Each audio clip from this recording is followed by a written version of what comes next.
Good greetings. Right, guys. Okay, I'm just getting this set up. I didn't realize there was yet another update for Elite Observatory Core, so just give me a couple of minutes to get that downloaded and installed, and then we can push on. So essentially this is going to just be jumping and scooping and jumping and scooping and jumping and scooping, because I have distance to make up.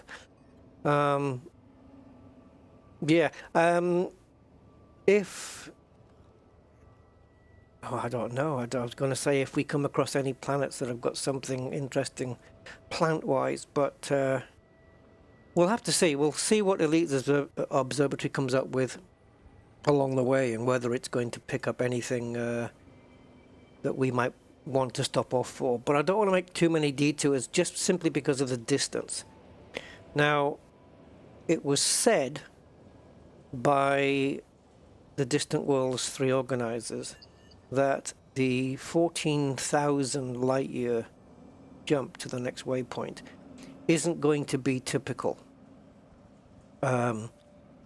So I suppose that's something, but they do say that I think they said that they made some kind of mistake in the text that they had laid out for Distant Worlds when they were talking about expected jump ranges. That they got something wrong, I don't know. But anyway, the expected jump range on average is meant to be around 7,500 light years, but it can also be up to, there are going to be jumps where it's 10,000 light years from waypoint to waypoint. So yeah, it's going to be just a little bit of a journey that I think some people might not be able to fulfill every time. But as I said before on the last stream, there's always the option to jump onto the carrier if you feel you can't make the journey that week. And maybe I'll do that on some occasions, I don't know. So what we're going to be doing is using Frontier's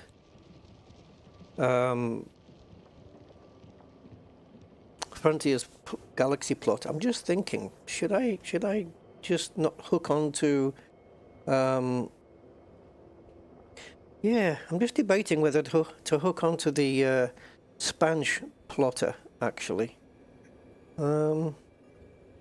Let's have a look. Let's see how many jumps it is to get to here. Right, let's just plug this in, because we are in this GRU, what is it now? This GRU Plowy sector, which is on Spanch's hit list. Let's see how far away we are from this one. Okay.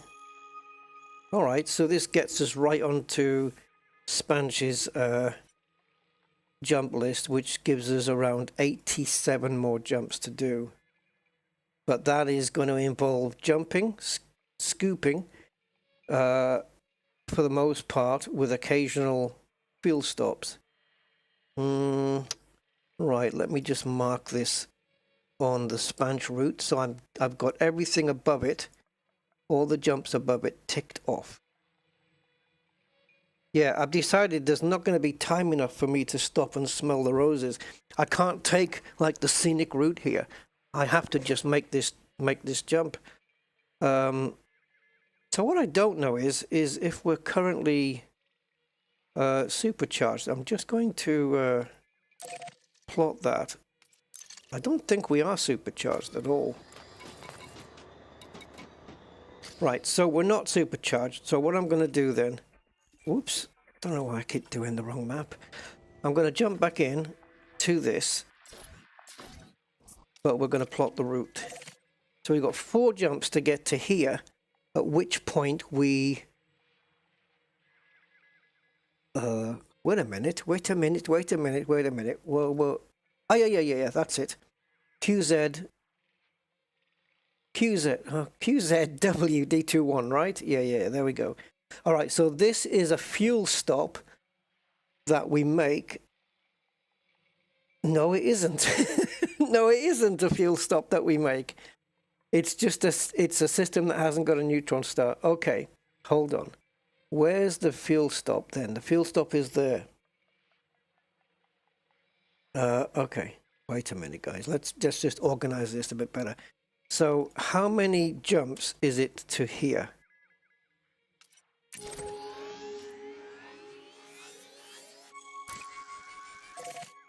5. Okay, cool.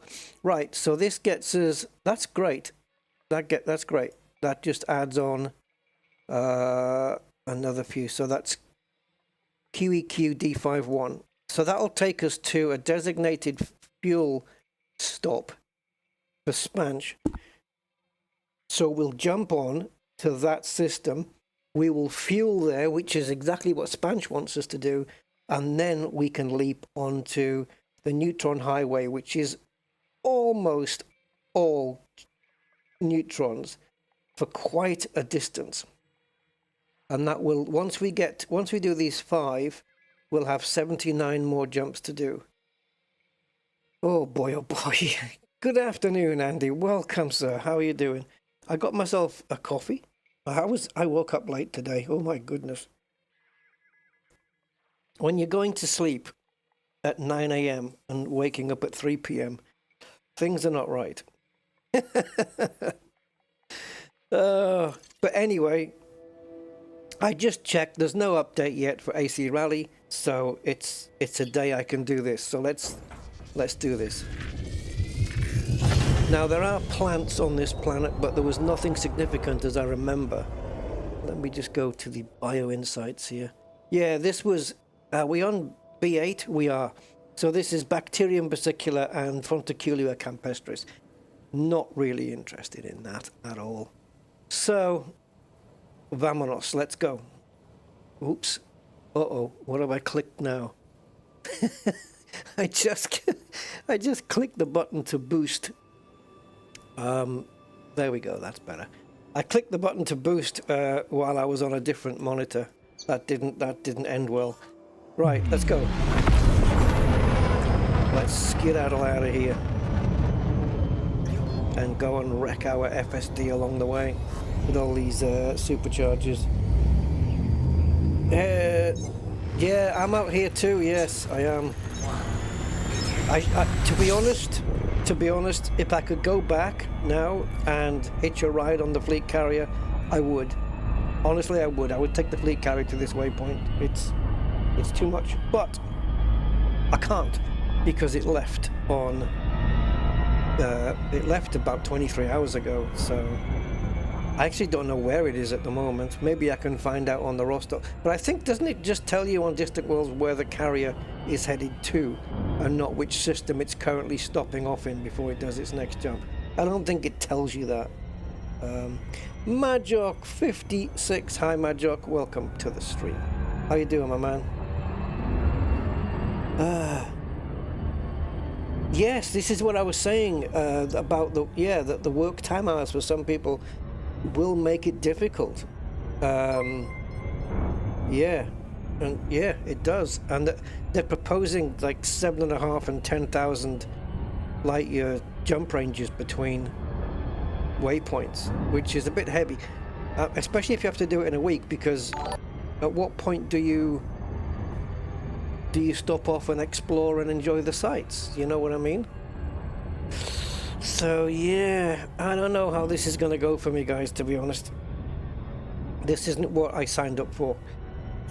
Maybe I should have read the small print. Majok, 16 months. Oh wow, it's pushing on. Thank you, my man, for 16 months. Loving all the varied streams. Yeah, we're pushing it, man. I just bought another DLC. This is crazy, man. Buying DLC for games I don't play that much, but I do showcase. So I just bought another deal. It was only literally a few pounds for a RIMS version 2. So another 120, or is it 120 RIMS for Car Mechanic Simulator 2021. I'm talking about, in RIMS, I'm talking about wheels, car wheels. not rims, like in that sense. And maybe I should stop talking now and fucking focus, because now I can't get all of this fixed until I get. I'm not bothered about. I can fix all of this, but it's the thing that really grinds on me is in this game is there is no way for the player to fix their own power plant. There's nothing you can do, because you would need to shut down the entire ship. So why can't we do it from the SRV with a special tool? This is what pisses me off, the power plant. Everything else I can repair right here, right now. But, yeah. Anyway. They really need to give us a facility. A welding tool or something on a SRV, you know, that's swappable, that you can add. Something like this.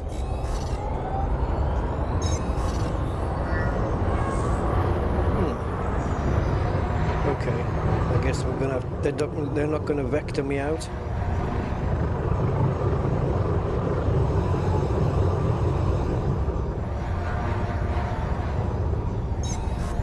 Oh, now you do it. Okay. 3, 2, 1. Yeah, I mean, you know, different players who want to go on the journey, want to do the exploration, but not everybody can afford the same amount of time as everybody else, right? Some people have to work every day and come home and can spend a few hours only. But I mean, there you go. I mean, what's the alternative? Breaking it up into, you know, 2,500 light year jump waypoints? Because that would mean that there would be 3 to 4 times as many of them. Which, who cares? It doesn't matter how many waypoints there are, right? It seems like there's a bit of a rush to cover these. Yeah, it's like everything's rushed. Like, why do we need to cover such massive distances? Anyway. Because 14,000 light years is the equivalent of going from Sol to the Bubble Nebula and then halfway back. Well, 2/3 of the way back, actually, because it's 8,000 light years to the Bubble Nebula. So it'd be 16 on a round trip. And we're going to do 14 right now, so... Yeah, it's something, isn't it? So I'm just jumping and scooping, unless I use the DSS. No, DSS? FSS. I'm thinking D-scanner. Yeah, unless I use the FSS, then Elite Observatory is not going to give me any details on planets and stuff. And I need to be honking. Yeah, essentially chasing the carriers, basically. Yeah. That's essentially what we're doing. Oh, bollocks. Sorry. I don't know why was my mouse off screen? Jesus. Right, let's go. System scan complete. Warning. Frameshift drive operating beyond safety limits. Frameshift drive supercharged.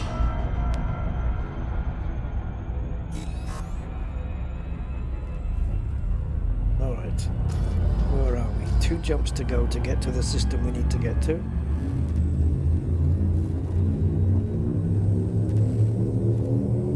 Yeah, so this spanch route that we've got, which was overall it was 103 jumps, would be reduced quite significantly, I would imagine, probably down to about 60, 70 maybe, if we had, well, maybe even less, if we had a Caspian.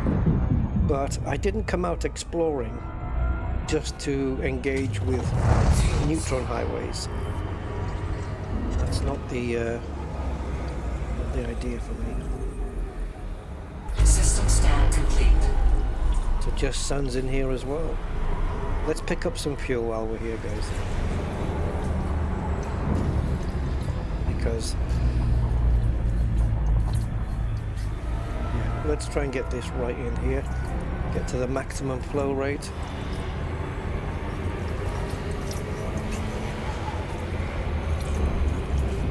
Don't want want to go any further in than that, and we're done. Complete.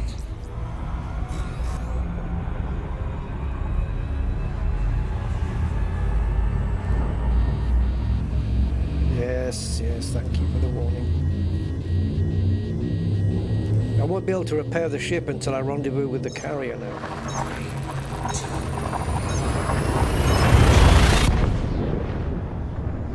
I believe the carrier is arriving at the waypoint on Friday. I'm assuming it's going to leave on the following Monday, so we've got until Monday to get to the waypoint. So I don't have to do it all today, but if I don't, I want to get a good chunk of it done. And if I find I'm making some good progress, then there's no reason why we can't stop off, you know, at places. Okay, so I am now going to have to move the chat across the screen for me and bring up the Spanish tab. And now then, how can I move that, dear?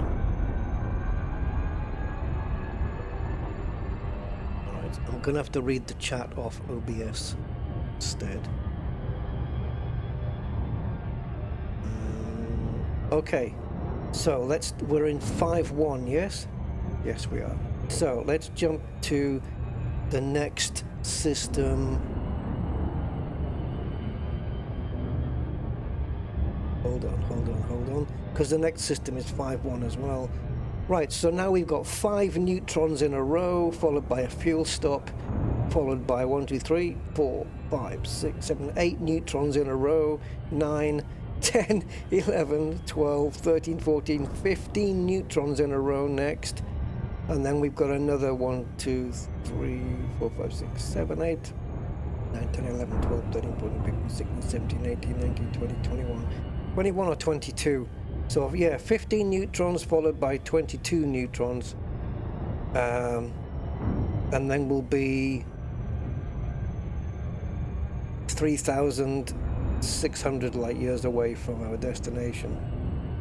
It's too much, man. It's too freaking much. Okay. I don't think, honestly, I know they've organized this fantastically, but this bit, I don't think they've thought it out very well, if I'm honest. Right, here we go.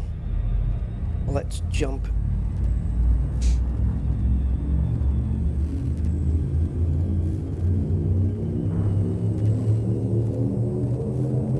Ready to engage. 5,000? 5,000 is fine. I'm on the Odysseus carrier. I mean, I'm assuming you can chop and change carriers if you want, right? I mean, are all the carriers are going to the same waypoint, right? In the end?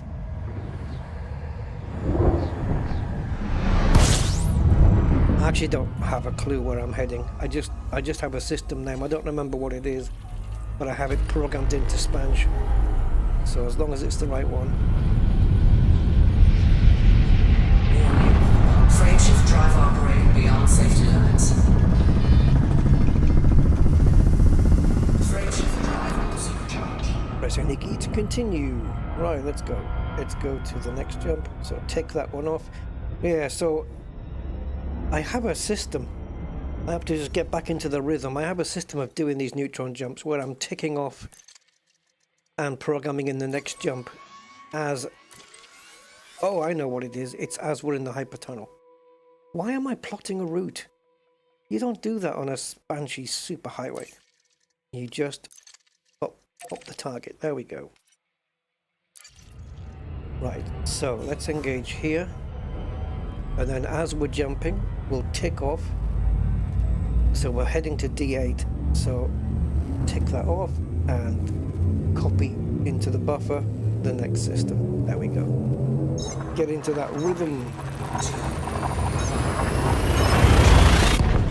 Yeah, so I wasn't sure. I mean, I didn't know whether to put this up as a stream or whatever, you know, because it's not much of a part 4, just doing all the jumps, but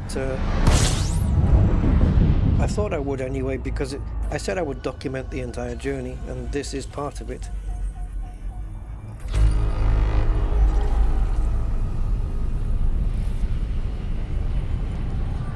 Warning. Frameshift drive operating beyond safety limits. So what the galaxy plotter is doing here, I'm not using the neutron plotter because that's I find that inferior to the galaxy plotter. The galaxy plotter is a lot better. So what it's doing is it's calculating the next jump, the distance to the next jump based on my jump range increasing as my fuel drops away. So you know, as the fuel drops down, we can jump further, and so it says, well, he should be on half a tank, so he'll have this jump range instead of a full tank jump range, so we can jump him to this star instead of this one, that kind of thing. All very clever. I always use the galaxy plotter, it's just much better. And you can't run out of fuel because it stops and tells you this is a fuel stop. Grab some fuel here at this jump, where the neutron doesn't. You have to keep jumping out of the pathway, you know, and getting some fuel and then jumping back into it again, and it's awkward. Yeah, I mean, the carriers are there just simply that if you can't make the journey that week, then you can just hop on board the carrier and have them take you instead. It's like a galactic taxi service, I suppose. Of course, the downside is that you can't get out of your ship until it's arrived. Otherwise, you get left behind. If you jump out in between carrier jumps, you'd be screwed. Right. Well, I say screwed, you'd have to catch up again. I don't want to be doing that. Yeah, I mean, I just jumped on the Odysseus because everybody did. But I think like there's different carriers for different things, right? There's like a scientific one and all sorts.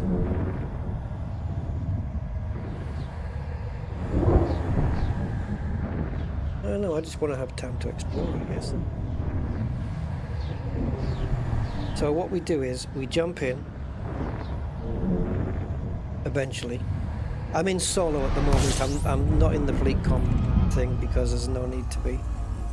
So yeah, jump in, honk the system. 14 bodies, eh? Should we take a look and see if it's got to be, if it's on the Spanish system, it's got to be discovered, right? Well, that's not actually true. Sometimes I've come across, I think we're going to fluke this one. Yeah, we got it. Sometimes I've come across systems that are still virgin. This one isn't. But yeah, I have come across them, even though they're on the Spanish highway. Just that nobody's bothered. Like, nobody's mapped or footfallen on these. Should we take a look at them? Just as a little detour. So let's just spin down a second. And what we can do is jump into the system map and then just pinpoint that. And then we'll point to it with the ship directly, and then we'll jump into the FSS, and it should be right in front of me. Oh, yeah, but so is everything else. Oh, shit. Yeah, as you can see, just a lot of HMCs.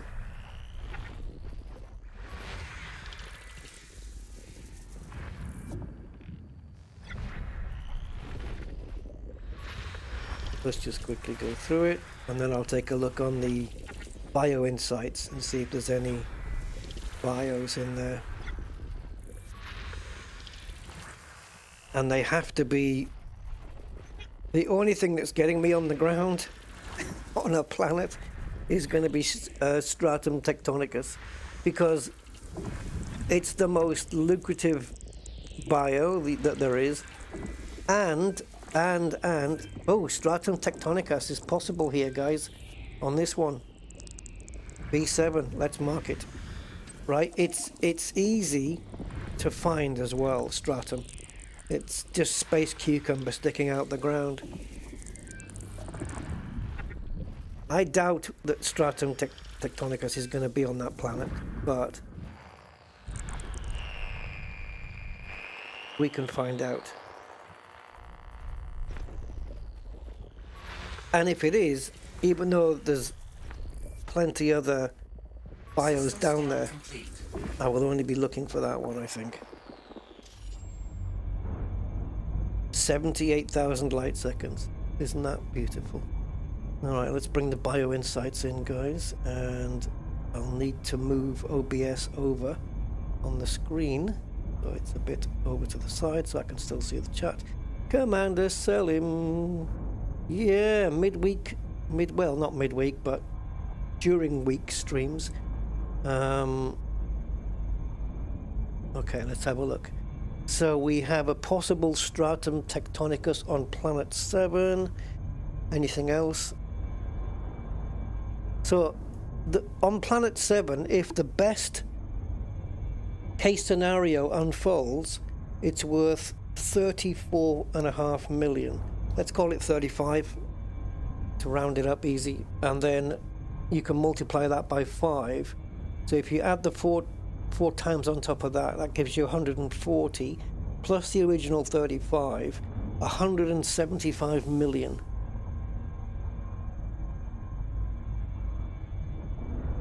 Yeah, the other plants are quite low. I mean, Concha Renibus is there for 4.5 million,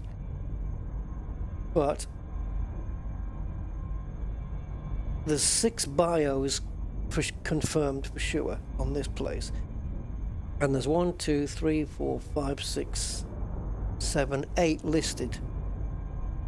So 2 are going to be missing. Let's go find out. If Stratum is on the list, then it can only be Tectonicus. The only one that's doubled up is Fungoida, because it doesn't know which one it's going to be. Right, this is going to screw me up, by the way, because we're going to be wasting fuel, which is going to mess me up on the where are we? 13A0.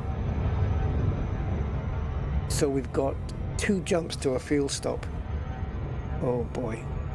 Well, this might still work, because sometimes when it asks you to stop off for fuel, you can still have over half a tank or just under half a tank.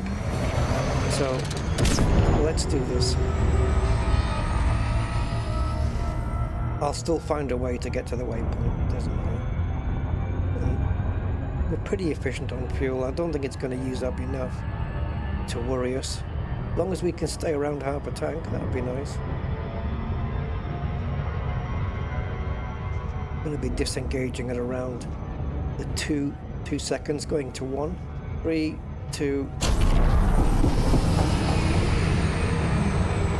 Okay, we've still got plenty of fuel to make 2 more jump. Yeah, we make 1 jump now, neutron jump now, to a neutron star, and then we make another jump from that neutron star to a non-neutron system where we fuel.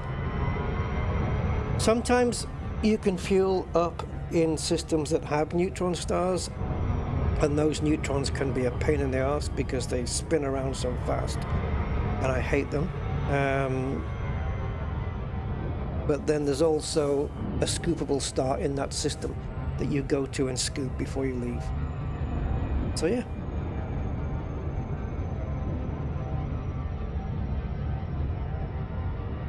So we'll just send the probes down, and the probes will tell us which ones out of the 8 that Elite Observatory Corps thinks there might be down there, which 6 of the 8 are true and which 2 are not. And yes, when I counted the 8, I didn't count the Fungoida twice. It's 8 different ones that Elite Observatory Corps has listed, but the planet only has 6, so we're going to be disappointed on 2 of them. Will it be Stratum? Most likely. The amount of false alarms we've had on Stratum Tectonicus has been decent, like in my experience of exploring. We'll see. It's not always the case, eh? Sometimes Stratum is actually there, and maybe Tussock is missing, or Futexa is missing, or Cactoida, you know. I guess we're going to find out as soon as we're in range. Come on, Stratum Tectonicus. It's the only thing that's going to put me on that surface. Right. 4 probes. So let's send 2 out. 1 at the front and 1 around the back there. Right.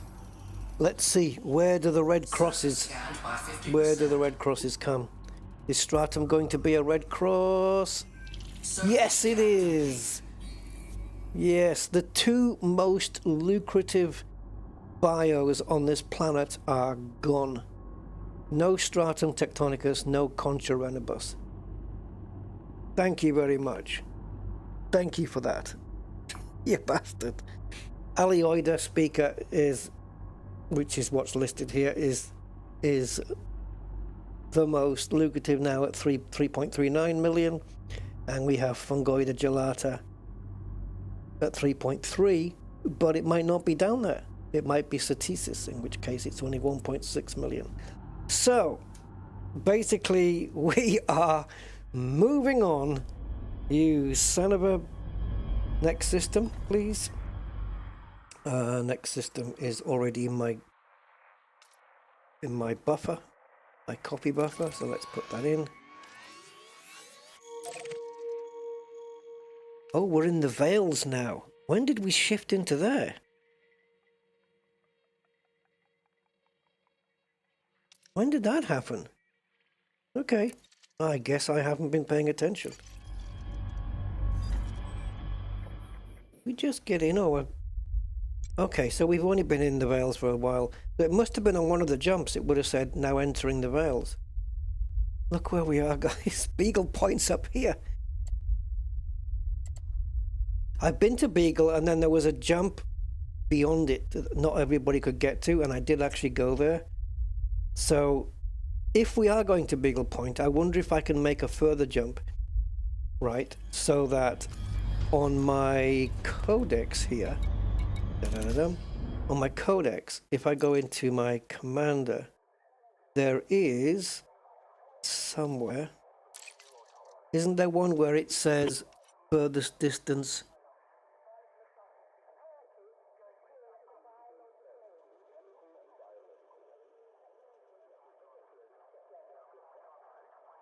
Maximum distance from start, there you go. 65,718. That's the maximum distance from the system I started in, which is in and around Sol. I don't even remember what my start system was. It might have been Lave or something like that. It was way back when this game was in its infancy. But yeah, it would be cool to make that number jump up,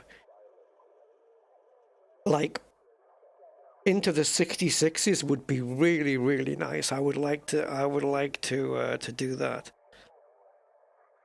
So it's basically 65,700 light years between my start system, which would have been in the bubble, right, down here,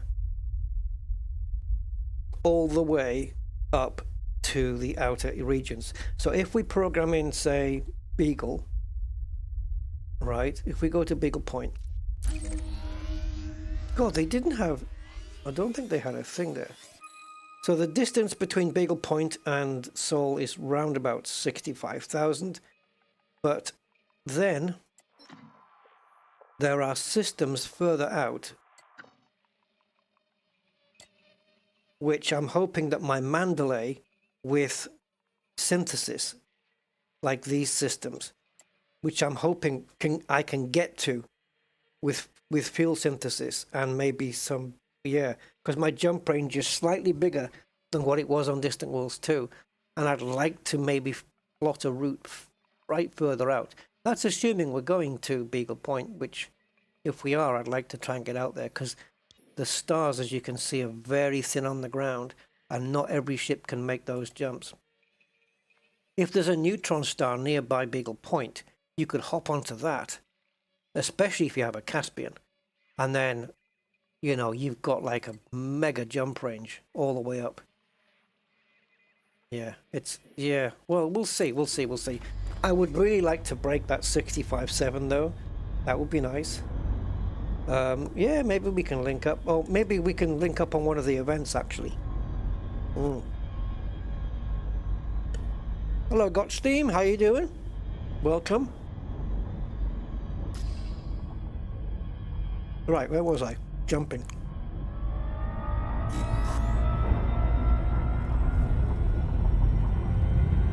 So D1 is our last neutron before the fuel stop.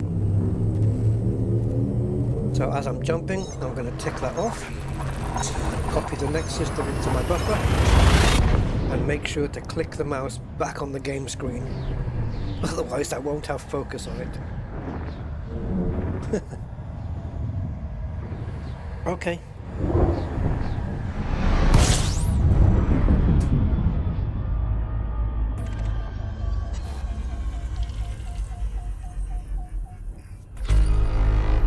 I always level out the streams first, the jetcon streams, to see which is the longest. Frameshift drive operating beyond safety I always want to limits. take the longest jetcon, so I don't have any chance of, you know, putting the emergency brakes on. Warning. Frameshift drive operating beyond safety limits. Frameshift drive supercharged. How many bodies did they say? I wish the amount of bodies would stay on screen somewhere. Okay. And there's no BIOS here. No. Let's jump in.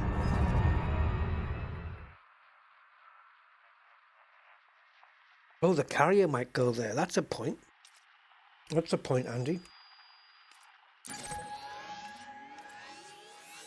Yeah, then you can't get back.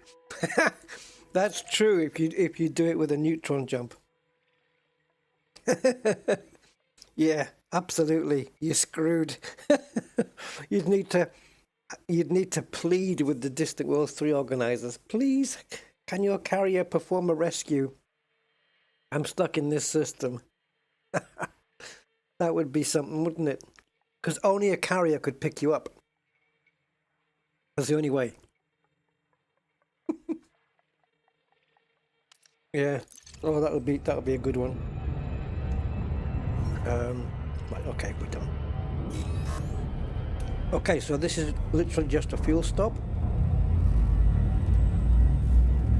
And as you can see, guys, we have plenty of fuel still in the tank. But we are still required to fill up, because the next set of neutrons, we've got, I think, 8 to do now, then a fuel stop, and then there's another 7, I think, to make the 15. So yeah, 15 neutrons in a row now, but a stop in the middle for more fuel. God, it's like I'm driving a Ferrari or something, stopping off for fuel every 50 miles.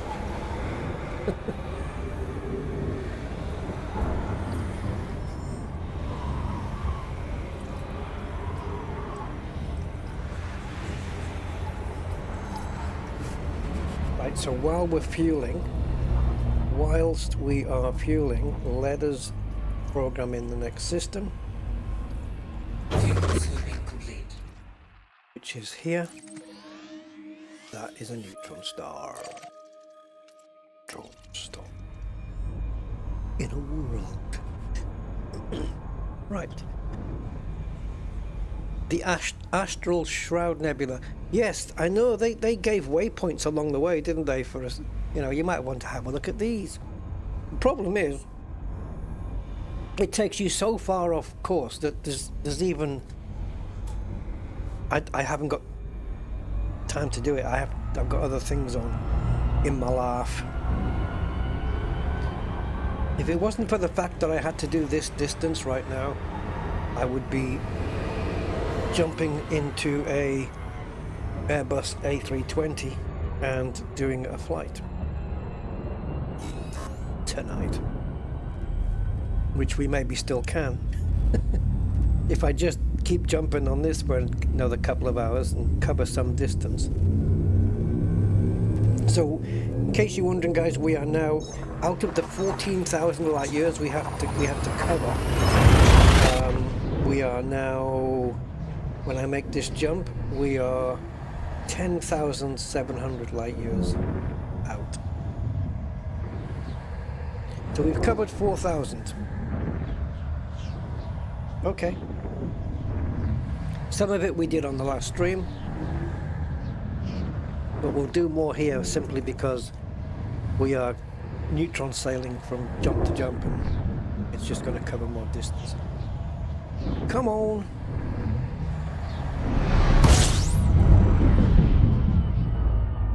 Right, so we're in D21, which is exactly what I expected.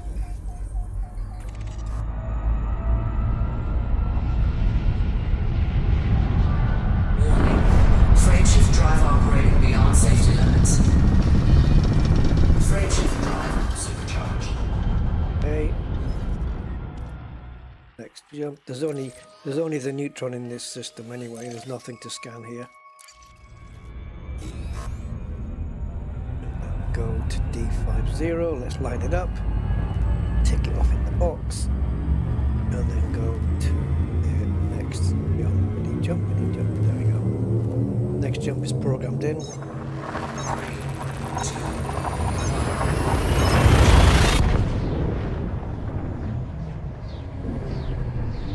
Yes, Andy, I think that's about right. Yeah, I think my ASP... Was it an ASP on Distant Worlds 2 I brought? Okay.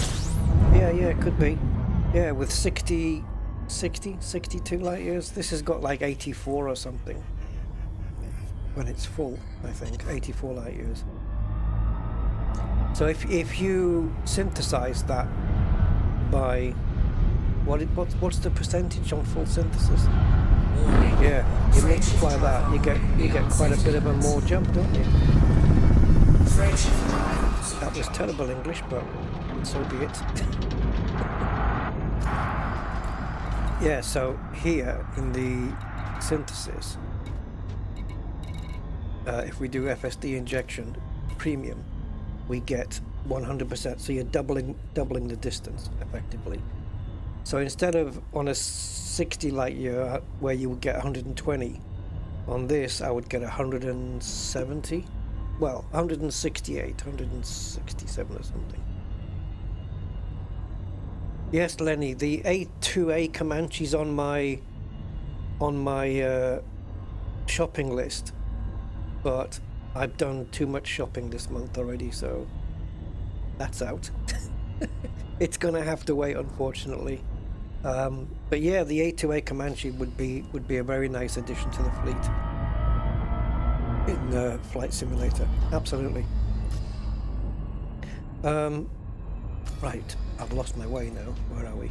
243. Okay, so that means we are done here, and we can now program it. D70. It is. So yeah, basically with every 3 jumps, we're doing 1,000 light years. So 14 times 3 will get us into 42, right? I don't know. 42, I think it is.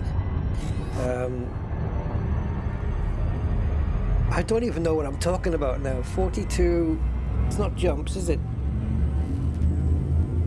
No. I don't know. Doesn't matter. Ignore me, guys. I'm rambling.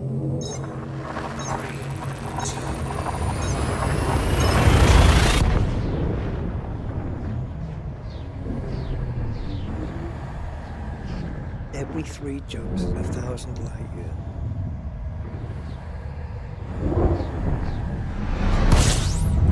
Why did I multiply it by 3? By 7?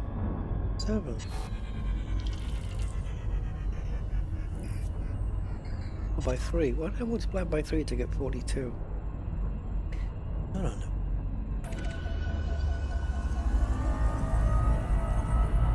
More waffle than Waffle House.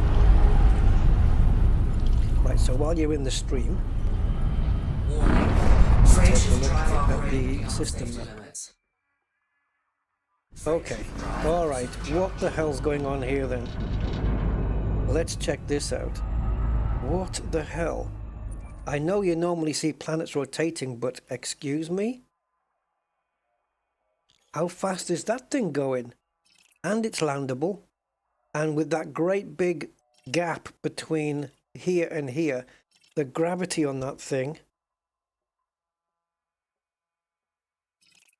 What is it? Not yet mapped. It's gonna be orbital period 19,000.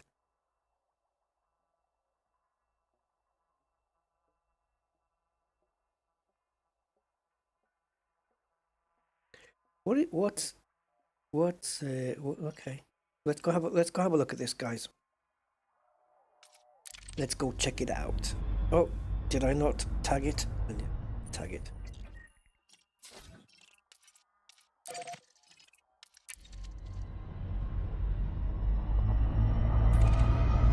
I can't remember if I honked. Yeah, I did.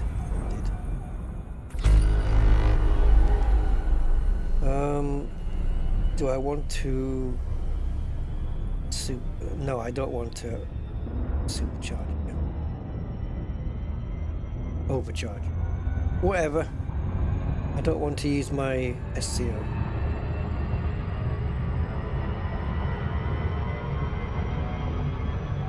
Hey, Woodlands. Yeah. 42 is enough, yeah. 38, I think. 37 or 38 was the minimum, yeah.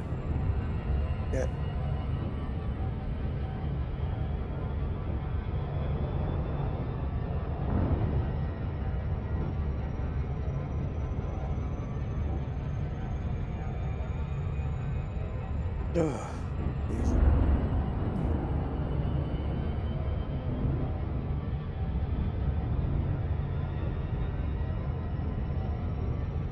you know those little, Lenny, you know those little planes that we fly, and they've got the red lever for mixture, the blue lever for propeller, and the black one for throttle. They've got that on a game controller now. Have you seen it? I can't remember which company's done it, but they've got aeroplane controls on a game controller. It looks like an Xbox game controller, but it's got all those levers on it and a throttle and yeah.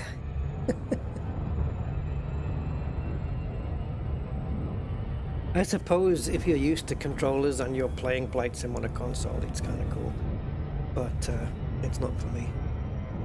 It's a nice little invention though.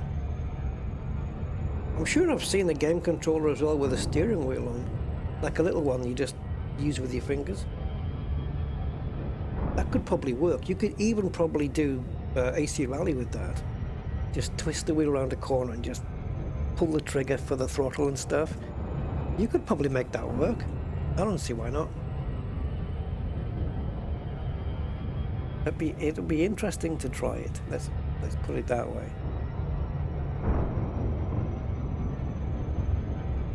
Le Mans Ultimate hypercars with a little steering wheel. Oh, too busy talking. Just dip the nose down till the throttle dies and then bring it back up here. Oh. Right, here comes the initial scan.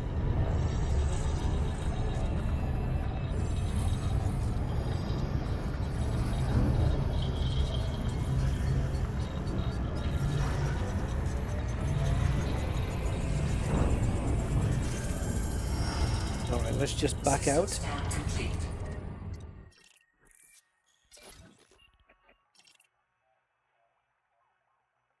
Oh, 2G. I thought it would be more. Okay.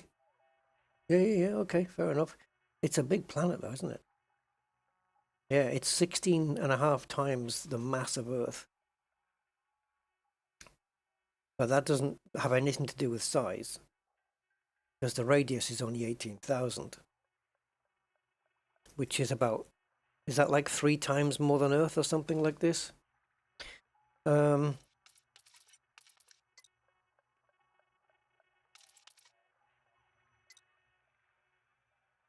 I say we map it and footfall it, guys.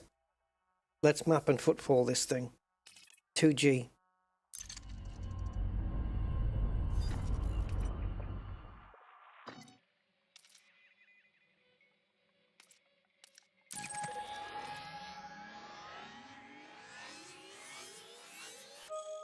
Don't remind me how far away it is.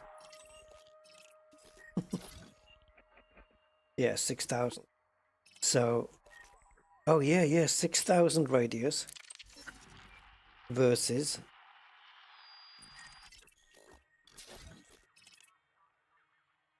so yeah, 3 times. It's 3 times bigger than Earth, but it's 16.5 times heavier. Okay. Let's try not to get killed. I mean, it's only 2G, but you know, we still have to be careful. Mr. Pittman, good day to you, sir. Yeah, good controller for GA planes. Yeah.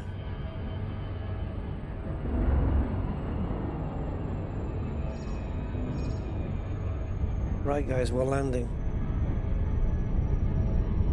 Small detour, because I was curious about the planet. So let's get it probed first, because yes, be the first one to do that.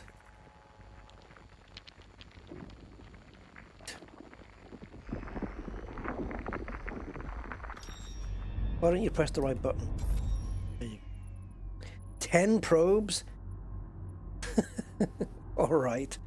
Right, one at the front, one round the back. Where's the miss? You want to be halfway between the miss and the line. Okay. And then that's 2. Then we'll do the Mercedes star. So we'll do one at the top, one on this side, and one on that side. And that should be 5. So hopefully that's enough, because we've effectively got double the radius on these probes. Let's see how this works out.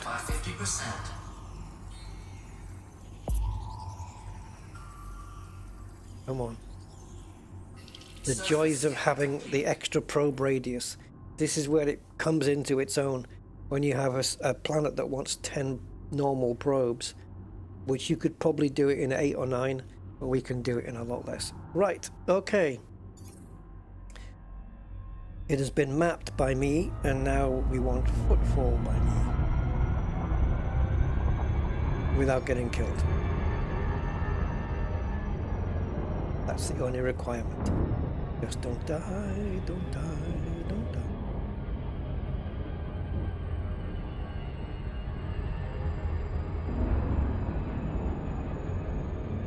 It's very cold by the looks of it. Very Arctic looking.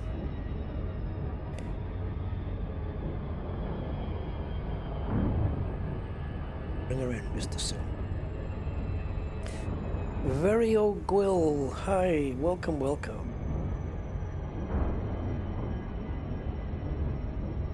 10 jumps at a time? But like neutron jumps? That's not bad. I mean, that's like, what, 3,000 light years plus? Orbital flight engaged. Absolutely got steam. Yeah. Engineered probe radius. I wouldn't leave home without it, to be honest. Now 45 degrees is normally your best angle, in order so that when the glide ends you are as closer to the ground as possible. But because the gravity is a bit higher, you might want to use a shallower angle so that you're further away from the surface, to give you give yourself more time to manually control it in. But maybe I'll just go like 25 or something. But for now, let's get down to the drop zone quicker. We've got the speed controlled, but we need to drop it a bit more. It's 14 kilometers per second, and we need to slow that down to 10. Let's do that.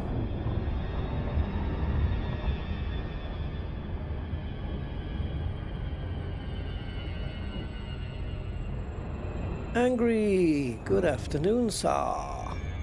And chauffeur 7. Any POIs? I'm not really doing that. I mean, we've just got this planet here, which we're going into now. This one, 2Gs. Just going to grab footfall on it. And yeah, the map that they gave us to go to see points of interest, I'm not going to bother. It would be nice, I'm not going to lie, but because of my time schedule, I can't afford to make the route longer.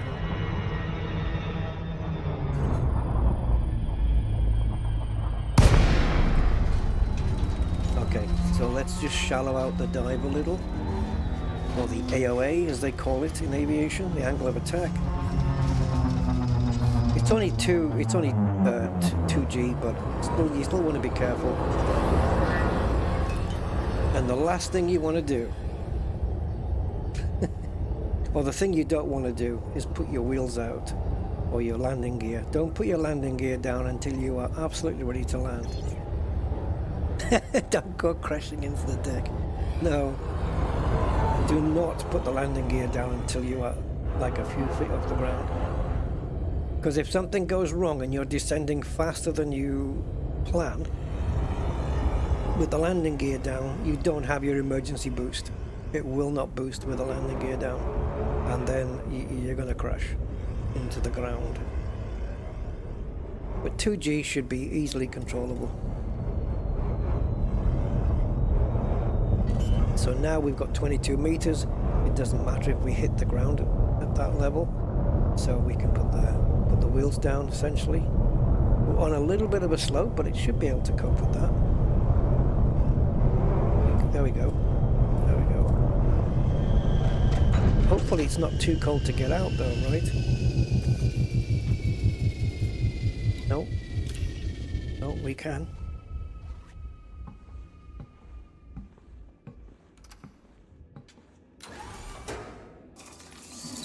Yeah, I'm the same, Angry. Just I can't do the exploration part. I think it's a bit badly planned there. It's too much of a distance. Now my ship kind of changes colour a little bit. Oh my god! What the hell have I got the Artemis on? Yeah, I know it's 2G, but Christ, is this not the suit with the jump assist? Oh, that's a bit. Oh my god. Ooh. High gravity detected. Yeah, I know. Just get me on board a second.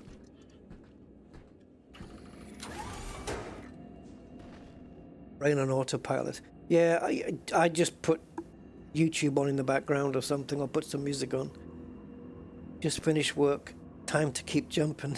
Yeah, we're all in the same boat. Cam, all in the same boat here. Yeah, nothing engineered. I mean, at least you want a D-rated ship with an FSD engineered, right? At least that.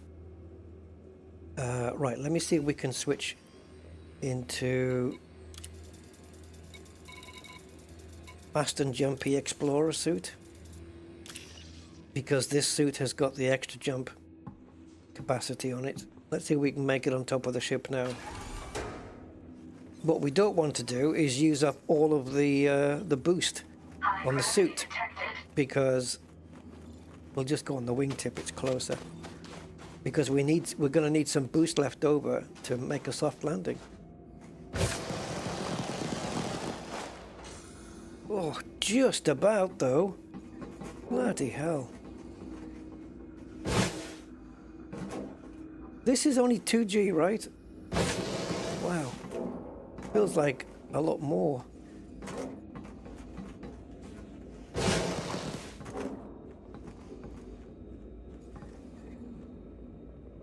I notice how I'm kind of slanted. The ship is on an angle, and you know, if you were stood on an angled roof, you would stand level with the landscape, wouldn't you, as well? You wouldn't be leaning, so they've done that right. Right, look at that sign. It's way too warped on the edges. Look at that GoPro. Hate it. So we have to zoom in and then pull back, and that way it stops it from distorting so much.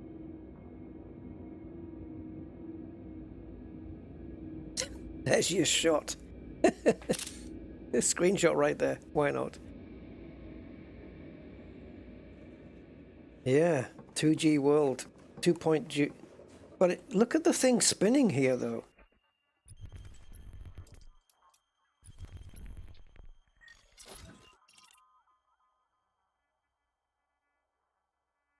So it's slower than Earth. What the hell?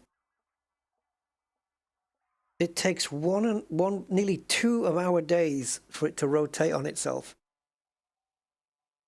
Why is it spinning so fast on the system map?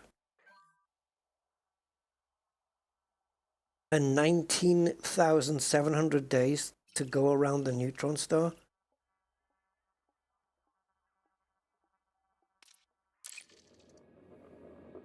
What is it, that thing, guys, that I read about Pluto, that Pluto's getting ready to complete its first orbit of the sun since what? Since ever, or since the solar system formed, since humankind was formed? I don't know, it's since something, but I don't know what it was. It's about Pluto making its first complete orbit. It is 33 times the size, though. Yeah. Right, let's go.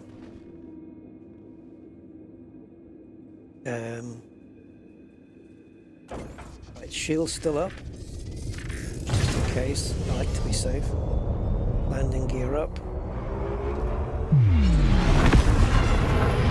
And let's get the hell out. So at least now we might get the mapping on it, but we certainly have footfall, absolutely. No one can take that away from me, boy. No one. Let's go. Since it was discovered? Yeah, maybe. Maybe it could be that. How long does it take Pluto to go around the sun anyway? I guess... Oh, I'm asking a question that I can find out right here.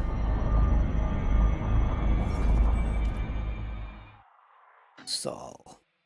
The only solar system you want. 248 years in Google? Okay. Let's match that up with Elite Dangerous, which should have it exactly bang on. Where are you?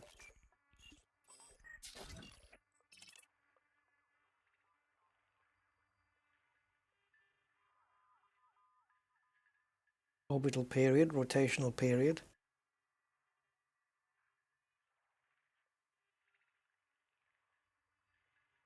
Huh?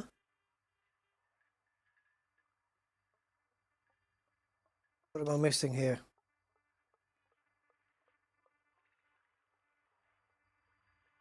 All right. Like it's not going to say.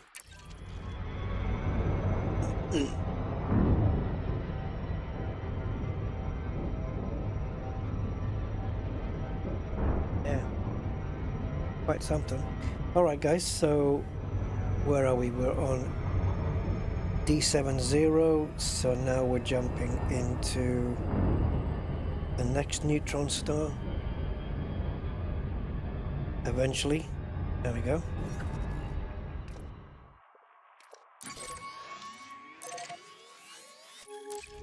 Let's skedaddle. Short jump at 211. Because we now have 344 capable.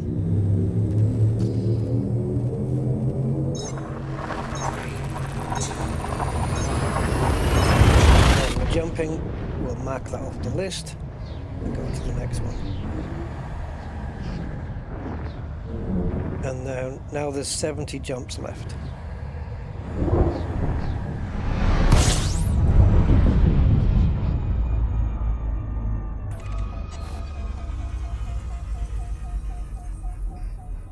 System scan complete.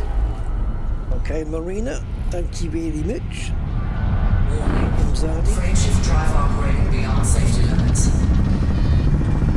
Frameshift drive supercharged. Charged. Paste. Click. Point. Exit. Jump.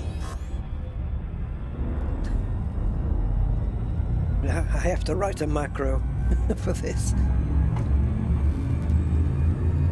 248 years. Wow. Well, in that case, well, I don't know. 248 years ago? Could we have discovered Pluto? Yeah, it could be. 248, yeah. Discovered by those wise astronomers with little telescopes. Amazing what they did back then with the equipment they had. Absolutely amazing. System scan complete. Warning. Frameshift drive operating beyond safety limits. Don't get me started on how in the frick Albert Einstein worked out all of that stuff without all the modern tech that we have today. Jesus, talk about having nothing else to do. Yeah, I am going to figure out the universe. And I am going to put it into one single equation. Yeah, it's just Grandpa going a bit nutty again. The theory of all relativity is E equals mc squared. Yeah, ignore him. Granddad's on there. And yet every test we've done in the modern world has proved it to be absolutely spot on balls accurate, pretty much. Crazy. Excuse me? Did I not? Oh, fudge. Really, I did not. That's what you get for yapping. It's the Einstein factor.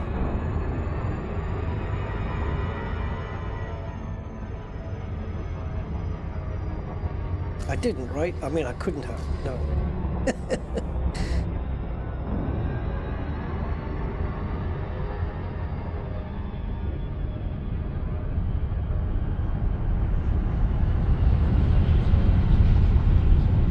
Right, get me in. Book me a seat on the jet cone. Warning. Frameshift drive operating There we beyond go. safety limits. Frameshift drive supercharged.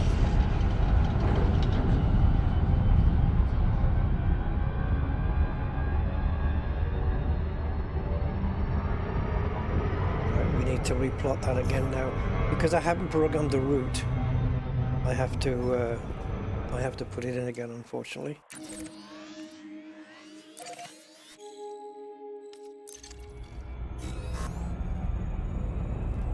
Right, so we are now jumping to D11.1. Well, let's cross that off the list and go to D13.2, which will be the next one after this.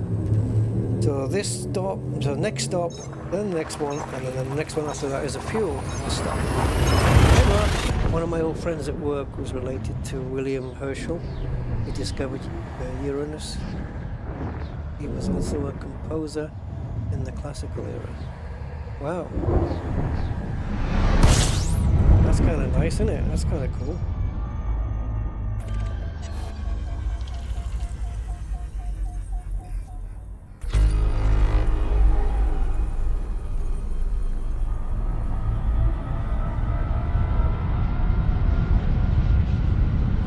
But did he name it? Frameshift drive operating beyond What was safety his limits. inspiration for naming it?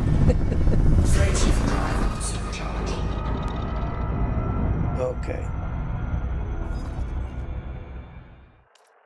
So let's program in the next system, but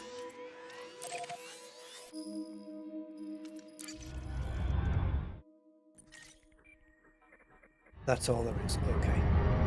Nothing to write home about. Let's jump. Just wanted to have a quick check of what was in here. He didn't make the first footfall. No.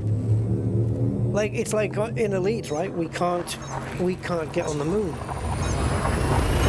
can't land on the moon. What's that all about? Don't want to disturb the flag, or the golf ball, or the lunar rover that's been left there. That would be cool. That they oh, Jesus. Wait, this isn't a fuel stop, is it?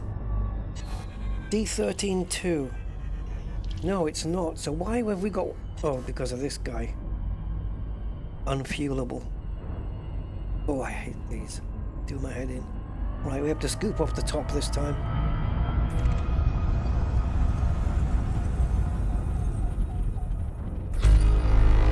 Close your eyes. Ionics journey. Frameshift drive operating beyond safety limits. Trying to control it so I get as little of the neutron star in my field of vision as possible. It might take a bit longer to scoop though. Warning. Frameshift drive operating beyond safety limits. Come on, baby. Warning. Frameshift drive operating beyond safety limits. It doesn't tell you when you drop out though. Right, get the hell out of there. Horrible. Get out of it! You nasty thing. My God.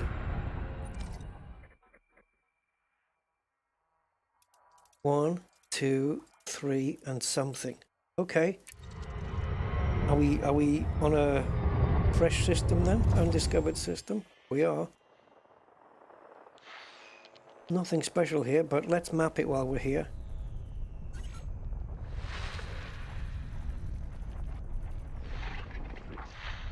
Oh.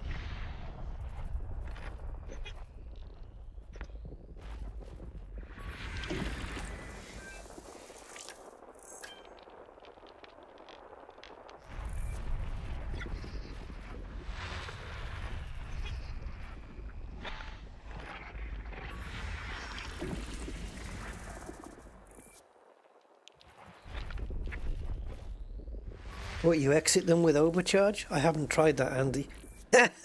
I don't know if I would try that. Is it safe? I guess it must be, right? That I have to say, I have to admit, that has not occurred to me to use overcharge to get out of there. Yeah. All premium boost materials are in system. Do I need anything here? I don't know. I haven't come across any geos either, right? Oh, there we go. Okay. C2. That'll be worth remembering if we need something. And also C3. So guys, C2 and C3, hopefully it's not three far away. Or too far away. Or even one far away. Yeah, if it's not too distant and we're down on something, maybe we can... You know, maybe. There you are, guys. There you are. I got you. And all your little children, look.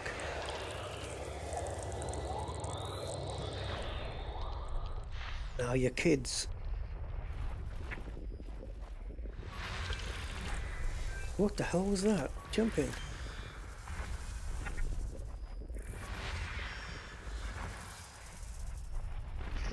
Shelf are we on here? 1A. ABC 1A. Okay.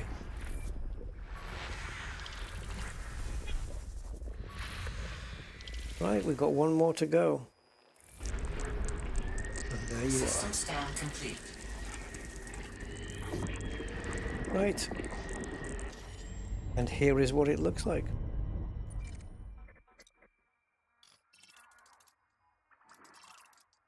There are no bios here, obviously. Now the C shelf is how long? Oh, it's fine. Right, all premium boost materials are in the system. Let's have a look and see where we stand with that.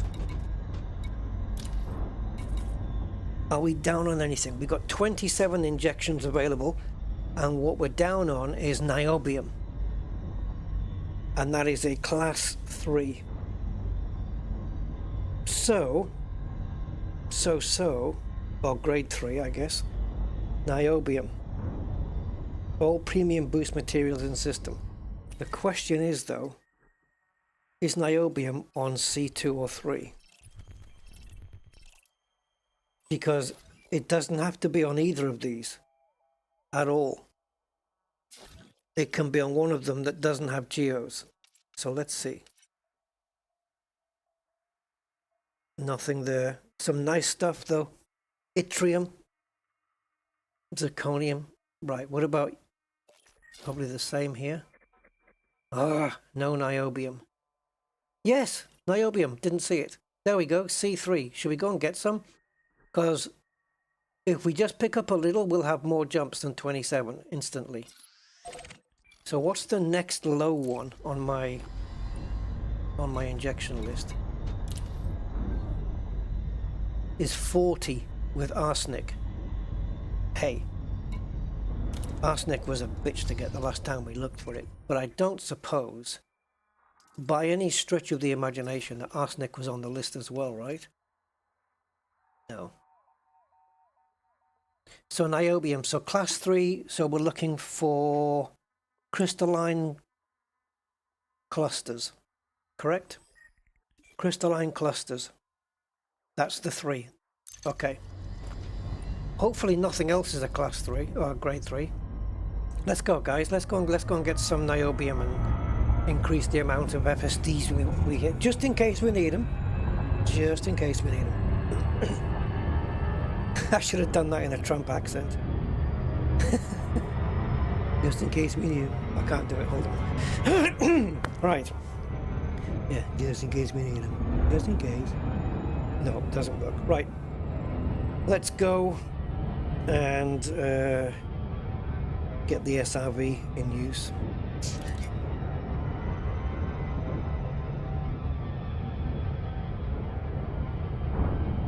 Gonna get all the minerals.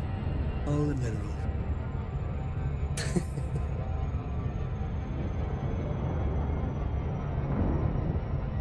Okay. Let's sail around the sun here. Don't want to get involved in its gravity.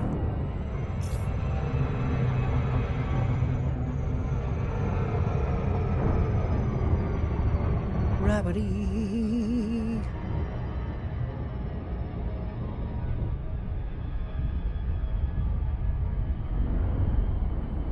Come to this planet and mine for minerals. All we're gonna do. Anything else is just fake news.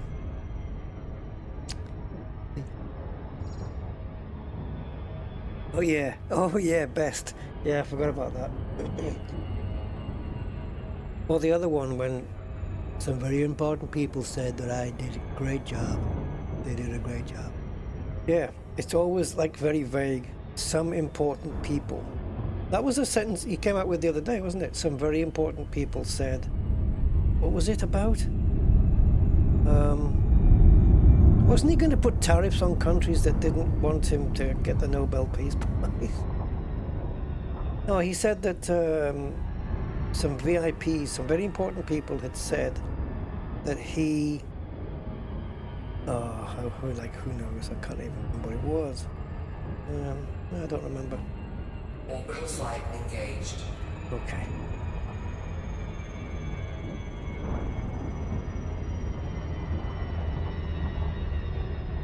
I think it's about time Vanilla Ice came back, brought out. Ice, babe. Too soon?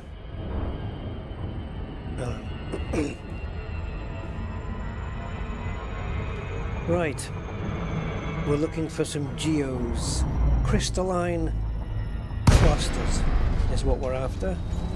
And if niobium is the only grade 3 material on the planet, then that's all we're going to get from the clusters. But anything else, I'll take it. This is one of the very rare times that I've come down to a planet to pick up some raw geomaterials after it's told me that all premium boost materials were in the system. This surface is interesting. Okay. Clever people don't like.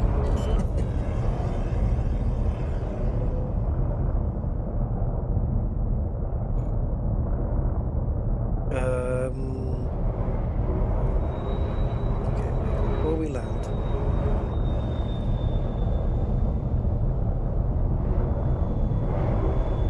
Before we land, we're going here. This has got geos on it.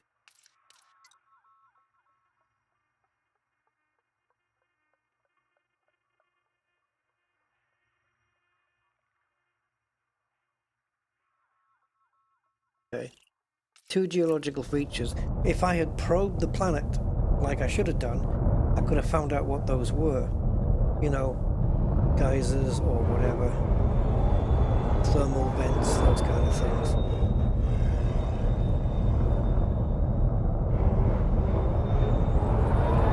I don't know what the hell I'm looking for. Come on! Why aren't you lifting off? Christ. I'm pressing the up button. It seems if I do it with the, how do I say it, the flat of my thumb, it doesn't work. If I put my thumb underneath the button and push up, then it will. But it's weird. It's still clicking either way.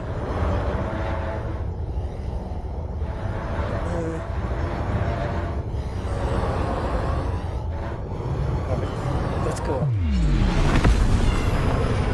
I should have probed it.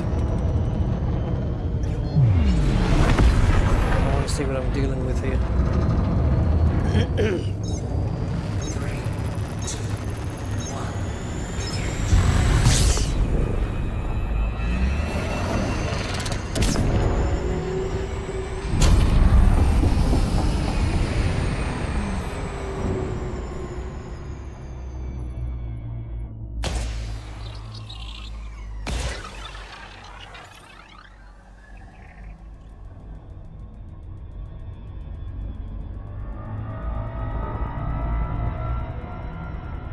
Where is it?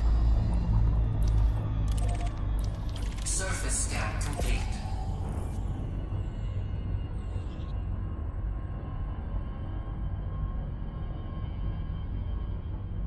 Thank you.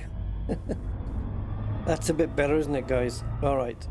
So we have fumaroles and vents. Both in the same place. This is where we land. Maybe, hopefully, when we landed last time, we landed on the on a non-blue bit. So now we're a bit more informed. Hello, Chris. O2. Yep, oxygen for all.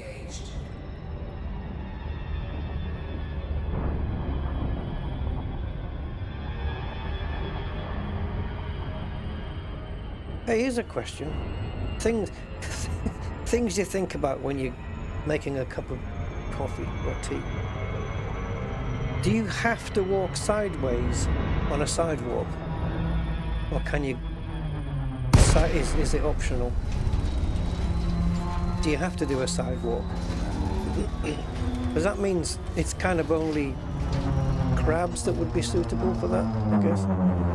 Garfield, hey! Greetings! Right, let's see if we can find fumaroles and vents.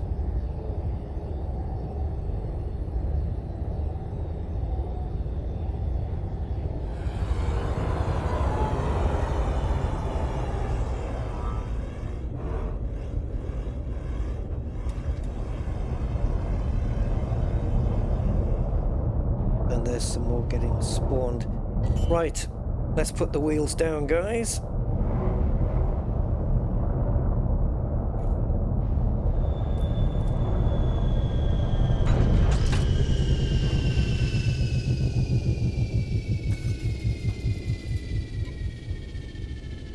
And that's not going to work. I mean, we can shoot the things off with the gun, the pistol, but it's not going to work. Right, we are SRVing it. combat mode. Low gravity warning. Let's go get some niobes. Right. We need, ooh, okay, I'll have a look at that. That's interesting as well. Definitely have a blast at a metallic meteorite. Ship dismissed. Yeah, you'll have to go. I can't use my gun for some reason. We'll rewind for the first hour and a half. We've just been jumping and scooping, really, and yeah, I'll be for the remaining 6 hours. Hi, Nicholas. Welcome to the stream. Good evening.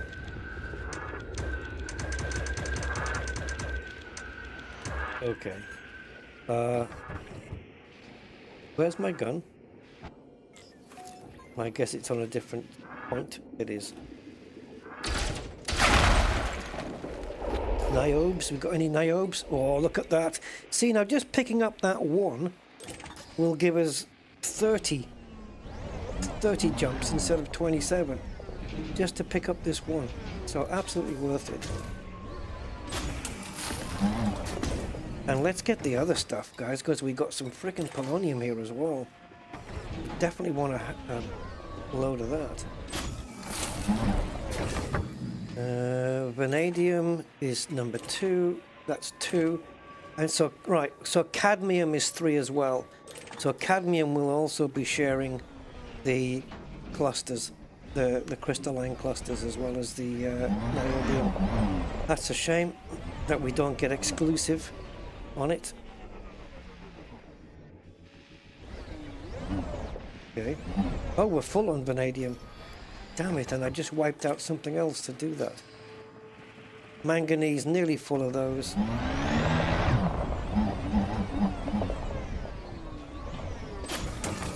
And what else?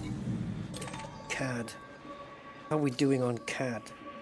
25 of CADs. Oh my god, let's get that. Definitely want some CAD. So that means I'm low on cadmium, but I need niobium, and they're both in the same... They're both the same grade material, but that means that if I find a crystalline cluster, that it's not going to really matter which one comes off, because I'm going to benefit from either. I don't know if cadmium gets used in synthesis for anything, but I would imagine it might do.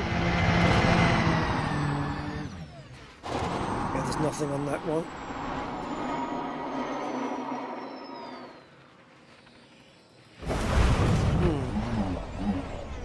There we go, we've got some over here.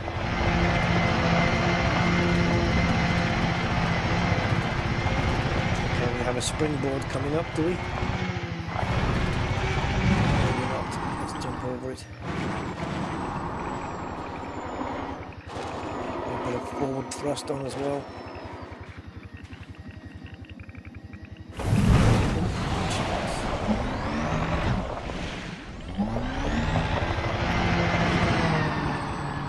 I want to find a great big forest of them, really, if I can. Spacious cobble's no good to us. Jesus.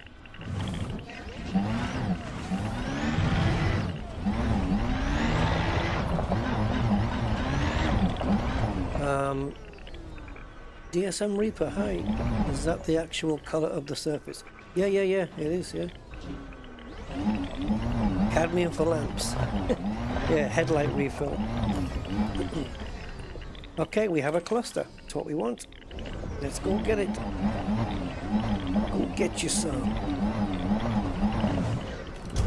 Use night vision to see which side it's on. Not this one. Yes, it is. Niobium! Baby! Oh, that was sweet. Now we do, if there's any needles around, we can get needles as well. So fragments is basically grade 2, because fragments are smaller than clusters. But we'll take a look at it anyway, see what breaks off. Chromium, I'm full of that. I remember that from last time. Absolutely fuel. Now, when we were here last time, we picked up an outcrop. Let's go check it out. I don't think we'll get niobium from it, but it's not impossible.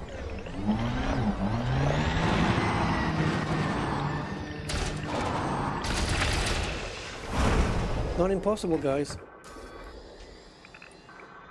Chromium, vanadium, completely full. Nickel, am I full on that as well? I am. I'm full of everything there. Okay. Let's see if we can jump up here and find some more steamy things. Okay, there's something over to my right, there's something over to my left. I'm just wondering if the one to my right is the Paish's Cobble that we saw last time.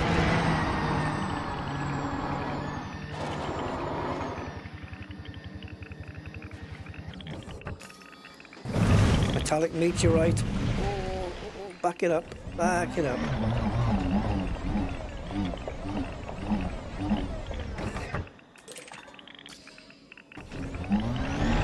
Definitely have a look at those. The planet is 100% metal, so I'm not surprised we've come across 2 of these already.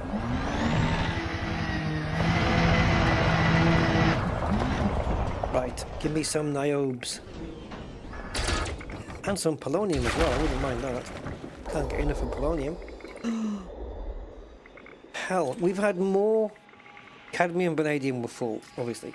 We've had more niobium off the metallic meteorites so far than we have off the geostructure. And that is crazy. I like it. How many do we have now then? 39. So now the maximum is 39 injections. So if we get one more, we'll have 42, and then we'll be limited by the arsenic, which we can get somewhere else. So we've already gone from only 27 injections available to having 39.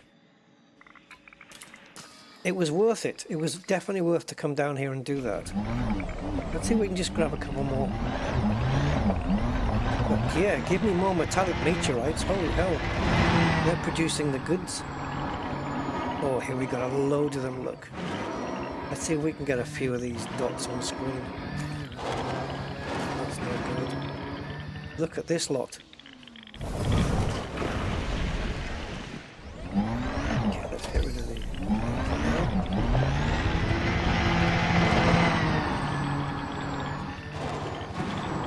Man, look at this. This is what we were after. Just plonk the SRV into the middle of a load of them. And then have a look at the map. Okay, so we got a couple of clusters. One just behind me.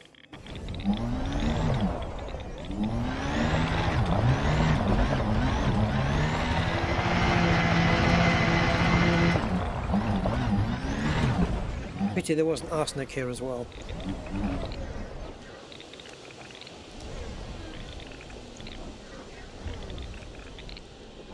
It's not firing for some reason. Let's try the turret.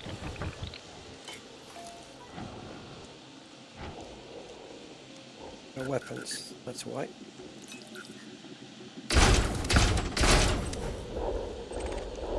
Oh, sweet!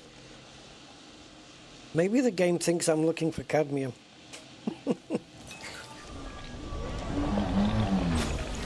Nice.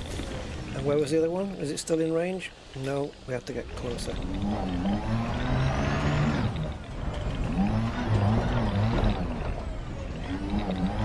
To sound different? I'm not sure. I've never gone by sounds when it comes to this.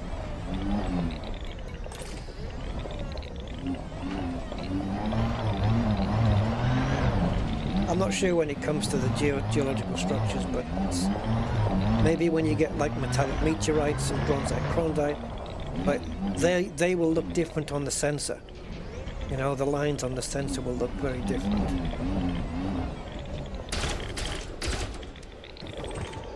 Oh, sweet, my God.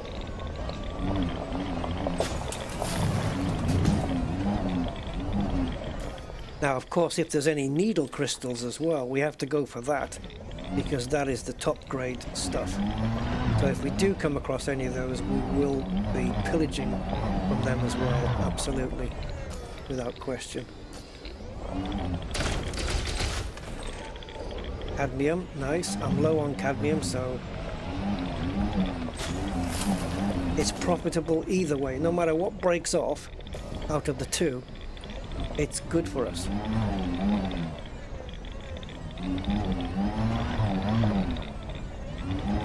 So it's from lower to high, it's cobble, fragments, clusters, and then needle crystals. That's pretty much how it goes. Let's see if we can get a load on the sensor here. Load more. There's another cluster.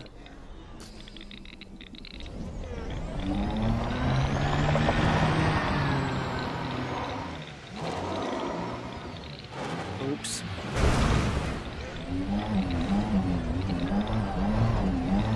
I mean, maybe we won't use up this many jumps on the journey, but better to have than to have not, right? Okay, we got a lot on screen now. Any needles? Really? God. I don't think there's anything in the fragments that we need. I think we're pretty much full on those. And certainly for Paisha's cobble, unless we're low on... Not low, but unless we're not full of iron or nickel or sulfur or phosphorus, which I think we will be. Outcrop? I mean, it's... Yeah, it's not... You can get some good stuff from it now and again. It might drop the heavy stuff on occasion, but not guaranteed.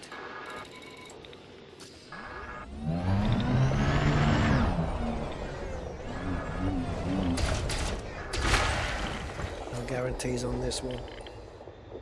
But we did get a niobium out of it. How am I doing on manga?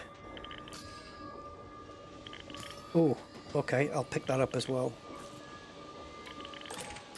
Niobium. Let's go get some.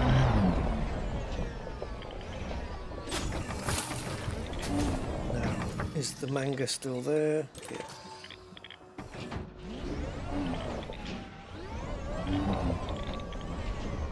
Manganese is how Japanese cartoon characters can bend their legs with manganese. Right, iron I should be full on. I am. Chromium I definitely full on. And cadmium, thank you very much, I'll have some of that.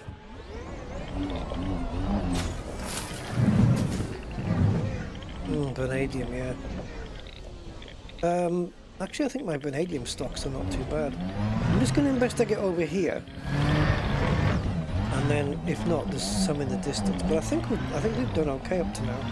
We've certainly got plenty more niobium now than arsenic. Oh God, look at the clusters. There's 4 in range already.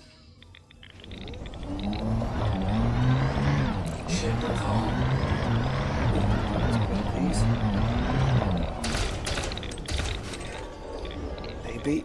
It's good. Need more cadmiums. I wouldn't mind if they were all cadmiums now, to be honest. I'll be fine with that.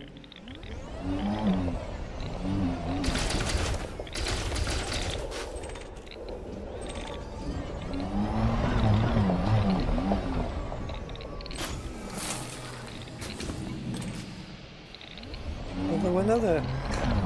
That's not to say I wouldn't mind another niobium, to be honest. You know, it would be nice.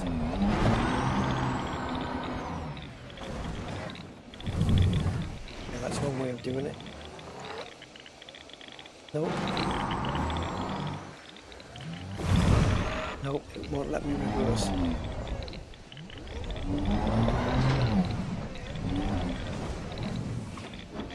For crying out loud.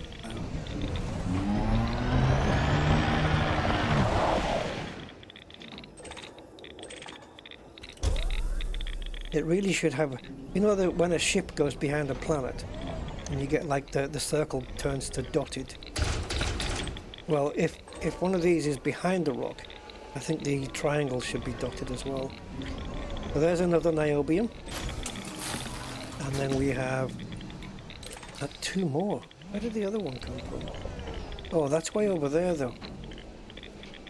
All right.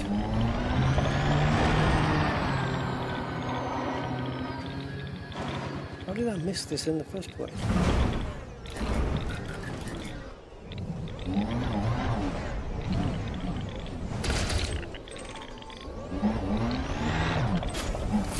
And we are doing really well.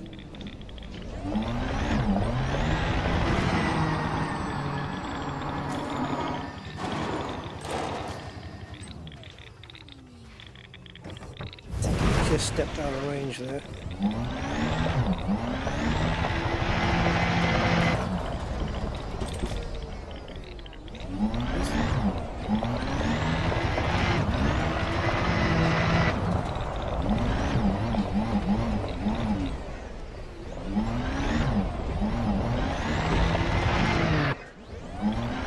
It's literally just stopped.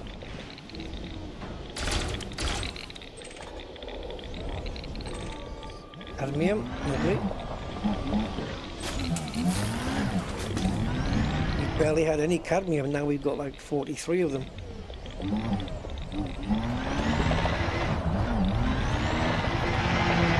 you have any needle crystals at all? Any?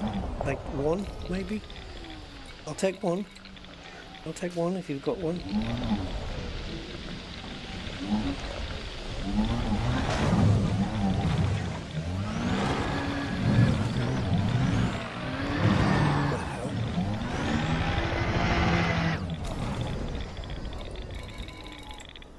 Plenty of cobbles.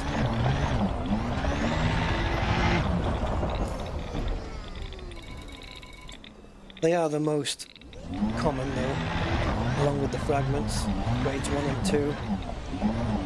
So you could easily stock up on 1 and 2 grade stuff here.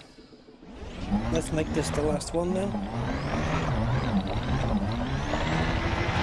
Next time, there is a planet here with arsenic on it, because it says all.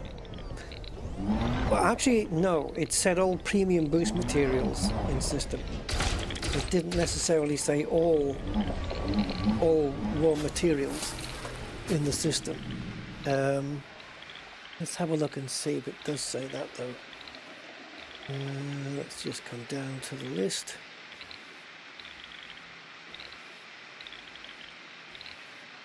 All premium boost, yes. So not in this system, but a couple of systems ago, we had all surface materials in system, which means every raw material. So this one is just all premium boost. So it doesn't mean that everything's here. Arsenic may be here, but it's not on a geosite. Let's put it that way. So not interested. Right, the ship's over there somewhere.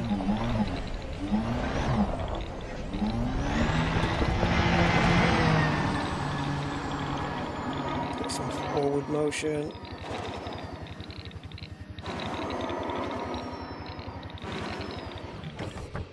Handbrake on. Chassis integrity compromised. Actually, the rocks were a good brake.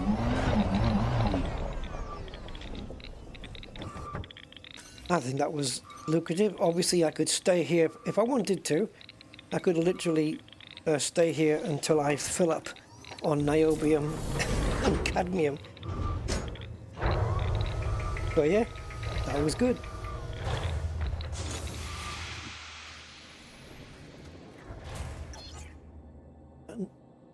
I wonder how anyone recognized asteroid with platinum. And the ones asteroids with platinum. So now we've got 60 niobiums instead of 27. So yeah, we need to stock up on arsenic. If we find a planet that's got geos and it has arsenic and germanium on it, we could do well. Look at the polonium now as well. 142 we got up there.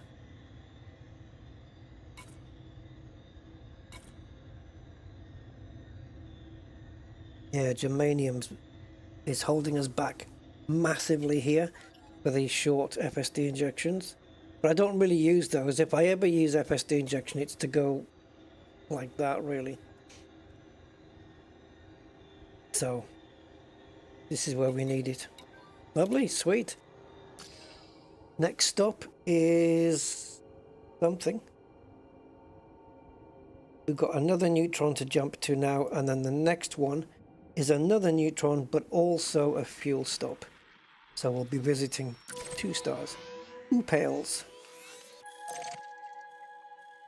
This is Mr. X, who pales in comparison to Mr. Y. Let's go. Thank you, planet, for your resources and minerals. Great minerals, thank you. So let's go. Let's go, let's go, let's go.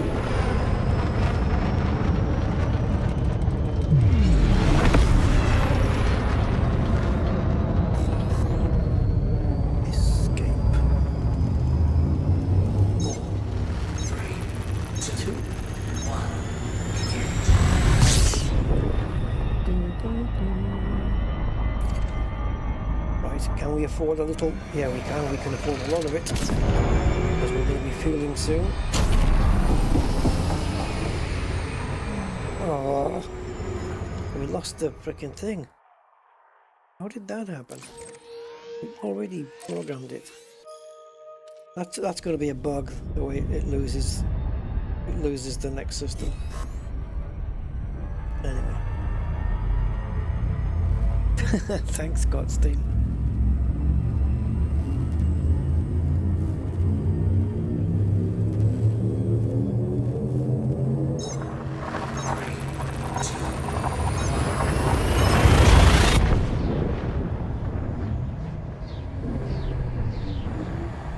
Yeah, I mean, when you if you're making a Ford Transit, surely you would need vanadium, right? Is that too bad? Right, let's just go here. And if it's made in Germany, well, let's not do a germanium joke. Let's leave that one out. Right. Frameshift drive operating beyond safety limits. Logical malfunction. Already? Hull breach attack. Taking internal damage. Hull breach attack. Frameshift drive supercharged.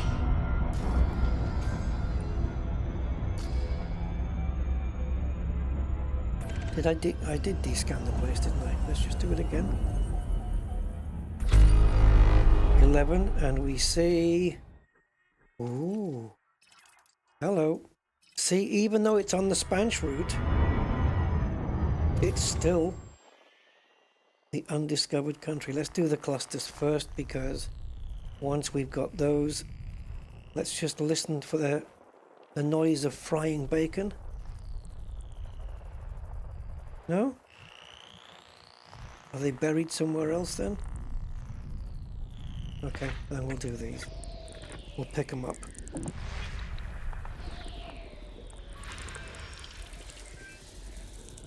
Oh, hey, don't you tease me with this. Stratum tectonicus. Right, it's teasing me, guys, because this one, it's only got 3 bios on it, right? But it's listed 1, 2, 3, 4, 5, 6, 7, 8 different ones. Possibilities.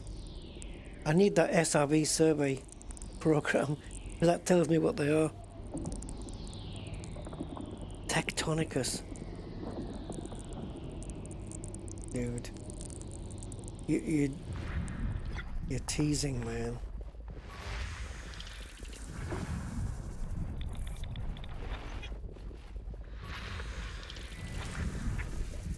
And it's going to be a first discovery, first footfall as well. So, if it already had footfall, I wouldn't even bother checking it out.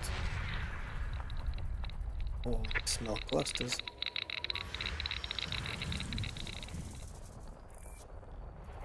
There was a short time when Frontier, after Frontier released the FSS or the FS scanner, that we actually had to do each cluster point on its own. that one, that one, that one, that one, that one. And it was pointless. Absolutely pointless, because they don't do anything. So Frontier did adjust it so that once you scanned one in that group of clusters, there'd be another one. Oh, here we go. Here we go. Teasing again. Teasing again. One bio, and it's either Bacterium Cerberus or Bacterium tela or tela or Stratum tectonicus.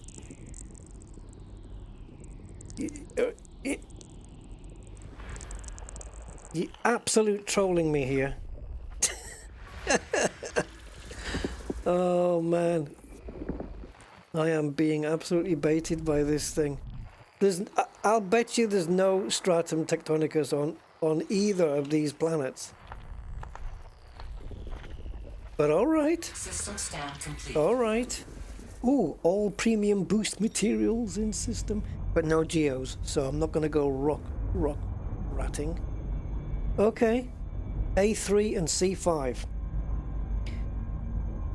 If stratum is there instead of bacteria, well, I'll do the rest of the stream naked. No, I'm just kidding. I'm already naked. Okay, let's go.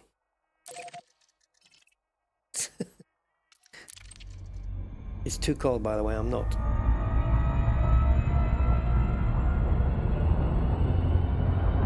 Right, so we are fueling on the next jump, are we not? So we can use as much fuel as the hell we want to.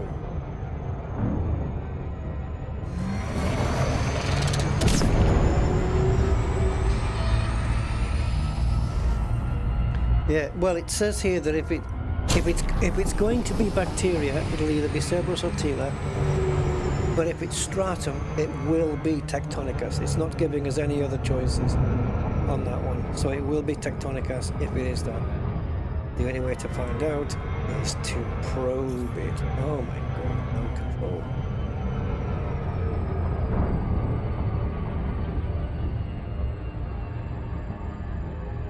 Right. Let us see.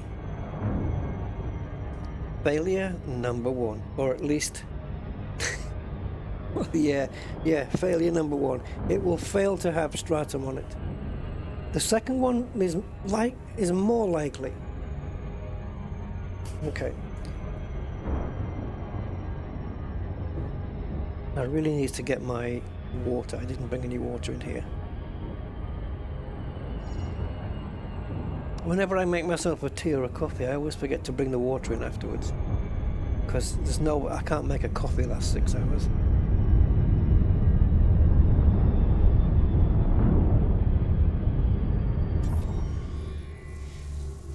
Right, 6 probes. So, 1 front, 1 back, and we'll do 1 at the top.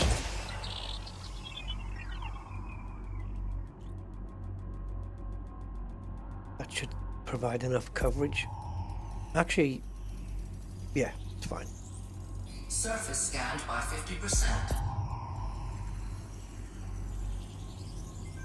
Surface scan complete. Oh look, stratum has been wiped out. What a surprise! What a surprise! So the next one is C5. So C1, 2, 3. It can only be that one because it's the only one that's atmospheric. Right.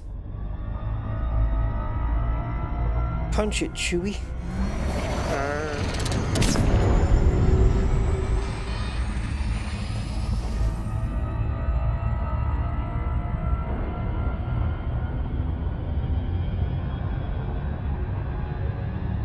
Is that right?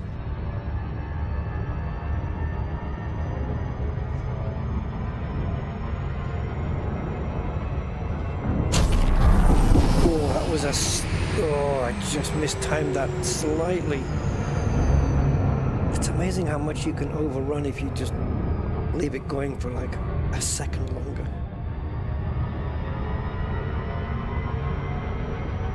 How much is that one worth then, Gotstein? I mean, Stratum is 19.01.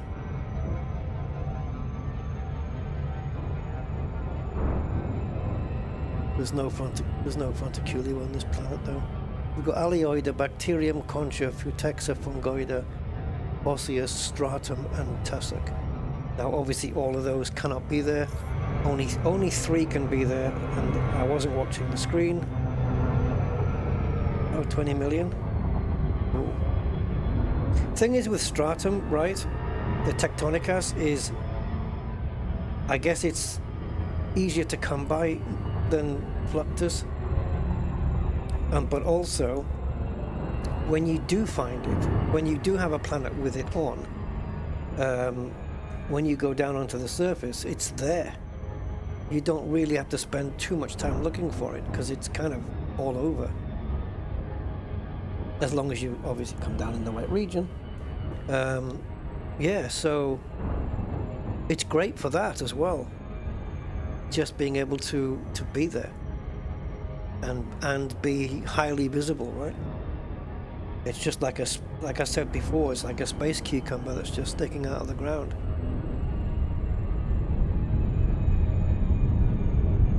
But okay,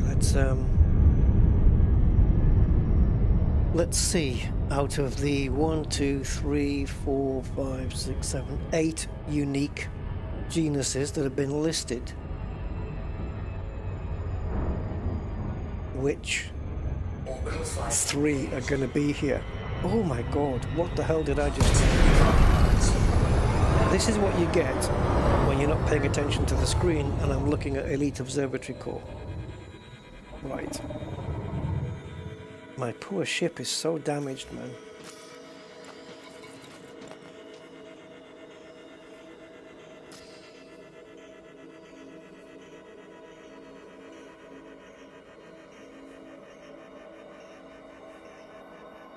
Third-party programs currently in use is Elite Observatory Core. I'm running also Elite Dangerous Market Connector, which does a whole host of things, including displaying the system name at the bottom of the screen.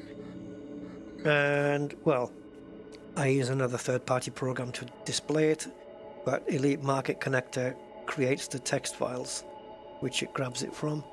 And I'm using Captain's Log 2 to log the whole journey.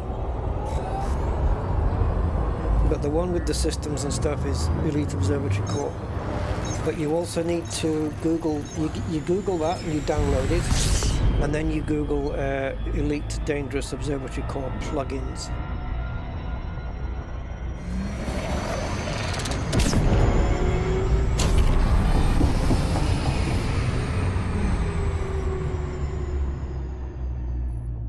Okay, planet, I've lost you. Where are we? Right, Rusty. Take a breath. C5. Map it. Find it.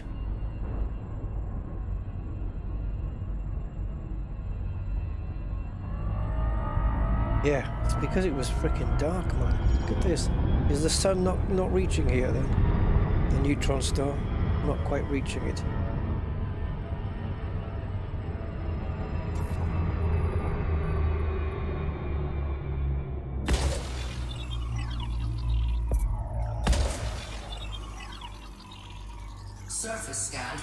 It's only going to be the thermal map lighting the planet up that's going to make me realize where the hell it is.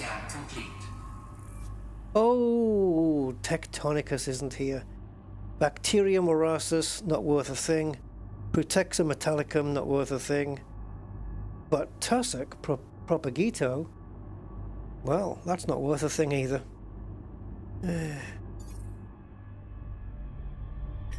Totally waste of time. But these things need to be explored for scientific and greed purposes. Well, it's not really for the money. It's for the ranking, really. I want the exo ranking. I want to be further than taxonomist. I'm sick of stuffing parrots and cats. Oh, that's a taxidermist, sorry.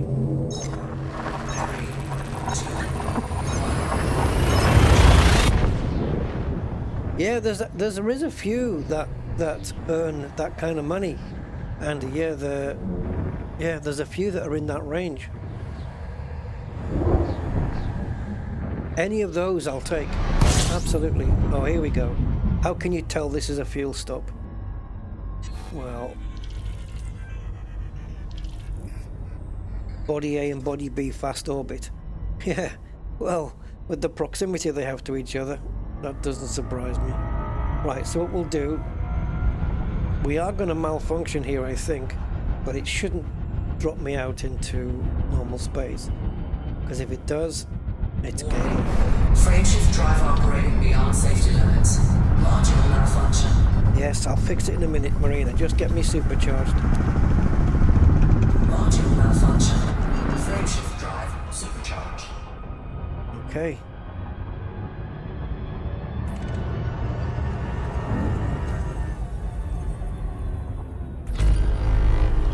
Right, 9 bodies. Let's go get fueled off body B, I guess.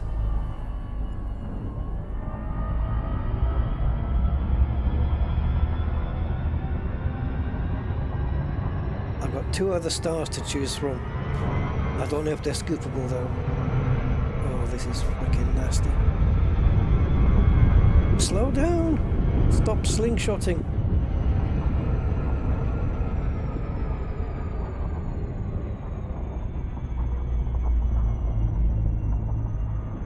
Right, peel me up.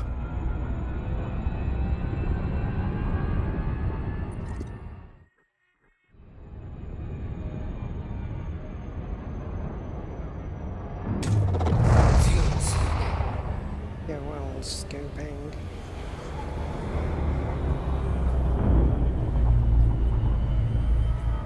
Let's get further in, get the fuel flow right up. Just be very careful.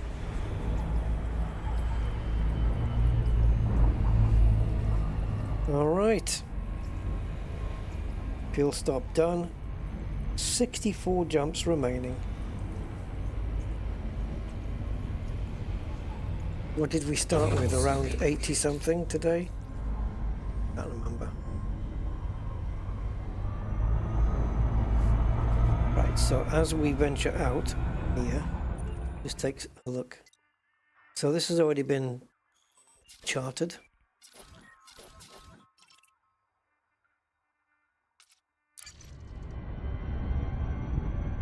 Slow down.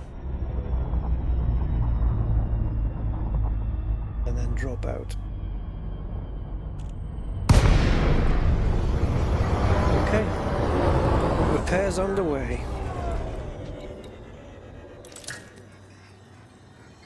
Two Class 3 AFMUs.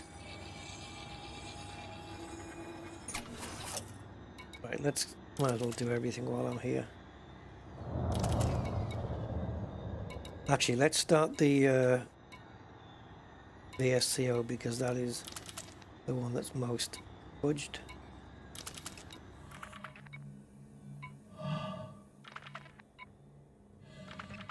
How much oxygen do I have? 7.5, that's it.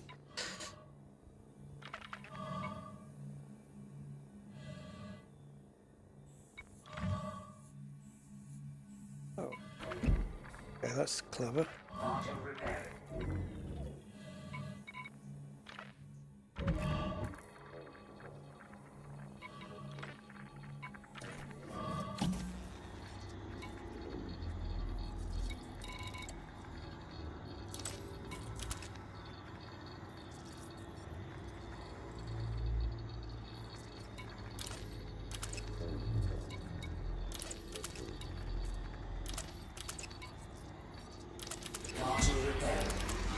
Offline. Module repaired.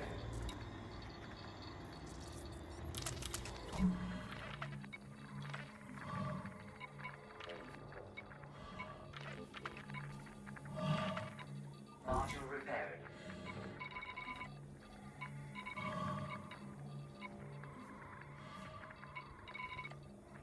Module repaired.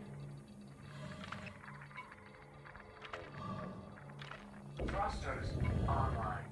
Module repaired. Oh, bollocks. It was Thrusters offline. still getting repaired.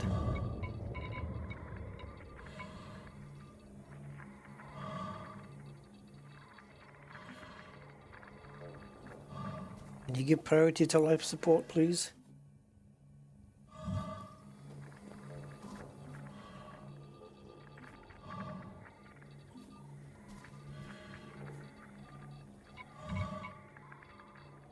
Can I not use... Can I fire up both of these and then let the second auto-build maintenance unit do one half of the ship and then...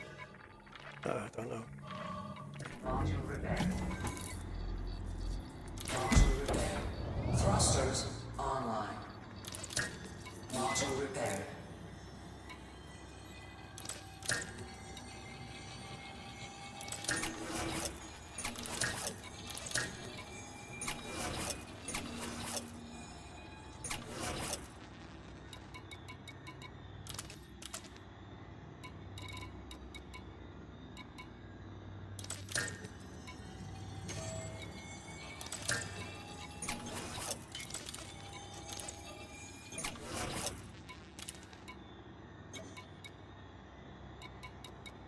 It.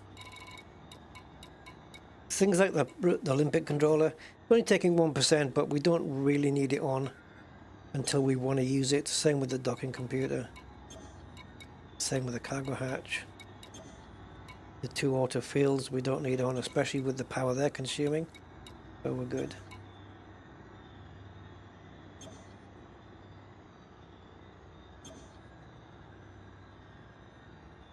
Because it was 84 before the usage, but that was with one of these enabled. That takes it to 83 if we enabled it now, and the 1% difference is the fact that I've turned off the Virpil Olympic controller where it was enabled before. Shields online. Right, we are full of fuel. We've got the next jump programmed in, which should be ND60. Let's just make sure. Yep.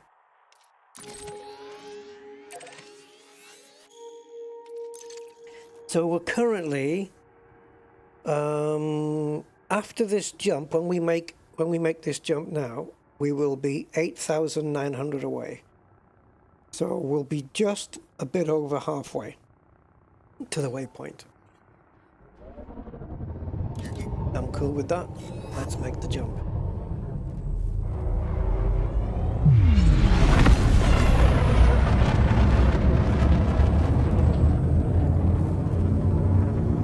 Oh, don't say that, Cam.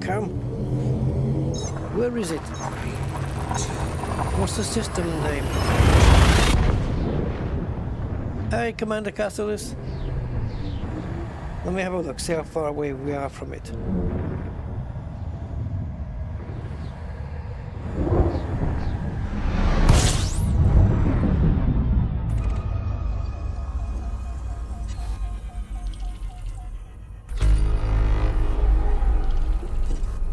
It isn't by any chance called that, is it? Okay. Do you have the system name for it?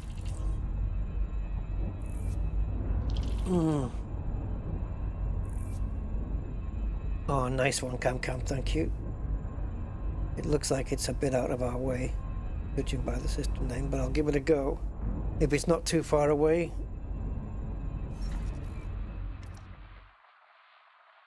Got a feeling it's going to be 5,000.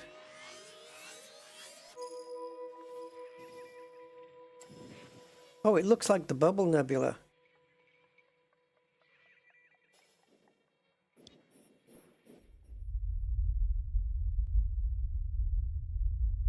All right, so Astral Shroud is there compared to where we are, right? And our destination is here. So as you can see, it's kind of a dog leg kind of L-shaped thing.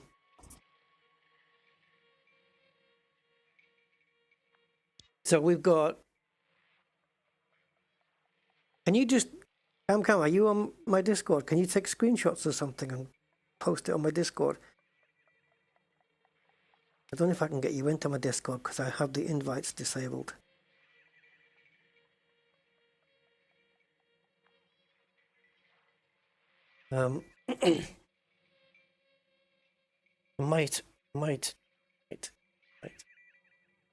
might re-enable the bytes actually. Done.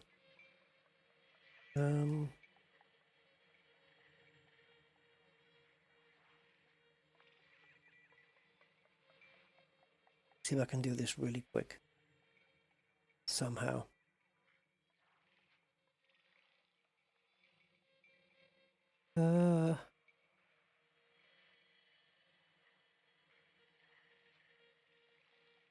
Okay. If you're not already on the thing, we have to be friends. Right, edit invite link. There we go. Create a new link, which expires after 7 days. Okay. I don't know if this is going to work, guys, but if anybody wants to join my Discord, join and then please identify your commander name so I know who you are. If you don't, I'll kick you out. Simple as that. I need to know you're a commander.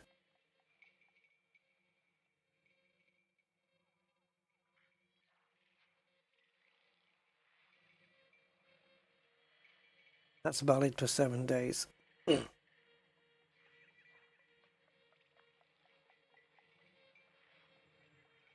I will not be pinning it. So yeah, if you post a screenshot of that nebula, I'll post it on here. Well, I'll show it on here if people want to see it. I just got 3 people joined already.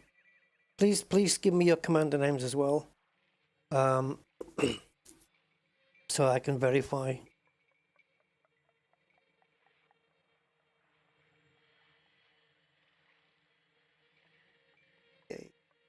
Hey, Commander Cam Jones is with us.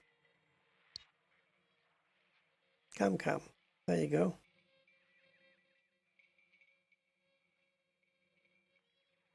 Of course you can join if you play on console. Yeah, absolutely. Absolutely you can. Makes no difference.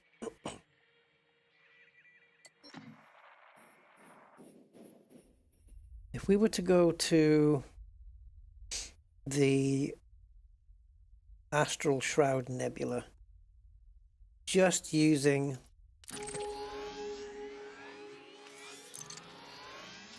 Frontier's plotter.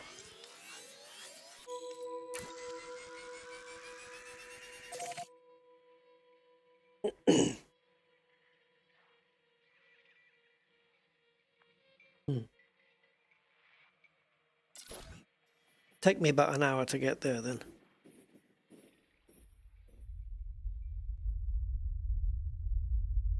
And then we have to dogleg it back the other way.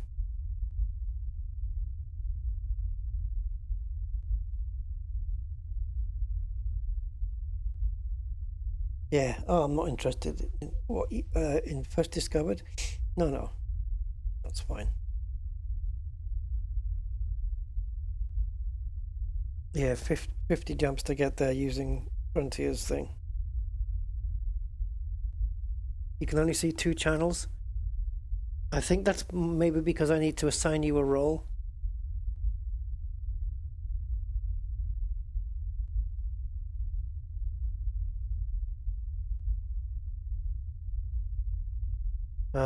Give me a second.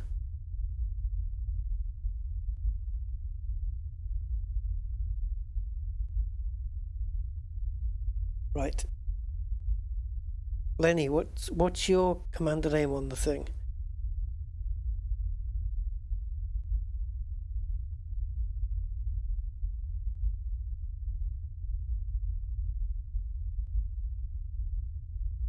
Give me a command name, I'll assign a role, and then you tell me if that fixes it.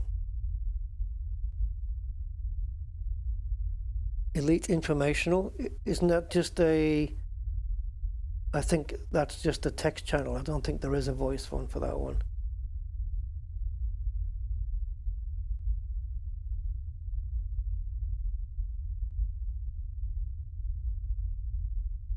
We do have a Distant Worlds 3. Oh, Lenny Brooks, okay. But you didn't just join though, right?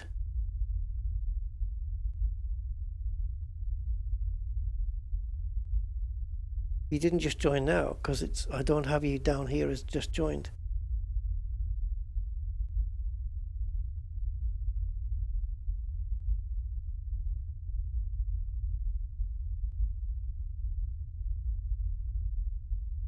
Hold on, Danny, then I've got to find you. Is anybody else who's just... Cam Jones, are you seeing all of the channels? You don't have permission to send messages. Okay, 1 second. Yes, okay, because all new members are pending authorization. That's what it is.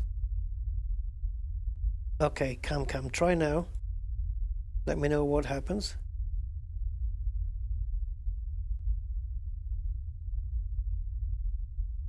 And I'm going to do the same for all the new members. I'm going to assign you a role, which should allow you to post stuff.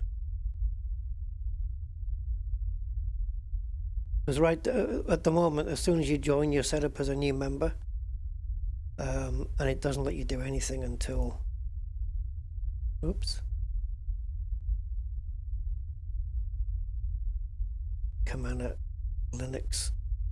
Oh, sorry, not links, sorry, command links. Check your role, that's fine. Command dev null. Roles.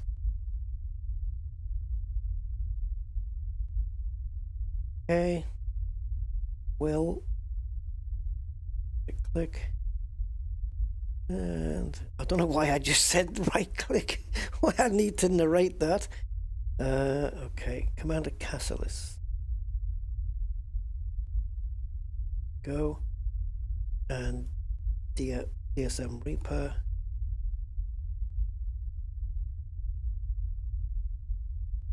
Are you guys right? You should be all you new members now should be able to see all the channels. So the fact that that is working as intended now, I might leave the link. I might create a new invite link, make it permanent. Now that I know that new members are being they're being assigned that specific role.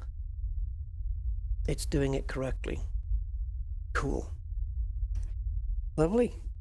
There you go. We've got 1, 2, 3, 4, 5, 6, 7 new Discord members.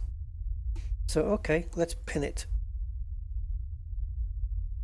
So I'll pin the message to the top. That's the Discord. All right, guys. So if you Cam, if you post in... Oh, okay, Distant Worlds 3 screenshots, that's fine. Oh, okay, it's nice. That's nice.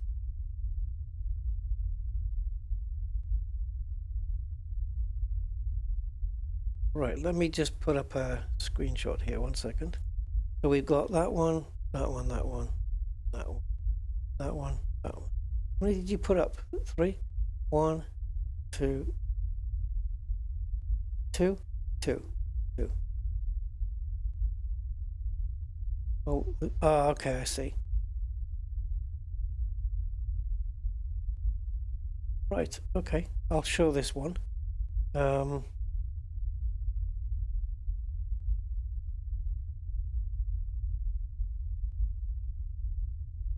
anybody doesn't want to see the Astral Shroud Nebula, look away now. Right, let me just bring OBS up.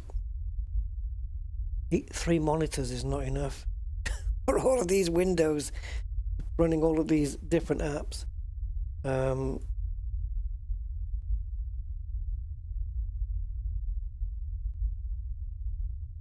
Right, so let's just load in the image on my desktop.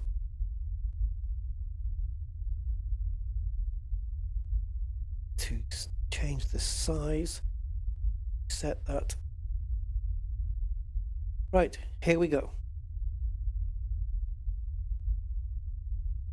Again, that just cut instead of fading. Yeah, so there you go. That's the Astral Shroud Neb. Yeah, Lenny, I don't know. Let me have a look, see if I can find you on the thing.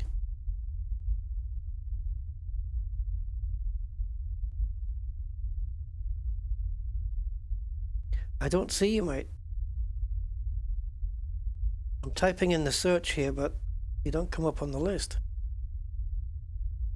Did you just join now? Because it doesn't show. Send me a friend invite or something.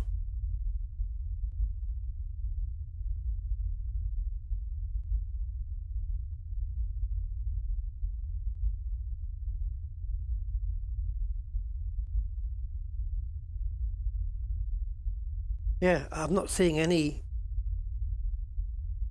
Hold on.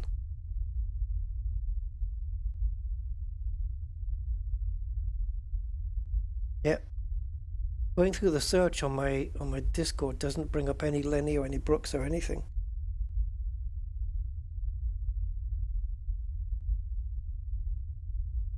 Been a member for a couple of years. Are you offline at the moment? Send me a private message on my oh, you can't, can you? Hold on. Let me just go through the offline users. Maybe the search doesn't work if you're offline, which would be really strange.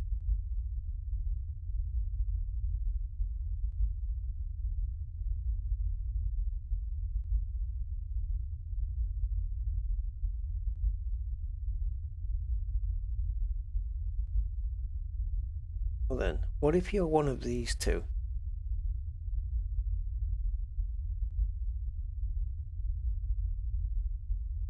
No. They're both pack hounds.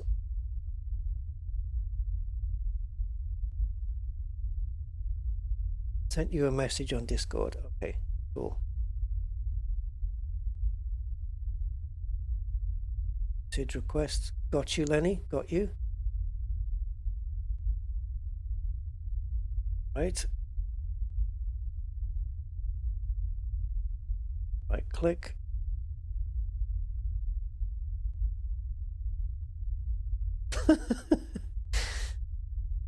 I do a right click and there's no roles thing.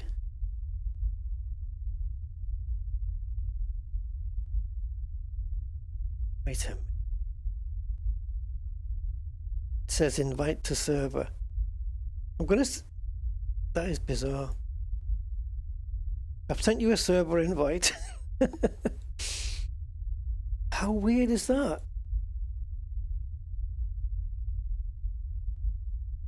How weird is that? Oh, there we go. Hold on.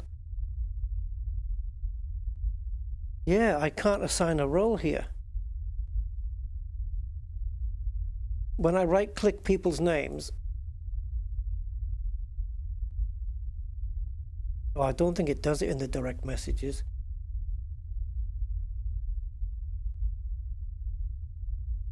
Perhaps leave and join then. Yeah, leave and join, Lenny, with the new link, and I'll get you straight in. Yeah, leave the Discord. Use the server message that's pinned, and I'll bring you in.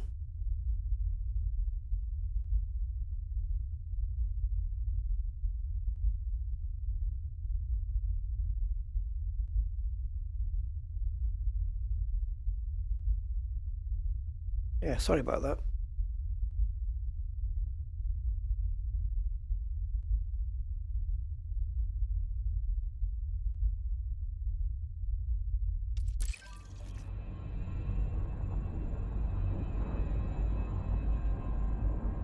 Just want to make sure that I'm heading in the right direction now. D6.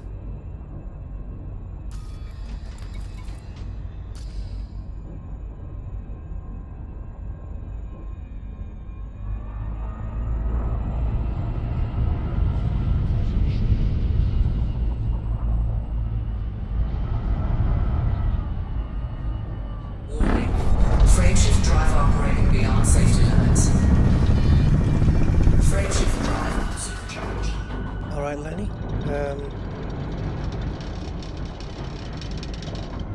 Yep, now I can assign you a role. Warning. Frameshift drive operating beyond safety limits. Done. All done, Lenny. You should be sorted now.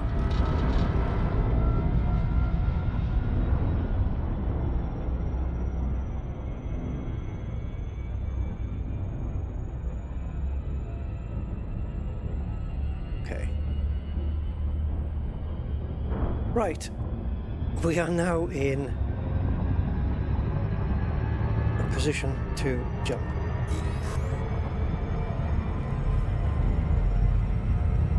Fuel star secondary. This could be a useful field jump. Except that it isn't.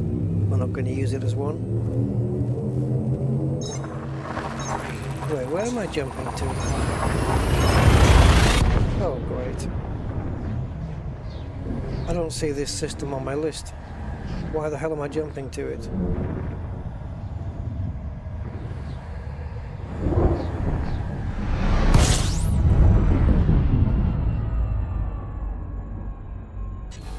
As we're using Frontier's plotter.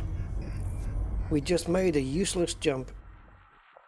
We can fix that though, don't worry. So what we'll do is we'll plot a route to there and then we'll clear it. Okay. So we're in a bit of a mess at the moment, but we'll get it sorted. So let's scoop first, because we may have to jump back to the system we were just in. Frameshift drive operating beyond safety limits. Unless, of course, the next system in our... Fuck. Unless, of course, the next system in our journey is within arm's reach. Frameshift drive operating beyond safety limits. Frameshift drive supercharged. Right, you son of a bitch. Which is the system we came from? Can you tell me that? Yeah, you can, but you don't really want to, do you?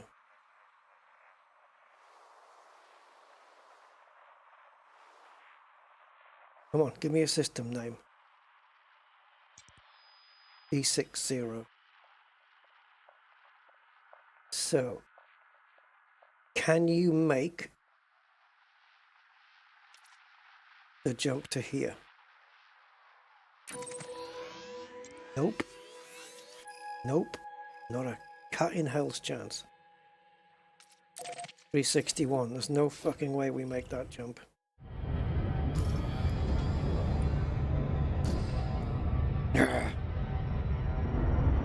Okay, no problem. If we have to do 2 jumps, then we'll do it this way. I'll jump to a local start and then we'll go over.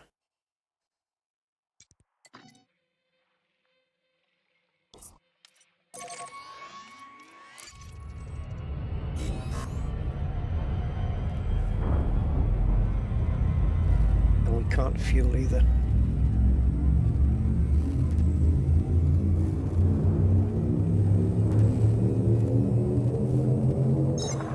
Right. That was a mess, but we'll do one more jump and we're back on the correct direction. Yeah, we were heading over to the astral shroud there for a second.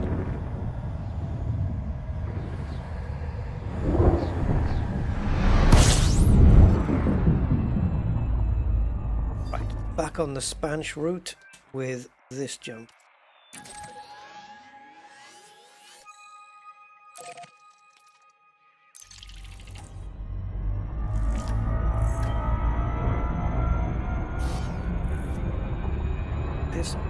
Oh, you're right. You're right. You are absolutely correct.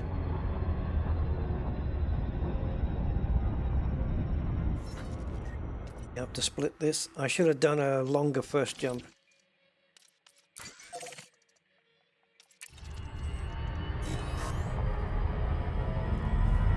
I'm sure we don't need to neutron jump for the next one. We don't need to use it.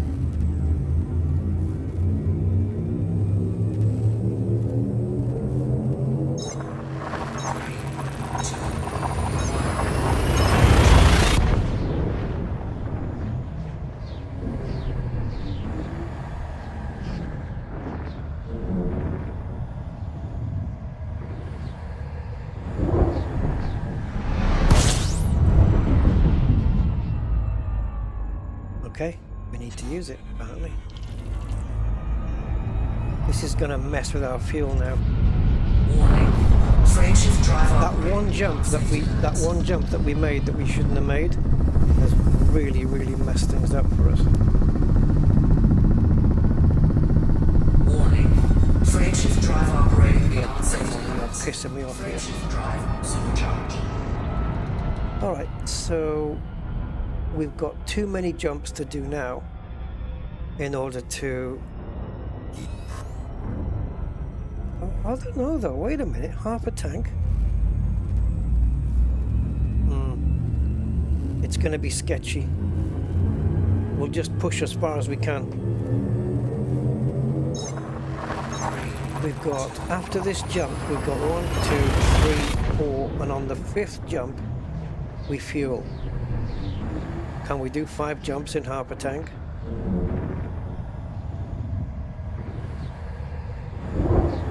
Well, guess we're about to find out.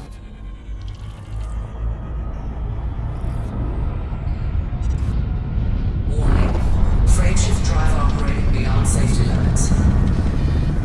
Frameshift drive supercharged. System scan complete. Depends how much fuel this jump's going to take, I suppose.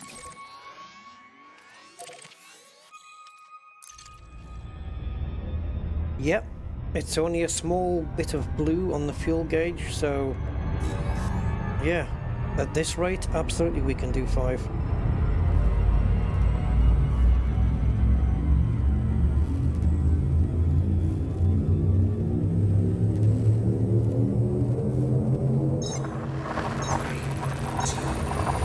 And then when we get to the next fuel stop, there will be 57 jumps remaining. It was 80 a minute ago.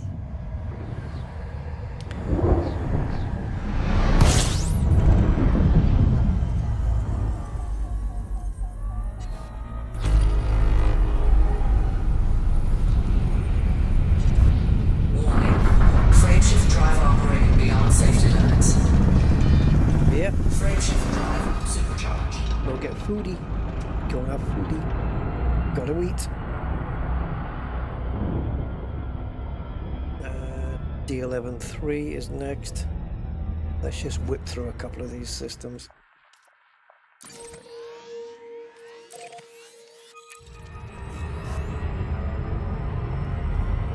Yeah, we've absolutely easily got enough fuel to make it. No question about it. This is the last Upales system we're jumping into.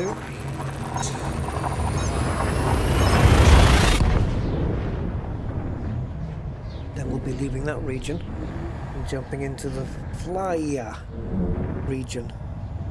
And the Flyua after that. And then the Swanee region.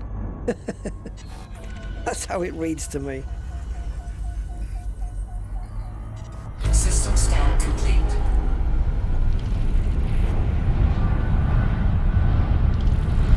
Warning. Frameshift drive operating beyond safety limits. Frameshift drive. This game's operating beyond my safety limits at the moment. Right, so we are in... Okay, so we're going into the Flya system. Come fly with me, guys.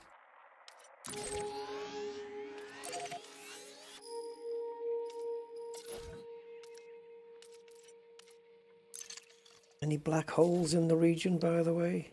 Not that we can... Well, we can afford a detour, as long as it's slight.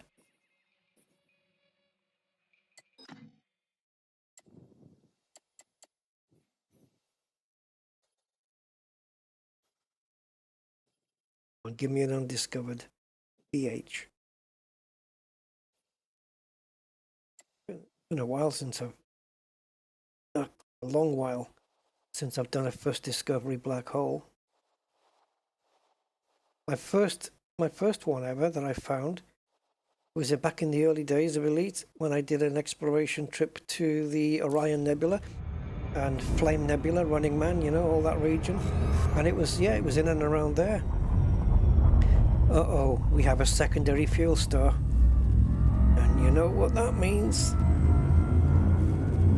Well, it might mean we get a very wavy, horrible neutron star.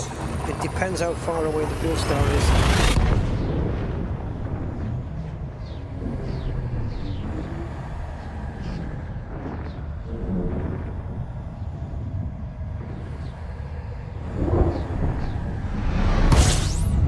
Okay, it's safe.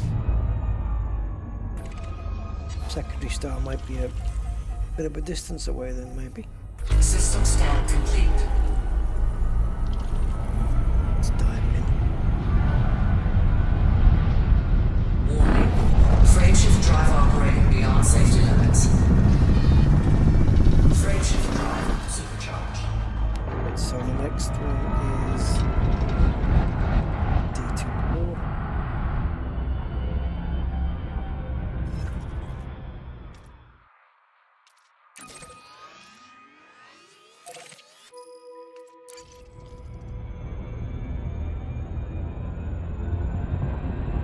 Getting ahead of myself here. I'm ticking off the boxes before I even do the jump.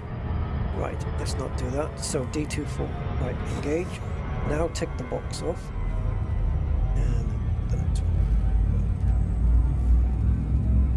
Right, so D24. And then after this one is the fuel stop. 3, 2,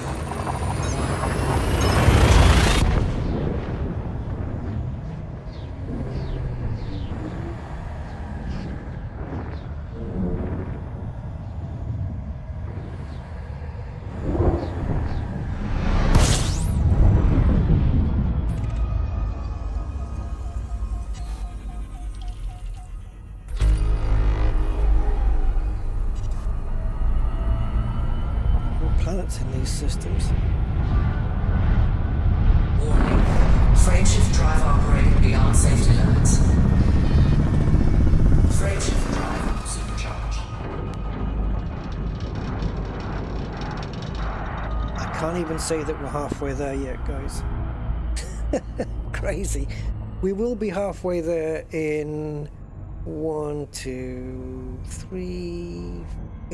After we do 4 more jumps, we will officially be halfway there. We'll have covered 7,000 light years. It's a little bit crazy, isn't it?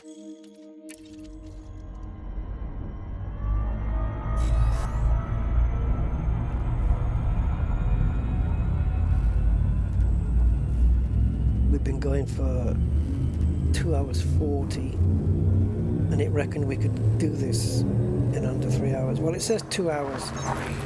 I guess that could mean 2 hours 59 as well. 2 hours 59 minutes.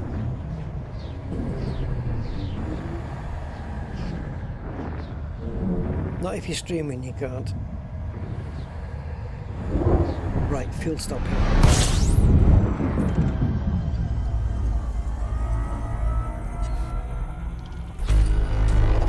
Fuel scooping. Yeah, well, scoop it.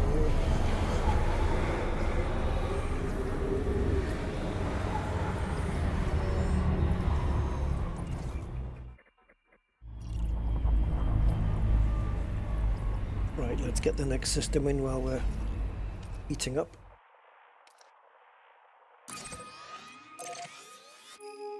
Well, that's bollocks. No, it isn't bollocks. That's correct. Fuel scooping complete. Why are we going backwards? Right.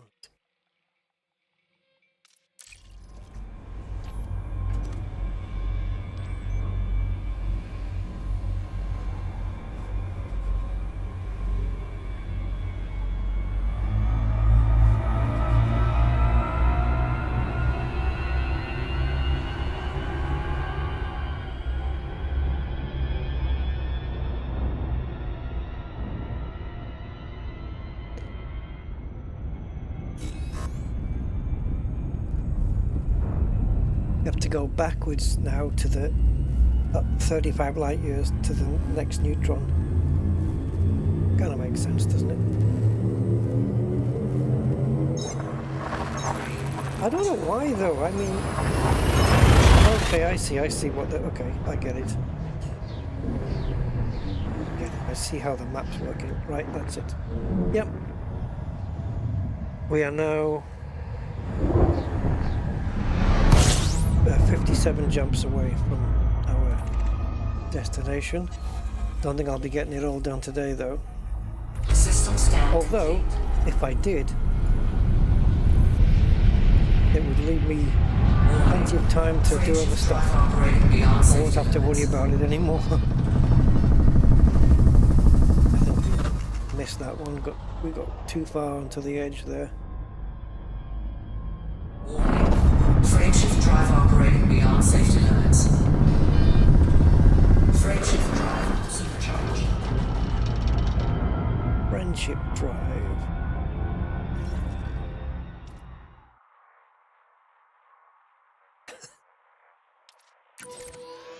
Alright, I'm going to tell you something, but I have to be very careful how I say this. Because in order to say the thing effectively to you, to convey what I saw on the video, I would have to actually say the N-word, but I don't want to do that because YouTube will block me. Otherwise, I would say it. But I don't want YouTube doing anything. So it was a little YouTube short of little kids mispronouncing words, but in a funny way, right? And because they couldn't say the word. So what was the one with the? I don't know. It began with a P, and every time the kid tried to pronounce it, he put the word penis in front in order to pronounce it. But there was this one baby, right? And for context, it was a black baby, right? Just for context, and it was sitting on the kid was sitting on his father's knee, watching a cartoon, and he tried to say Megatron, but he couldn't say mega, so he came out, it was with the N-word, Tron. And his father looked at him and said, Megatron.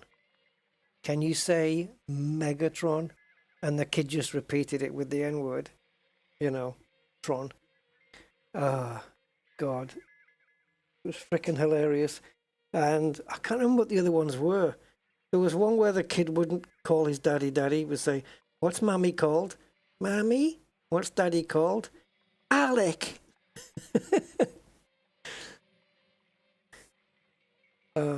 It was good. It was a nice, funny compilation. I was going through a couple of them. There was some with dogs, you know, animals, how they react to having baths and stuff.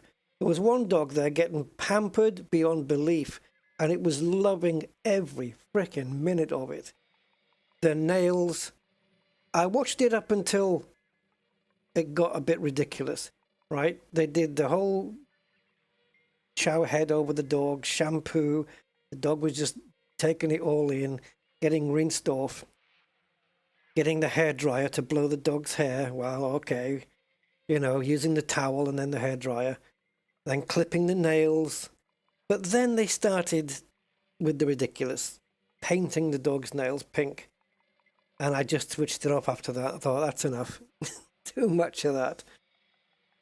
Oh, man. Some of them were hilarious. The ones with the kids are brilliant because just the innocence there. They just don't know. Like, what was it? Oh, there was a guy watching a football game, I think, with the baby. Well, I say baby. He wasn't a baby. He was like about 4 or 5 years old. And I don't know, something happened in the game and the guy just said something like, oh shit, or something like that. And the kid stood up on the pillow and just repeated his father, oh shit. What can you say? I mean, the kid's going to repeat what the parent's saying, right? Oh, God. So funny. I have to say though, regardless of anything, Megatron made me laugh. That was funny. Just the innocence of the kid doesn't know what he's saying. And the father's reaction was priceless. Ah. You're staying on the carrier one, Doodle? It's probably a good idea, actually. At least for this one. 14 frickin' Yeah, it's a long distance, man.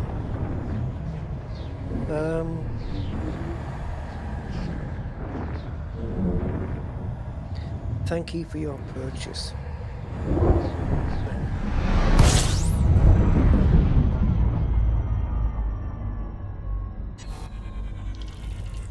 Okay, so we're in D61. Cross that off. Paste the next system in. Do the honk. And... System scan complete. yeah, Andy.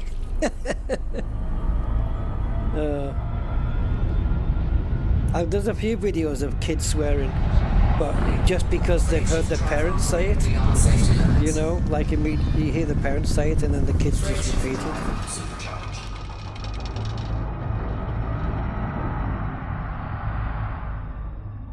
Yeah, it's funny stuff. Oops. Scan again. Okay, it was 3.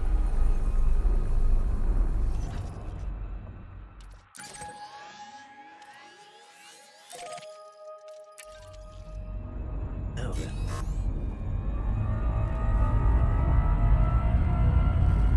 When we do this jump, we'll have a look at the destination again and just see how far away we are. Oh, it tells me that Spanch has been updated to press to reload. That would mean if I reload, I'm going to have to replot. I'm going to have to replot again. Yes, we can do that.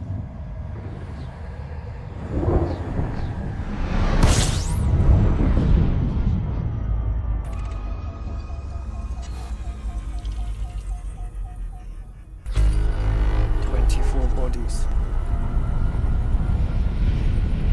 Warning. Frameshift drive operating beyond safety limits. Frameshift drive supercharged. Do we have those 24 bodies? Yeah, we do. Not a single one is atmospheric landable. Oh. There may be a good supply of arsenic in here though, you never know. Maybe a load of geos. Alright, let's reload this. So first what I want to do is copy my destination system into the buffer. Press the button to reload. And then put the source system back in. So it's already got... okay, it's kept the information on the screen, that's good. We just need to replot the route again. So this is where we're going.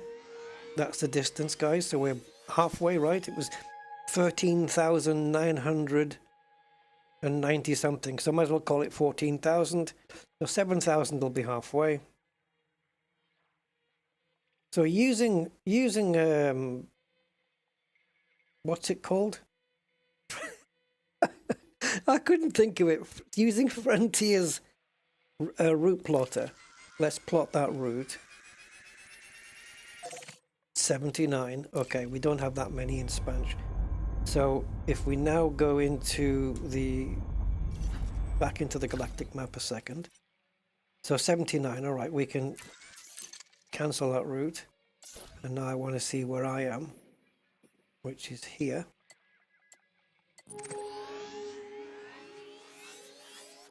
I want that system name, and I want to put that into Spanch and have it calculate that route. Could not generate route.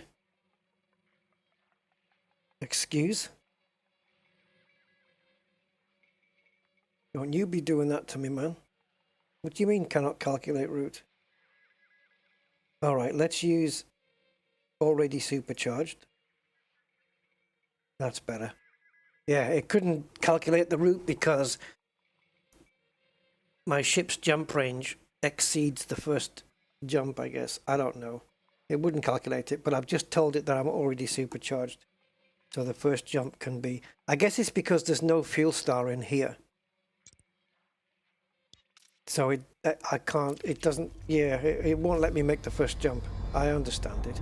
But we are absolutely already supercharged, so it's running through that. So, while it's doing that, it won't let me... Yeah, if you type in your reverse... If you type in your route, like, it won't let you copy paste out of it, which is a bit ridiculous, but sure. See that AA-A CO, one of those might be a black hole. AA-A's can be, but not for sure.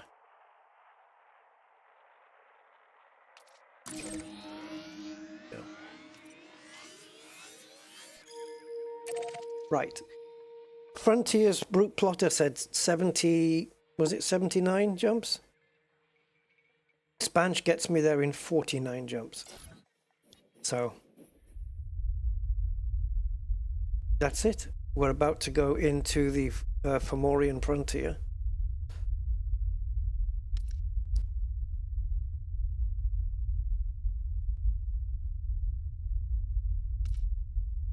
What the route again? 79. Now this is, Spanch is knocking off 30 jumps. That's how much more efficient it is. And we're talking 30 neutron jumps as well, right? Because it's based, well, it's not neutrons the whole way, but the majority is. There's a part where we do 1, 2, 3, 4, 5, 6, 7, 8, 9.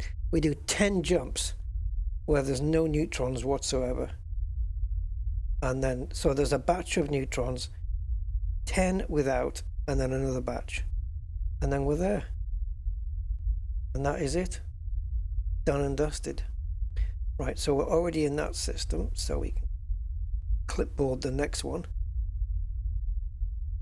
Yeah, I would love to just have a mess around down here. 49 jumps.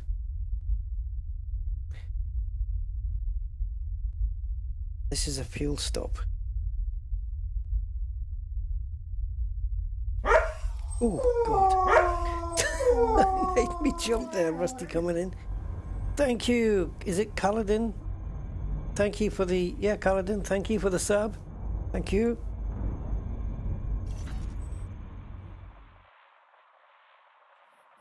Right, let's... I don't know, let's just jump to it. So this is the next system. But instead of jumping to it, why don't we jump to one near it? And still make that jump. Actually, that's not what we want to do. We want to program in the next Spanch system. And go there.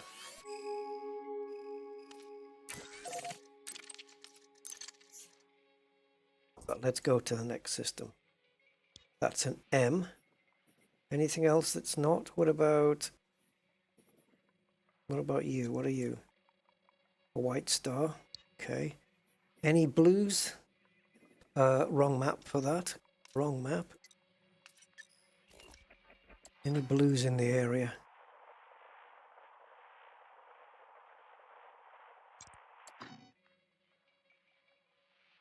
DC White Dwarf. We have an M class as well.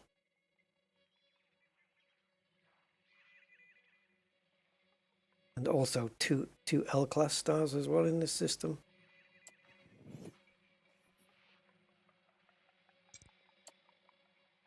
DC White Dwarf. I don't know, maybe Maybe there's nothing in this though.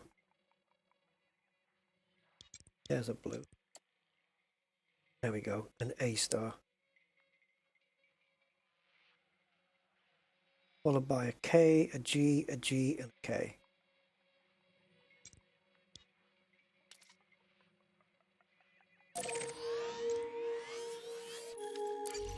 Let's make that jump.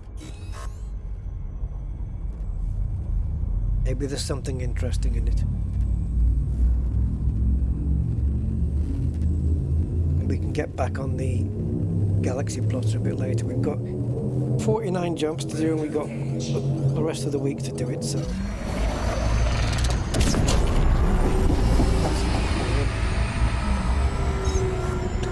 I don't know why I did that. Thinking I was in normal space, needed to boost to make the hyperdrive work.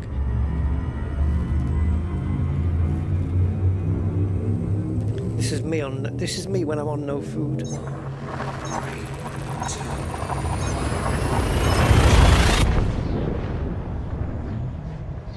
Hello, Orbiter. Yep, Orbiter. Oh, you won't find. If you're looking for out of context, you come to the right place, because that would be me. Right, so we have got, wow, a lot of them. 1, 2, 3, 4, 5. So when we honk, do we get more than 5?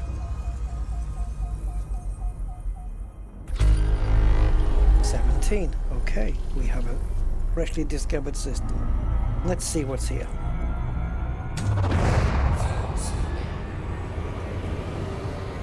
This can be our midpoint exploration venture. And then as long as we get back to D82 afterwards and fuel scooped up and ready to go, we'll be fine. No, wait a minute. No, we won't. We need to be at... Yeah, we need to be fueled up and then jump to D10-4, the next spanch jump, which is a neutron. Okay, we'll work it out. Right, let's get away from this big white star.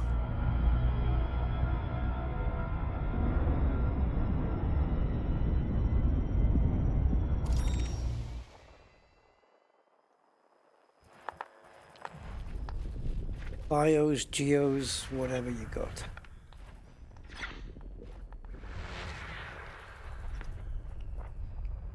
We have 12 bodies to find, and we'll be good.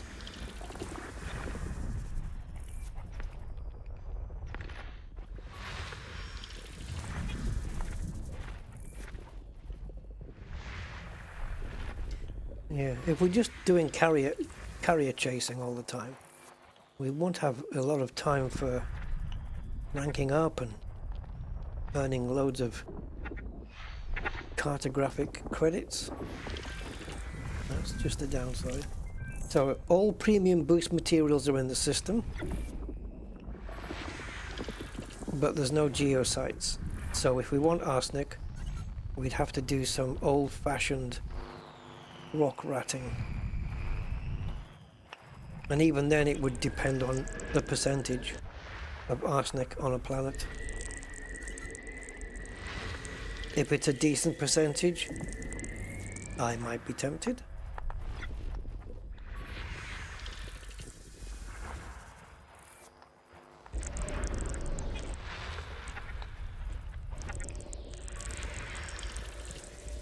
I wasn't actually paying attention to any of the numbers on the top of the screen though, on the top right, when we zoom in here. See how it tells us the resources? It doesn't list them all though, we just get... Oh, there we go. We have to wait. We want to list the rest.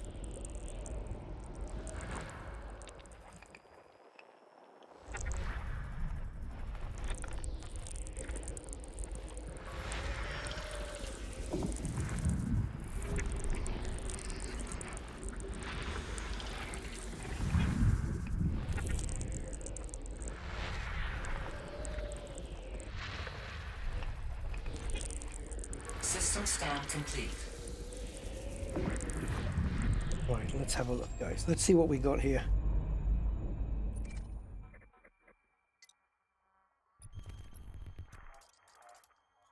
So let's just click on each one in this category, and we're looking for arse. A good bit of arse if we can get it.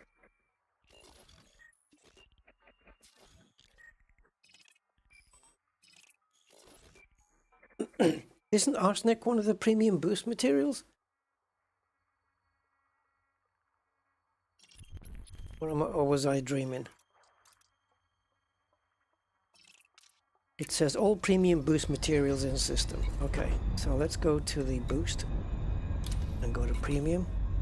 Arsenic. So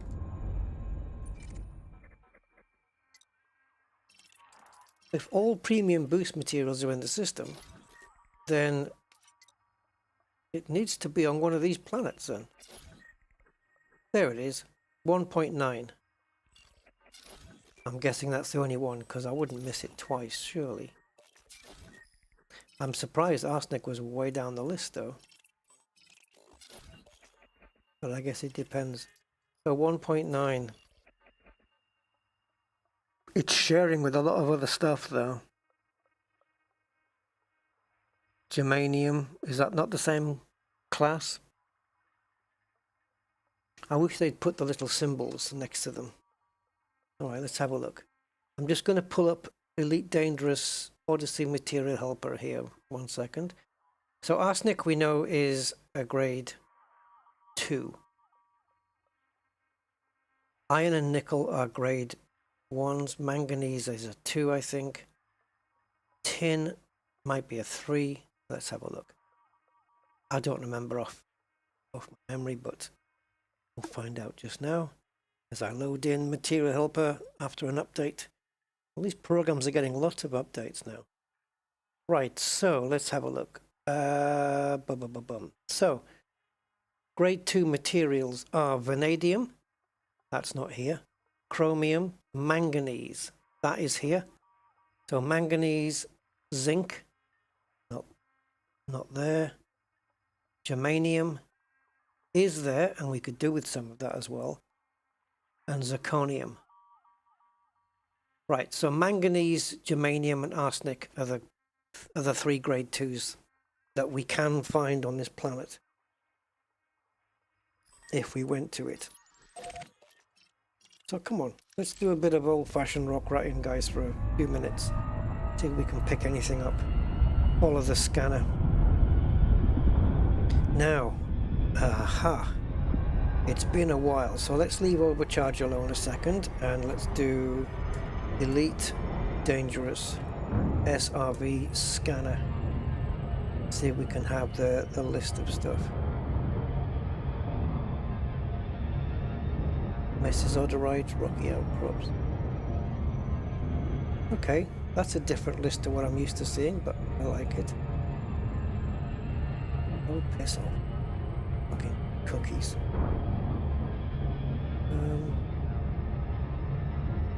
Alright.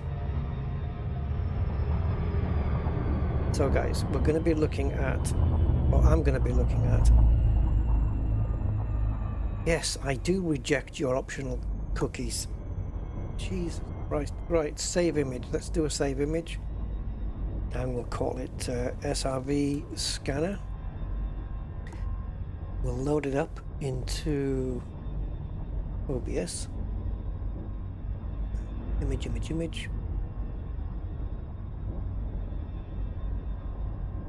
SRV Scanner. Let's make it bigger so you'll see.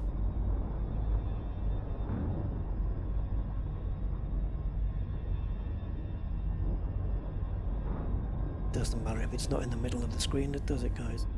Right, so we're looking at this. I don't know why it's cutting. What the hell are you doing, man? Why are you cutting? Image.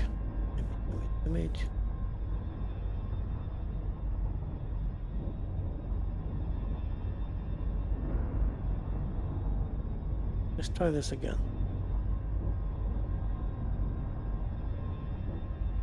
Ah, you pain in the ass. I don't know why it's doing it. Again? No. Okay. Right, we'll figure it out. Right, so these are all the different scanners, right? So basically ignoring the lines on the left side, it's the scanner patterns that we want. Like the Messes Zitterite is got one line at the bottom. I look at them as like railway lines.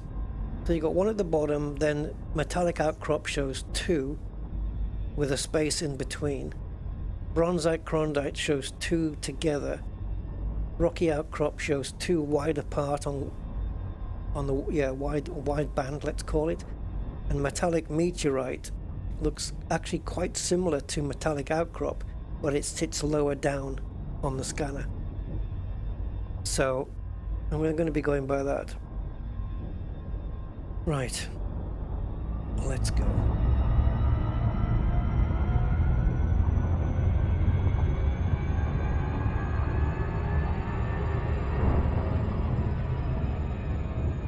Yeah, very few stars out here, and we're not even anywhere near like the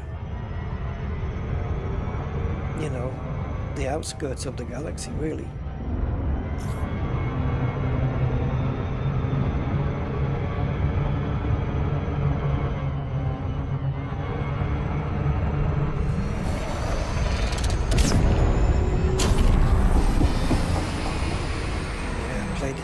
Played too fast and loose there. Just wanted to get round the sun, which we did do. There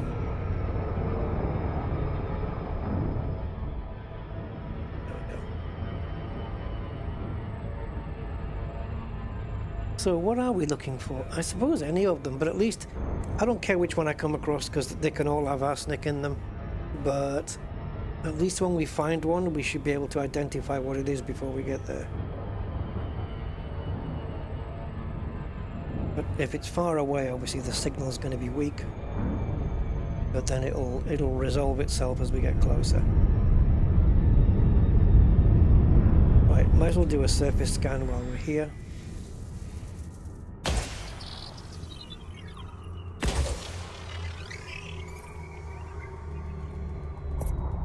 I mean, it would be nice if there was geos here, but there isn't. Surface scan As far as I know. 50%.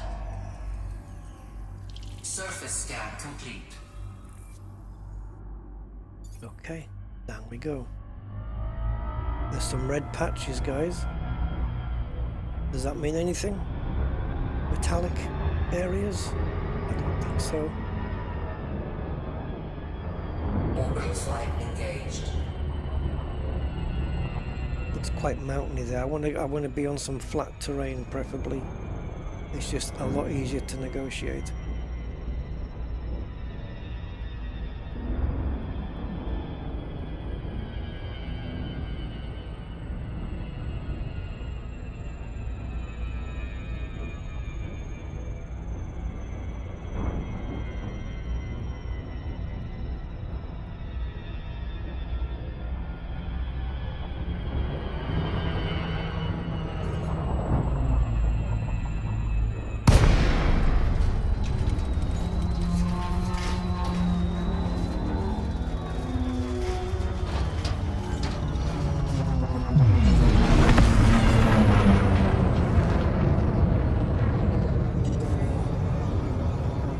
Down just here on this whiter patch.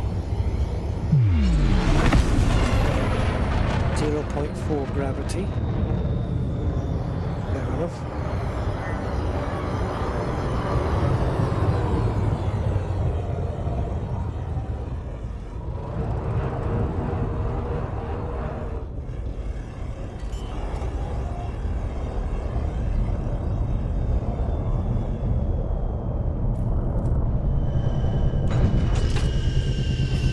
Might not be here for too long. Oh god. Oh shite. Okay. The only planet with arsenic and it's hot. Right, Let's get up. We can still do it.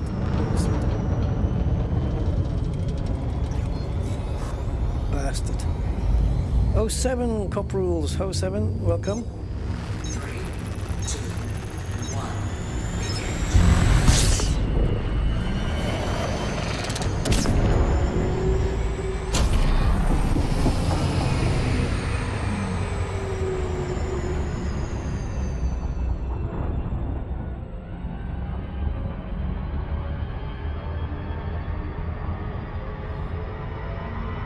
So what we want to do is go around to the dark side, where it'll be cooler.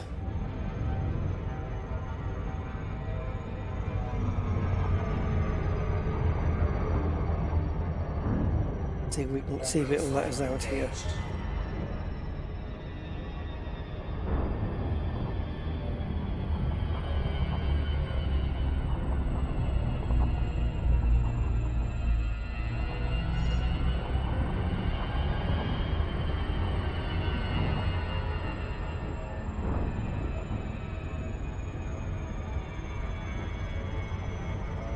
If it's still too hot on this side, then, well, it's a bust.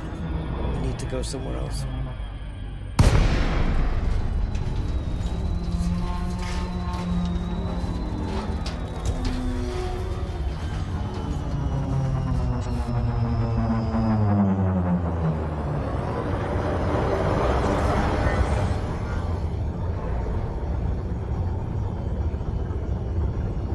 I don't know if I'm landing near flat ground or some horrible terrain or what.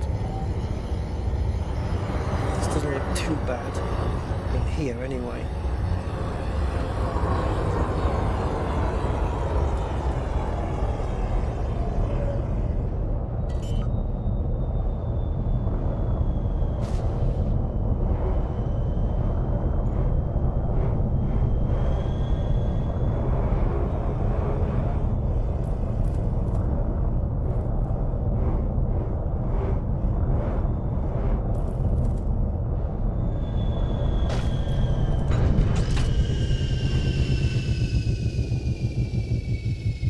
Can we get out?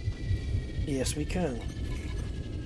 Actually, we could have got out on the other side. I'm just thinking, we could have got out on the other side. Yeah, we just couldn't have got footfall, but in the Scarab we could have still got out. It don't matter. At least we get footfall now. Yeah, the view was not too shabby, was it? It was all right. Right, so full engines, 2 pistol weapons. Let's go. Low gravity gun.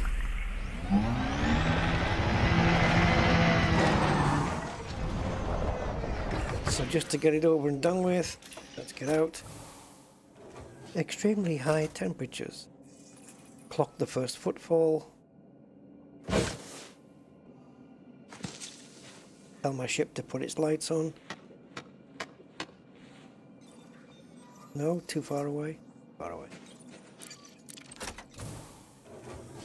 Okie dokie. So going by that thing, we have a broken railway line there, which has got 2, but it's not at the bottom. So it must be Bronzy Cronzy. Bronzite Crondite, that one.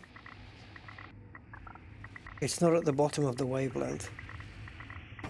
So let's see if it's Bronzite Crondite. Jet to CSL.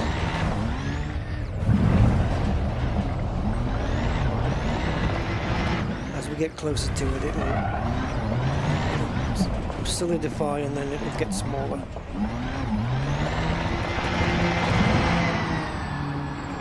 I could be going over a complete big canyon right now and I wouldn't have a clue. Integrity compromised.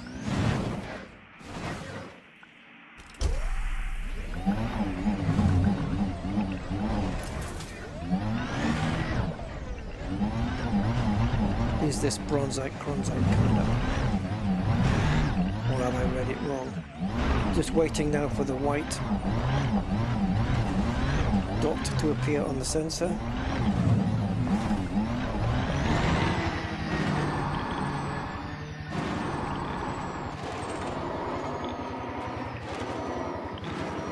Now we might get arsenic off this. It's fully possible.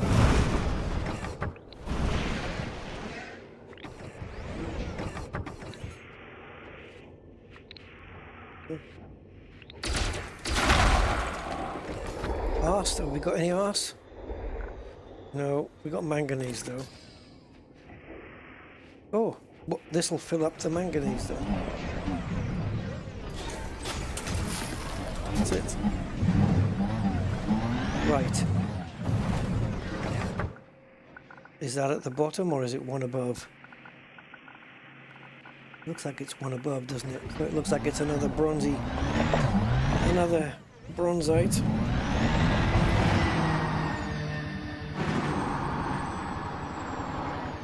God, I haven't done rock ratting for years, man. Like, not as a activity. Always been using geosites, really. Back to the old techniques, huh? Yeah, I think I agree, Andy. I agree. It's just a question of finding them. They're quite scarce. Metallic meteorites are very scarce. Metallic outcrops, perhaps not so much. Still difficult. The common ones are mesozillerite and bronzy cronzies. That's my word for them. Bronzy cronzy. Which I think came from Eddie Izzard calling Jesus Jeezy Crazy.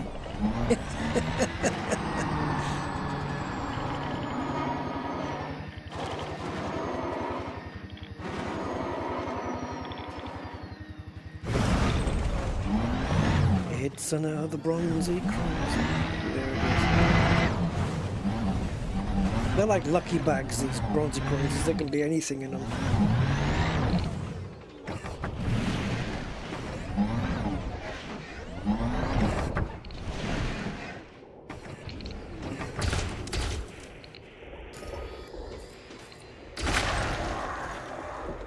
Ooh, some germs, guys.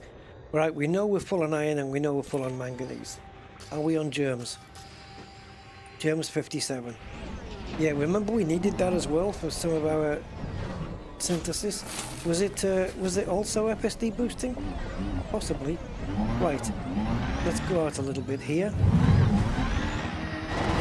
Get away from those materials and see if we can pick up like anything on the scanner. Let's do a full 360. Very faint signal. Very faint. I don't think I'm going to go over there. See if we can pick up another. I don't mind faint signals, but not back in the direction I've just been.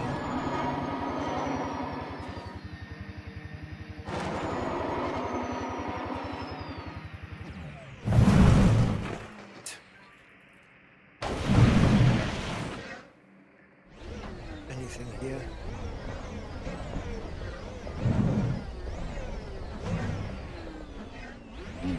Oh, not even a faint signal.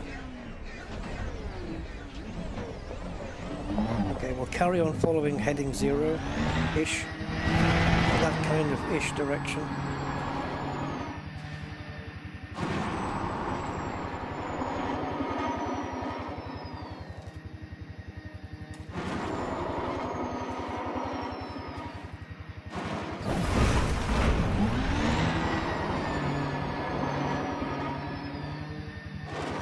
Get over this ridge bit. Okay, maybe not. We're going to have no SRB left in a minute. We're going to be using up materials to repair. And then we'll be looking for those bronzites. Okay, so we have some weak signals. Anything else stronger? See, when you get a weak signal, it takes quite a while to resolve. Okay, so we've got one at around 290, so let's head up in that direction. See what it turns into.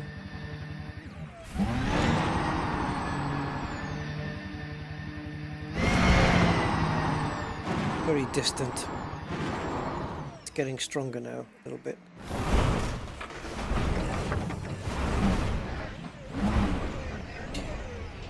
Be nice if you can keep the SRV straight.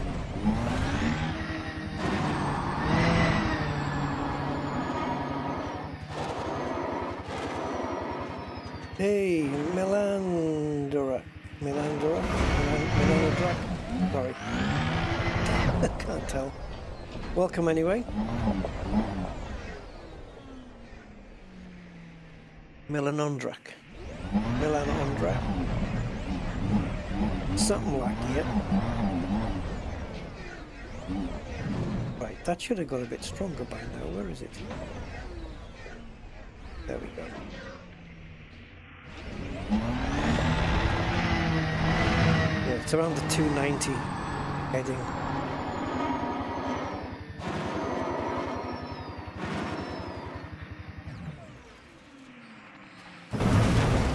Bloody hell, every landing spins us round like a record, baby.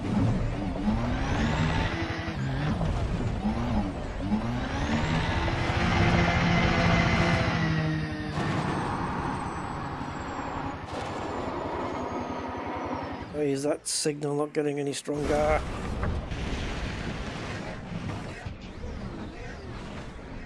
I've been going in the wrong direction here. What's going on?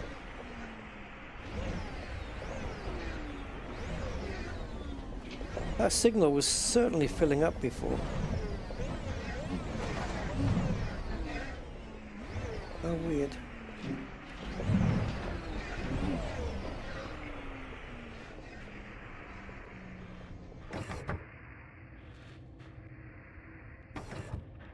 Well, that's not normal.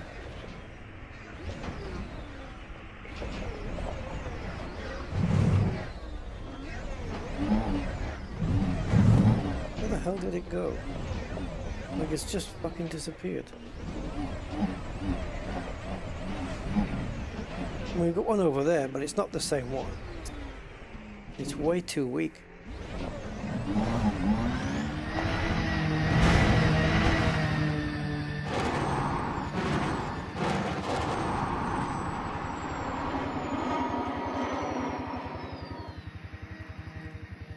Just searching for arsenic at the moment,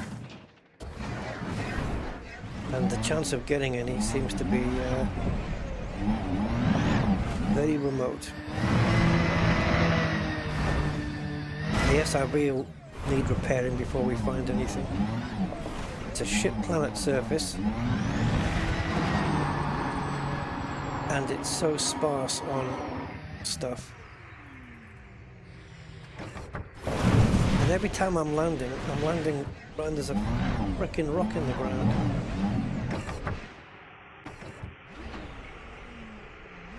Just a load of more weak signals, but where's that one we were heading towards at 290?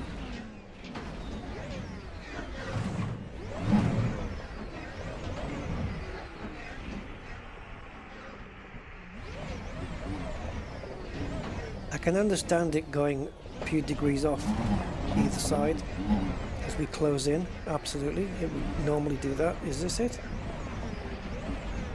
330 now? I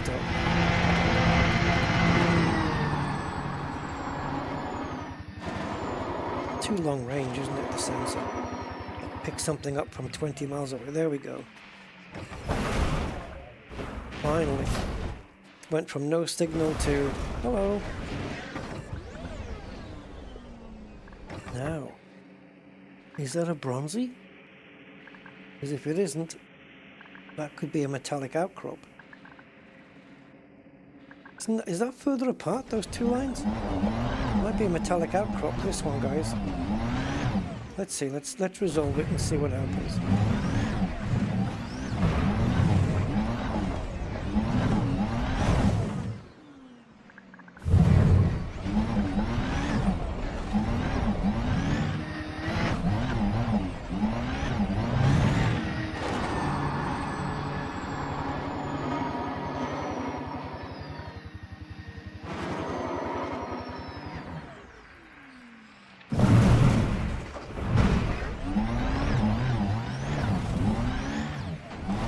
Following the railway lines.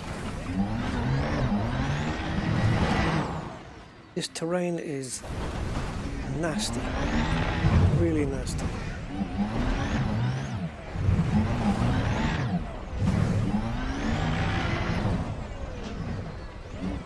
Is it a metallic outcrop? or is it? Well, yeah, meshes on the right is one line. Metallic outcrop is two lines spaced apart. So is metallic meteorite though. But metallic outcrop sits higher up. So that's my guess on this one. Metallic outcrop.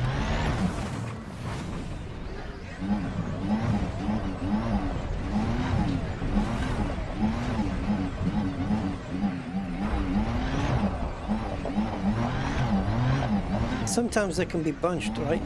Maybe if you find one, there can be another one in the proximity. See, do we have? It looked like it was breaking off there into two.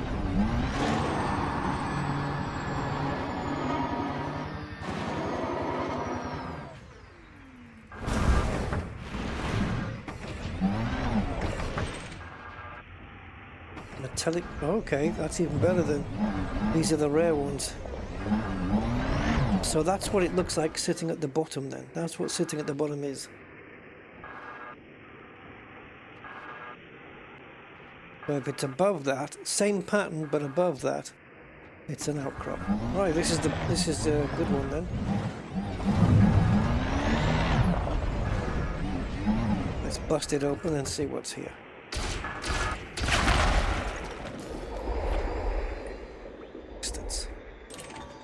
Some good stuff, but not what I want.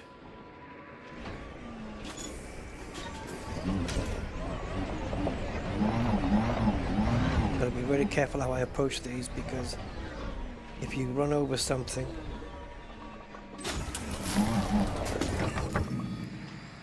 let's just pick everything.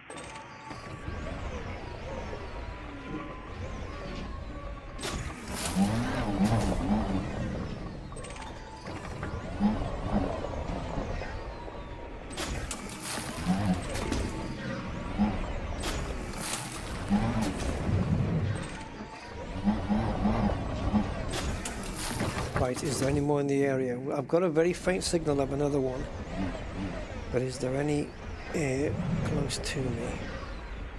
No, but there's a signal. Look, there's another one. That might be a... Judging by the distance there, high up, that's a bronzite chondrite, I think. But it's something, so let's head towards it.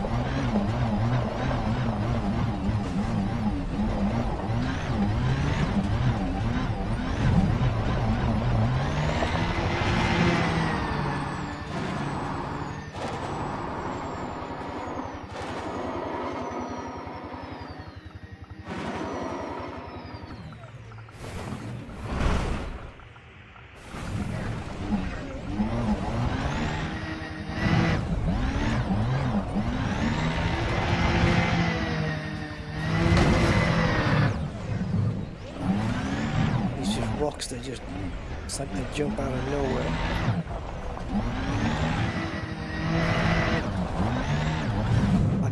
I can't keep the SRV in a straight line long enough to freaking boost the bastard.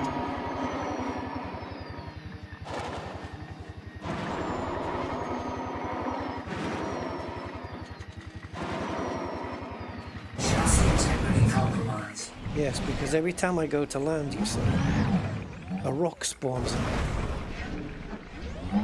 Oh, hello. Hello, we've got wide railway lines. That could be an outcrop. We've got a couple here. Which one are we going for first? Let's go for this one.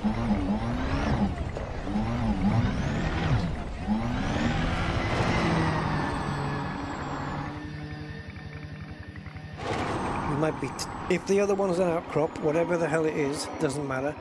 We'll be probably well out of range of it by the time we get in range of this one.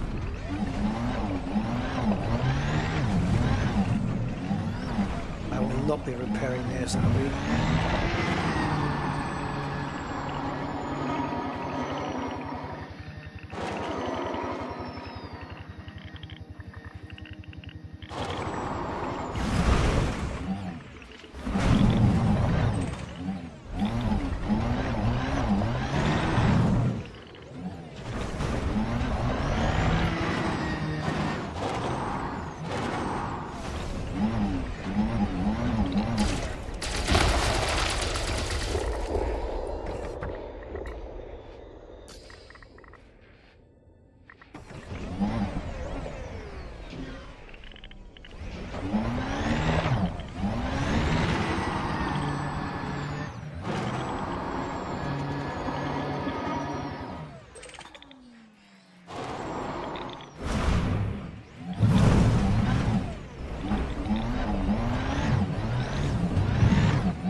that's an outcrop.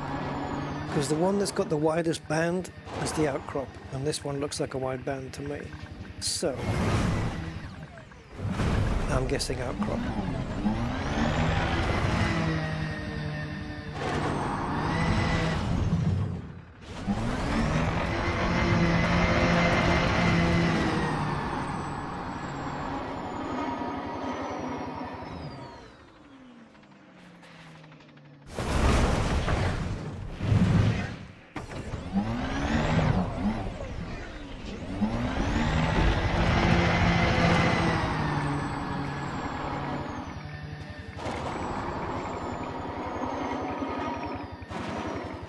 Yeah, the terrain on here is so shit though.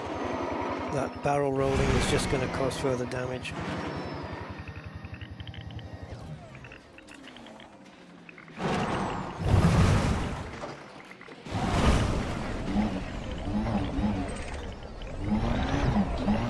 It is a nightmare of a terrain.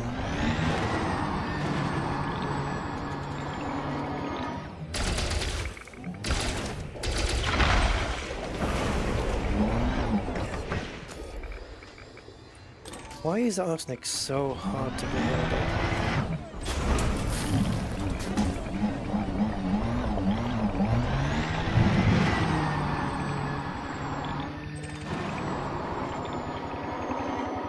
There's more than one outcrop here then.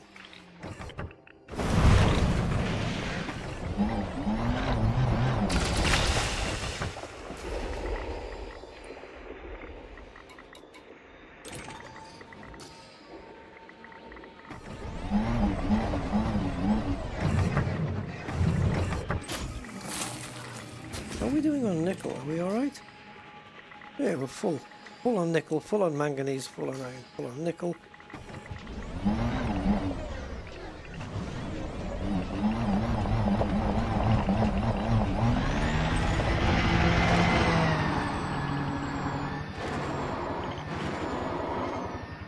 Right now I'll settle for one. Just give me one arsenic.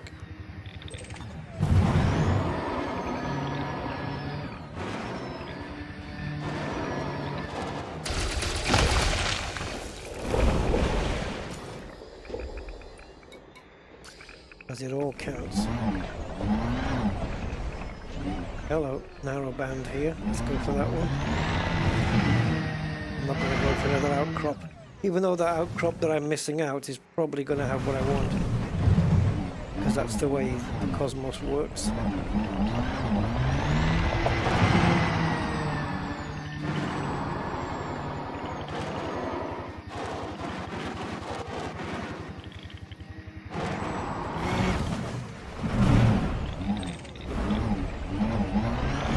Couple of bronzy cronzies here. Let's get this one. And then there's another one off to the right there.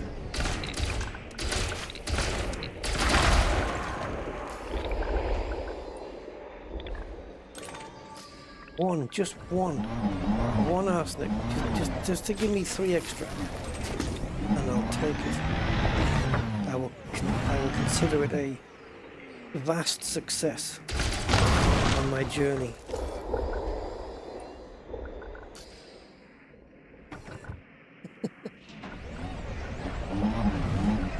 Alright, outcrop. You've been given a reprieve. Wait a minute. Wait a minute.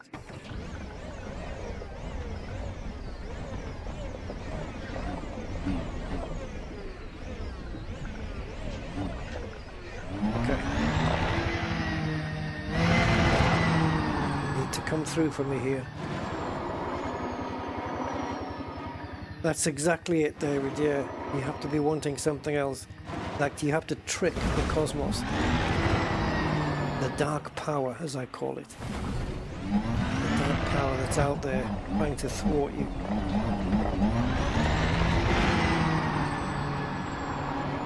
The same dark power that makes you forget why you went into a room, that loses your pens and you can never find it.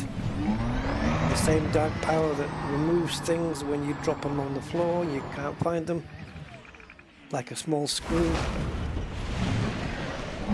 You drop it on the floor and you never see it again. all controlled by the same dark power.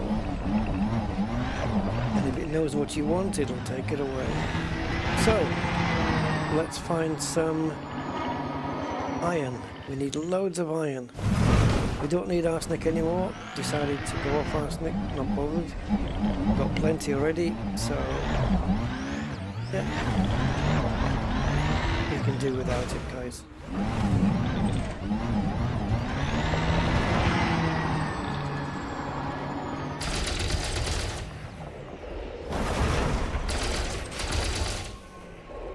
Oh, we did get it, okay. Merc.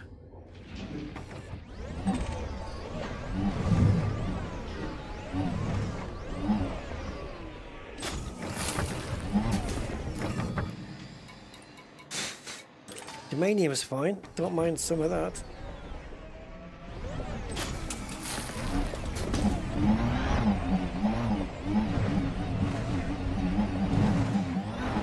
I think we need to find a planet with arsenic that's like well over 2%. Because 1.9 is killing us.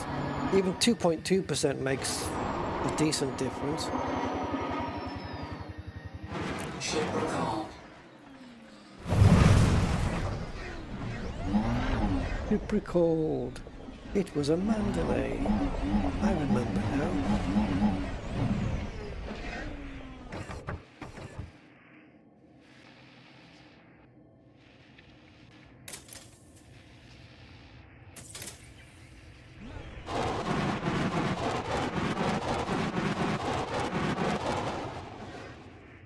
Down to 6. That's 7.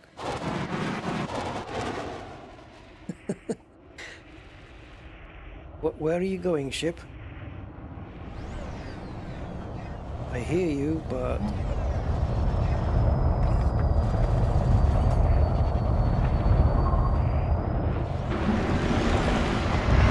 Wait, no!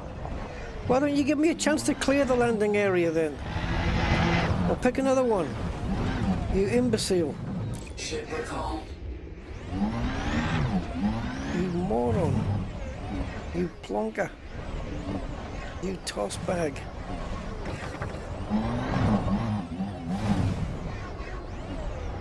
Landing area blocked.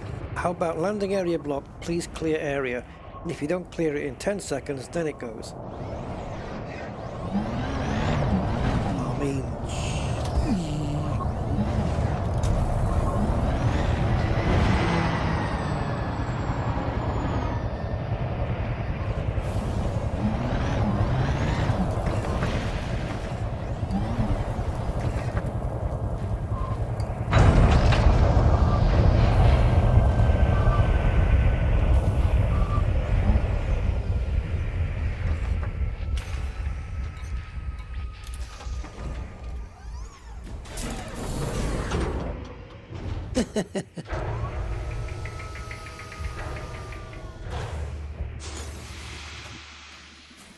Yeah, like gremlins.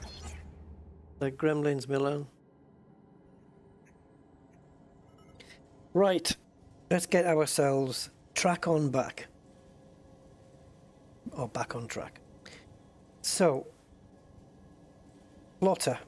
We need to make it to this system, but with a full tank. So, let's go here, fill up with fuel, and then we'll jump to there, and supercharge, and then let's just jump until the next fuel jump, and then we'll be like 40 jumps away, and I'll leave it there, because I can only take so much of this stuff.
Do you know what I've had to order? It cost me more in postage than it did to buy the frickin' thing. Well, almost. Yeah. It's, okay. Don't even think I could even begin to explain it. It's a clamp for my shifter. Hold on.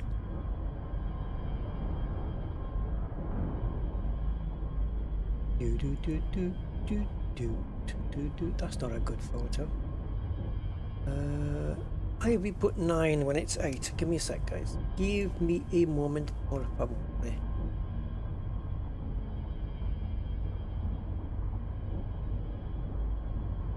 So I go like that, and like that.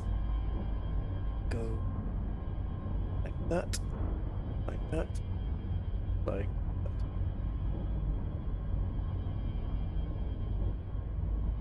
So I have a, this is my gear shifter that I use, right?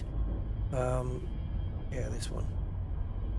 And after a while, putting it on the desk, this screw thread, the screw thread starts to wear away to pretty much nothing. So this is all fudged completely. I can't even clamp it to the desk. The last time I tried to clamp it to the desk, it clamped down beautiful. Now, the part that's where it clamps, which is probably in the middle here, is all worn away. So I used to use some wood in between, a little thin piece of wood, so that I could use a different part of the thread, right? And now that's all worn away. So it will literally will not tighten on my desk. Thankfully, Thrustmaster, who I didn't realize was actually, or at least they deliver from France, does sell them separately. So if I do not clap, yeah. Did I mean clamp? I did actually mean clamp, yes, this thing. So I've had to order this to replace, get a brand new one. It says $24.95 there. I'm damn sure that's not what I paid. I paid, like, from Thrustmaster themselves, I'm pretty sure I paid £14, $14.99 maybe, but it was £12 shipping. The bastards, the absolute bastards. Yeah, so that's coming tomorrow morning, somewhere between 9 and 12, so that I can have a fresh one. Now, mind you, this one's lasted me since, this is my original one since I bought it, but I also use it as a handbrake because it has quite a unique feature, this thing. This is my ideal setup. I like to have that. But it's got quite a unique feature, this, where this sequential silver plate here, you can turn that at any angle you want, because the screws will go in and tighten no matter what angle you rotate it to. I don't know how that works, it just does. I don't question it. And if you rotate it so that the gear shifter is, if you rotate that H pattern 90 degrees, then you've got this whole, okay, I didn't want to do that. Then you've got this whole up and downy bit, right? You've got this whole, the length of this vertical part that would be horizontal when you're changing gears. When you're going from first to third, you have to go across it. But all of this from center point down becomes a handbrake, and you can just pull back and it becomes an analog handbrake, so it can actually act as a handbrake. And it also has here, you can add this plate on instead, which I have, which is a sequential, like for rally. So you would pull down, upshift, and push on it away from you for downshift. That's what rally cars use. But I can't use this because I need a separate handbrake, which I have now got. But rally's not picking it up properly for some. Yeah, don't worry, Cam, I am. There's nothing on there that's personal at all. Absolutely fine. But yeah,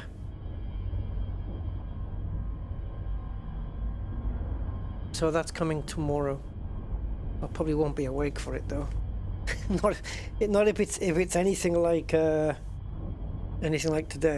Temu wouldn't have that kind of stuff. It's a very specific item. I do have a cheap Chinese knockoff handbrake though, which works in every sim that I've tried it on, except AC Rally. Awesome.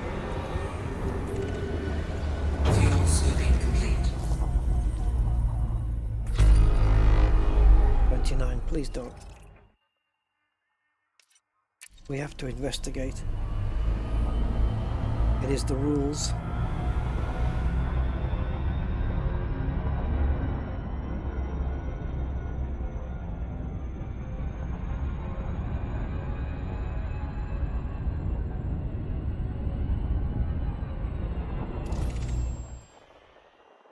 Nothing special here, like no earth likes. But alright, let's see what there is.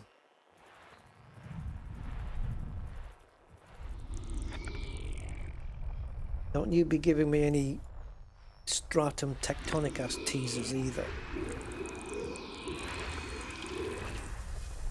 Don't want to hear it. Only tell me if you're absolutely sure. There's a bio.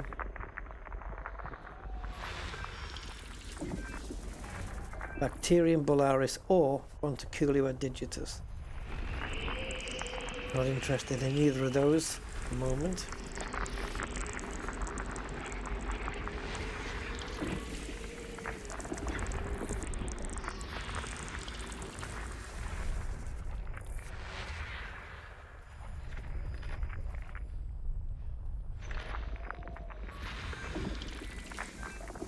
Okay, that's definitely got Bacterium bolaris and Fonticulua digitus on it because it's only listed 2 possibilities. And there are in fact 2, so they must be there. But I'm not interested in them. I don't think they're lucrative enough for me to go out of my way for that.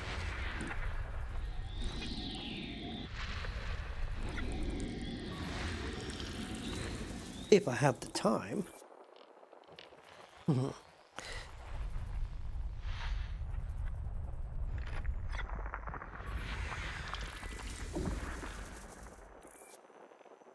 So yeah, as I was saying earlier, the average that they're saying now from waypoint to waypoint is going to be between 7.5 and 10,000 light years on average. So we've covered less than 7,000 today. We've done about 5.5, I would say.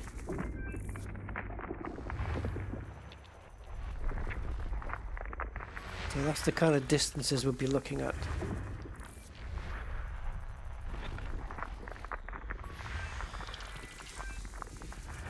Right, so there are bios on these planets, but nothing that's going to entice me over. Geos.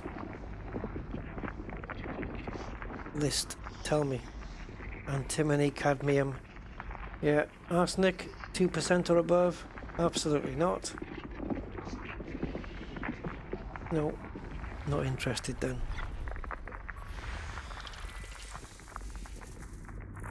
Actually, I should have been looking at all the planets, to be fair.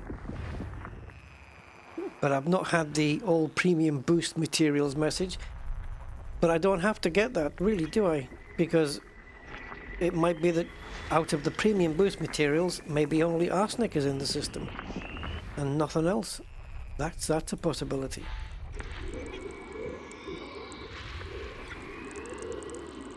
Funny that, arsenic is like a grade 2 material.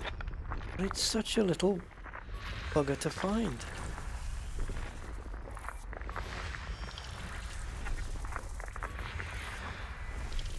Need a material trader to trade down.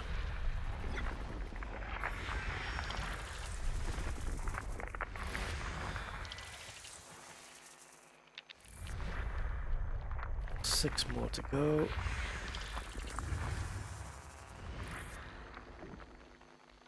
Done.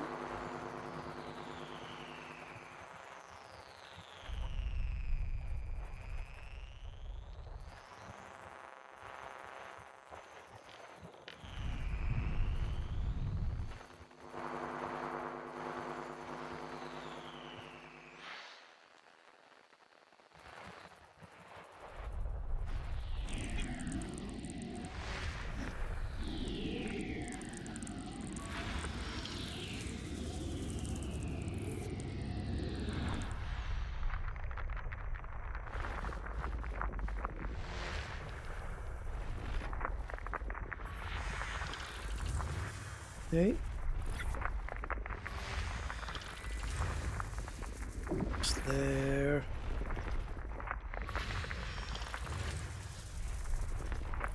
System scan complete.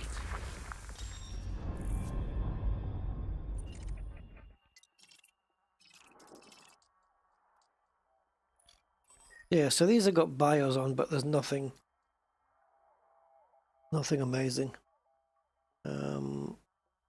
Yeah, the most lucrative one is worth 1.8 million.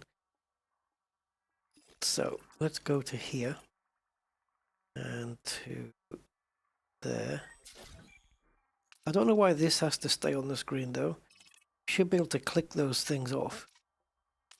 But anyway. Arsenic 1.6.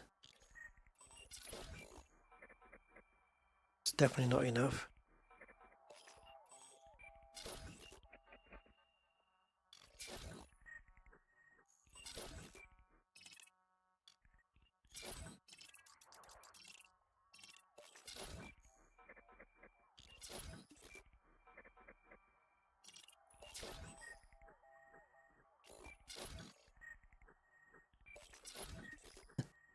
Arsenic 1.6. I think that's what we're going to find on every planet that's got arsenic.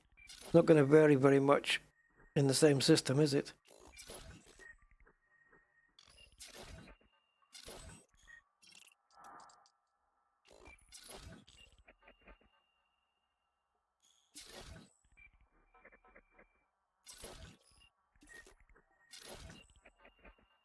Arsenic 1.6. What a coincidence. The exact same spread. Alright, so we are now jumping back onto the Spanish highway, providing I can find the browser window that has it in. It's somewhere. Oh, there you are. Right, so we want to go to D10.4, which should be right next door to us. There it is.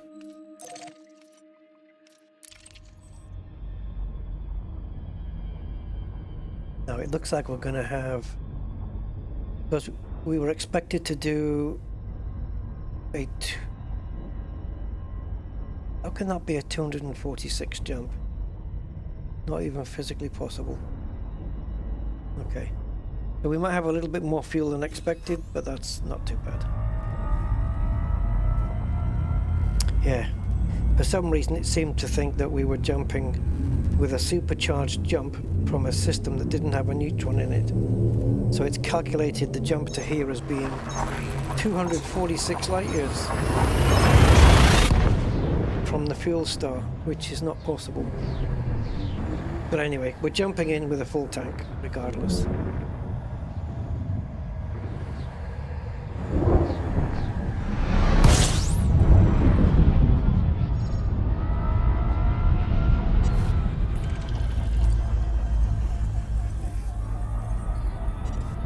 System scan complete. Warning. Frameshift drive operating beyond safety limits. Frameshift drive supercharged.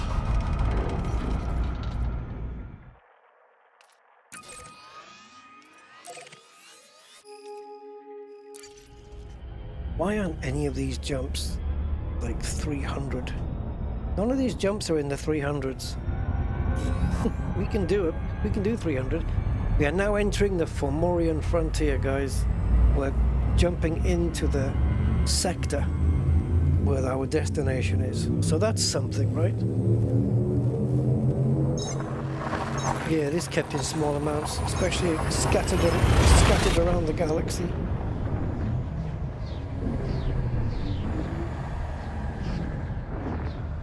On that last planet we went to, it was easier to pick up ruthenium than it was to get arsenic. Which is utterly ridiculous. Okay, well done. Are we in D12? Okay. Oh, we've got small jet cones on either side. These ones look almost static.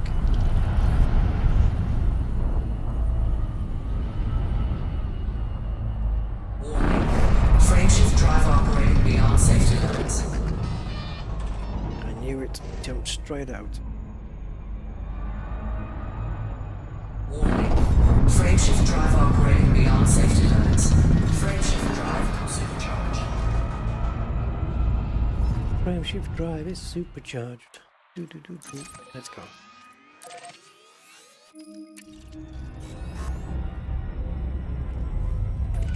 Do we honk? Let's honk again. Why not?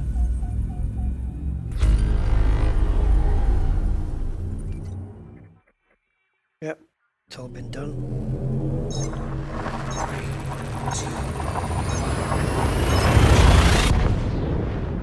So after this, 45 jumps remaining.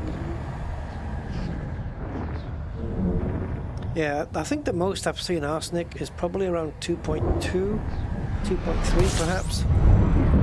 2.6 would be a godsend, but let's see.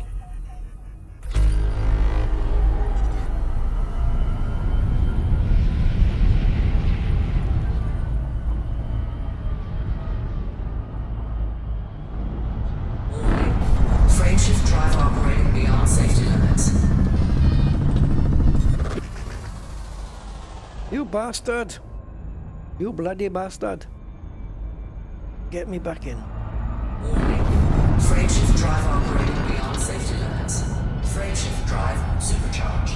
Bet your ass it is.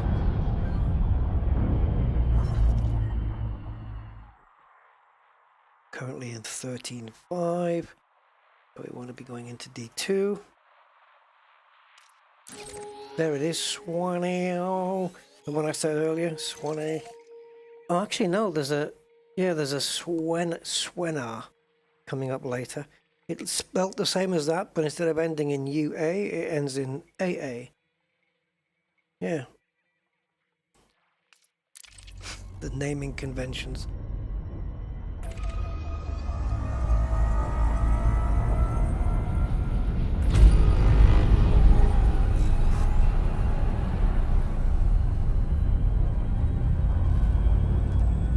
Right, and as we jump into D2, we mark the next system.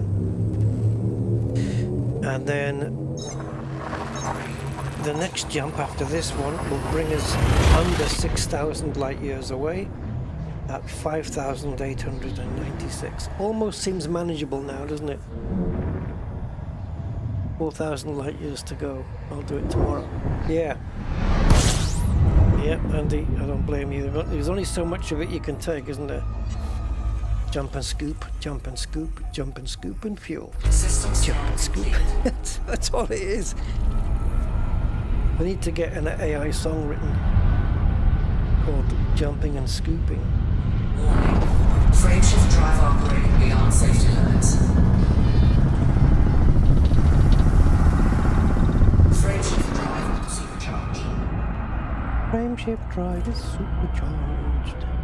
Right, let's do the honk, because I can never remember if I did it or not. That's my memory so scattered. Doing so many things. Right. And they're all accounted for. Okay. So we are in D2, going to D23 now.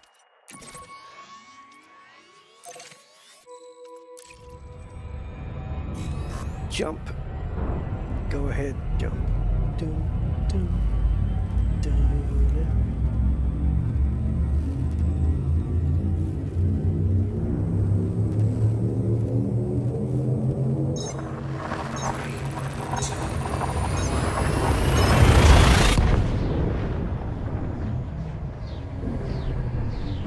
Yeah, so the next fuel system doesn't have a neutron in it again,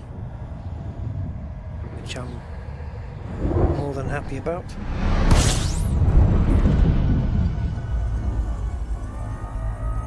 System scan complete. Warning. Frameshift drive operating beyond safety limits. Frameshift drive supercharged. Oh yeah, baby. Hit to daddy. 151. Half. But that's about. Look at the jump range we've got here. 347. You're just not making use of my extensive range.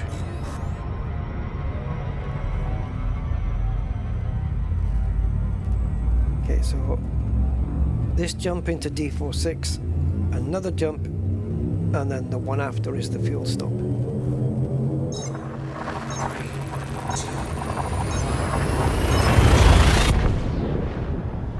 Yeah, so I mean that's basically all we could do today, guys, really, is scoop and jump. You know, these are the cards we were dealt by Distant Worlds 3. And I did say I wanted to stream the entire journey, so we have to put up with this stuff as well, unfortunately. System scan complete.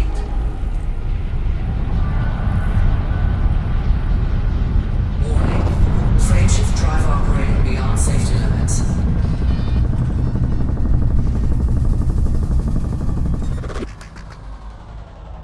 You Sanova bitch. Warning. Frameshift drive operating beyond safety limits. I just powered straight through it. Come on, you've got to be nearly there now. Frameshift drive operating beyond safety limits.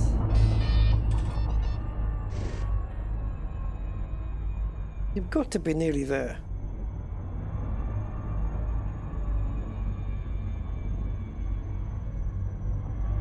Warning. Frameshift drive operating beyond safety limits. Frameshift drive supercharged. In rum and raisin fudge.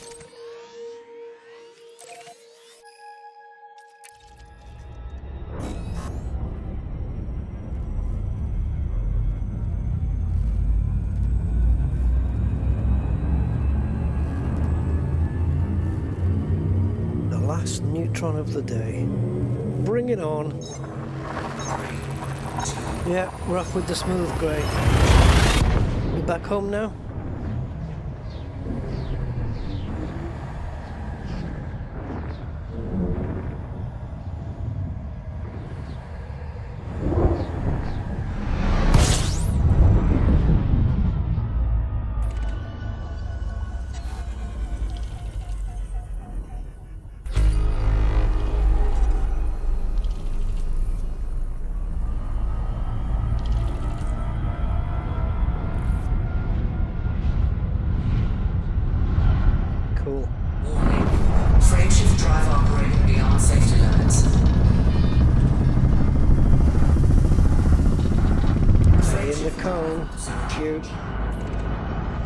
Gonna do another D-scan, just shits and giggles.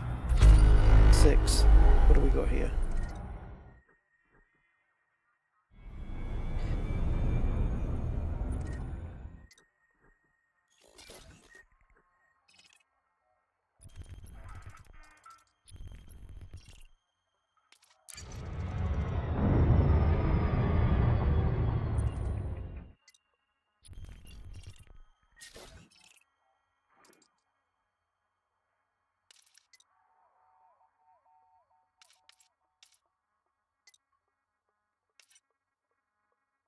No mention of temperature, but it's far enough out. It should be landable.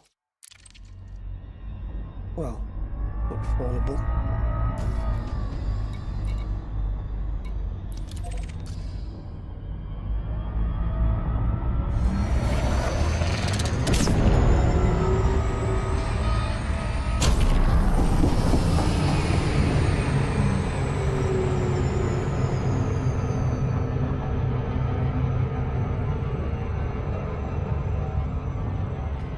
Yeah, I wish we could find out what the temperatures are, the temperature limits, where Frontier finally say, you know, it's too hot to get out. Disembark on foot.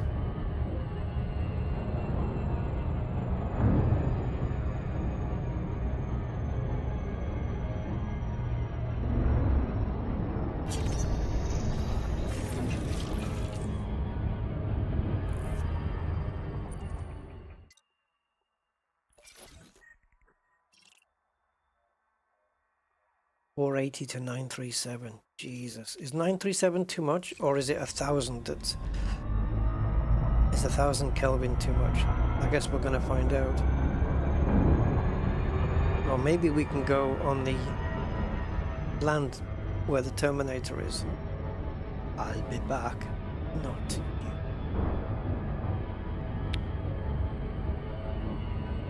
Dun, dun, dun, dun, dun. Ah. Doo-doo-doo.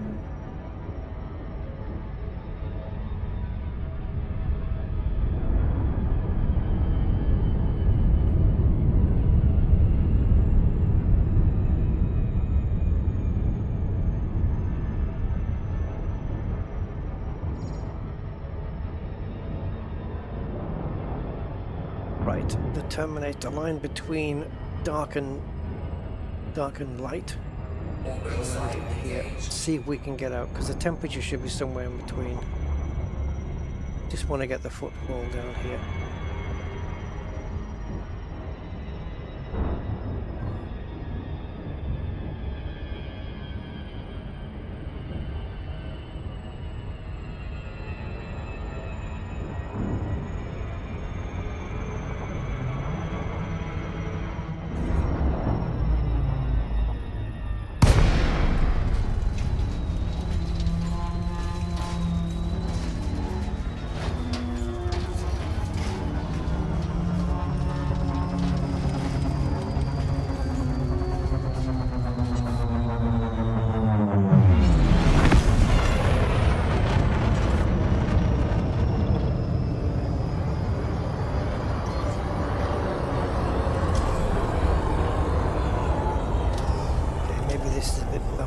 Thought.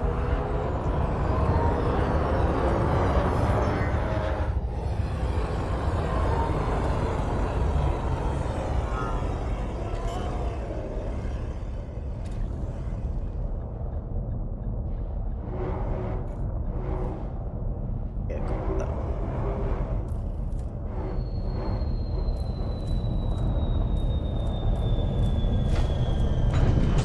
You gonna let me out or what? Yep.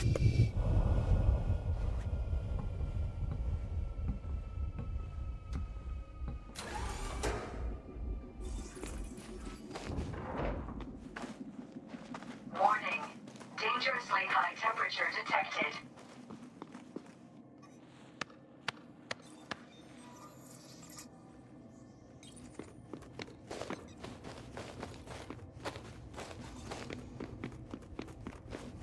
Ship's headlights didn't make that much of a difference, really. Oh. Best I go over this way. There we go.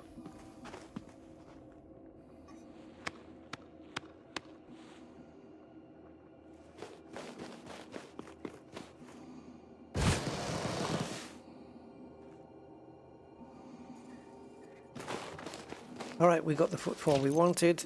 Let's leave.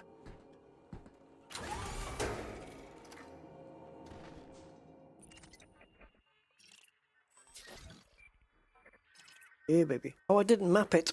Did I? No. Maybe I can leave that for somebody else. So Neurin discovers it, I footfall it, and somebody else can map it. But nobody else has been out here since it was discovered. Nobody else has mapped it. So, I don't know, maybe I'll do it on the way up.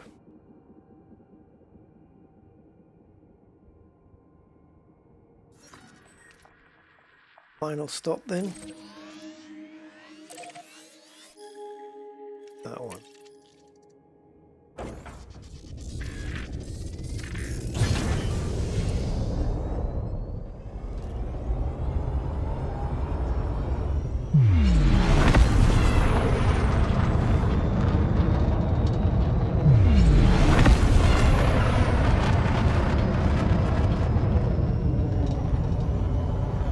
Trucker or coaster?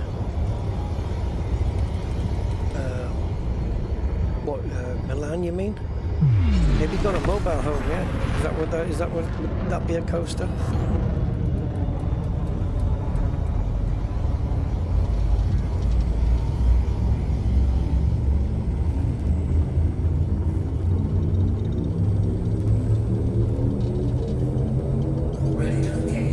landing on the sun? Tell him that you should have said that you can't normally do it, but you can land on the sun at night time.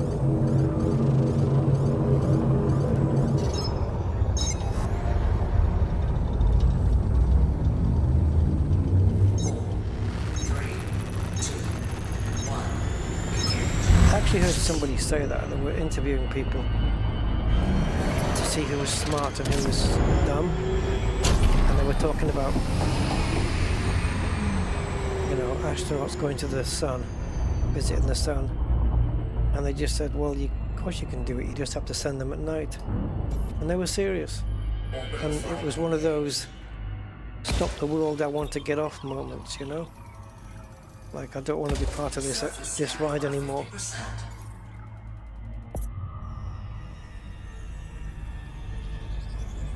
Surface scan complete. Surface scan complete. So now it's mapped. And because of that, we've lost our destination frontier. Thank you so much.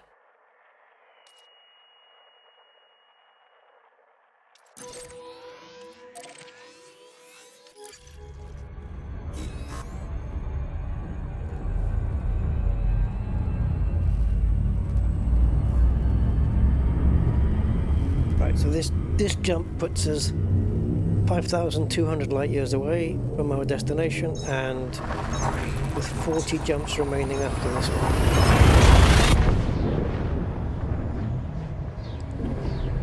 But I cannot take any more.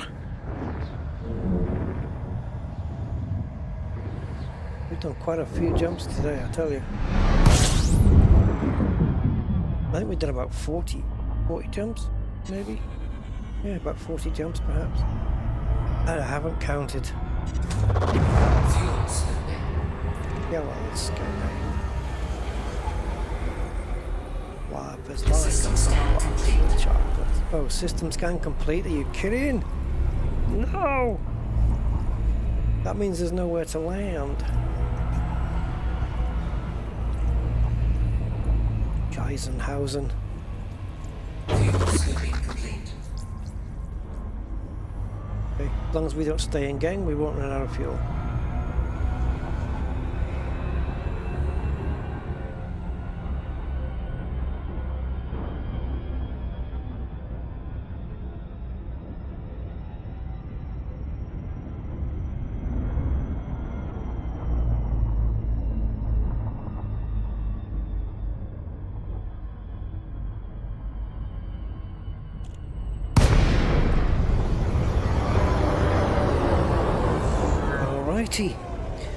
I guess this is where we're camping out.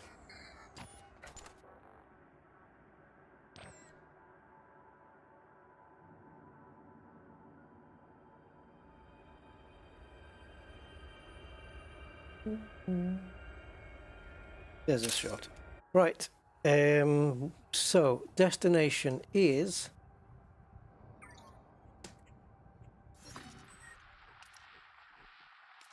here.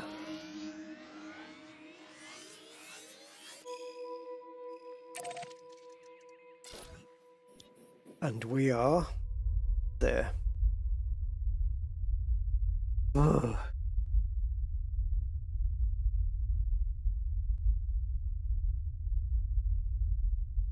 Oh, that's nice, Milan. Wouldn't mind a week on one of those boats. Just to get away from no phones. Well, bring the phone, but turn it off, you know. Nothing else, just get away from everything. Right, that's the distance we have to cover now.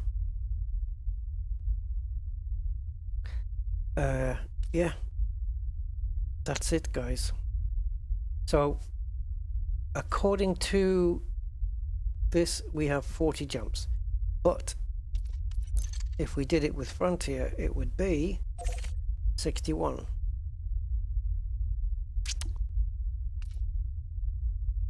So I'll still be using the Galaxy plotter, I think. It's just betterer.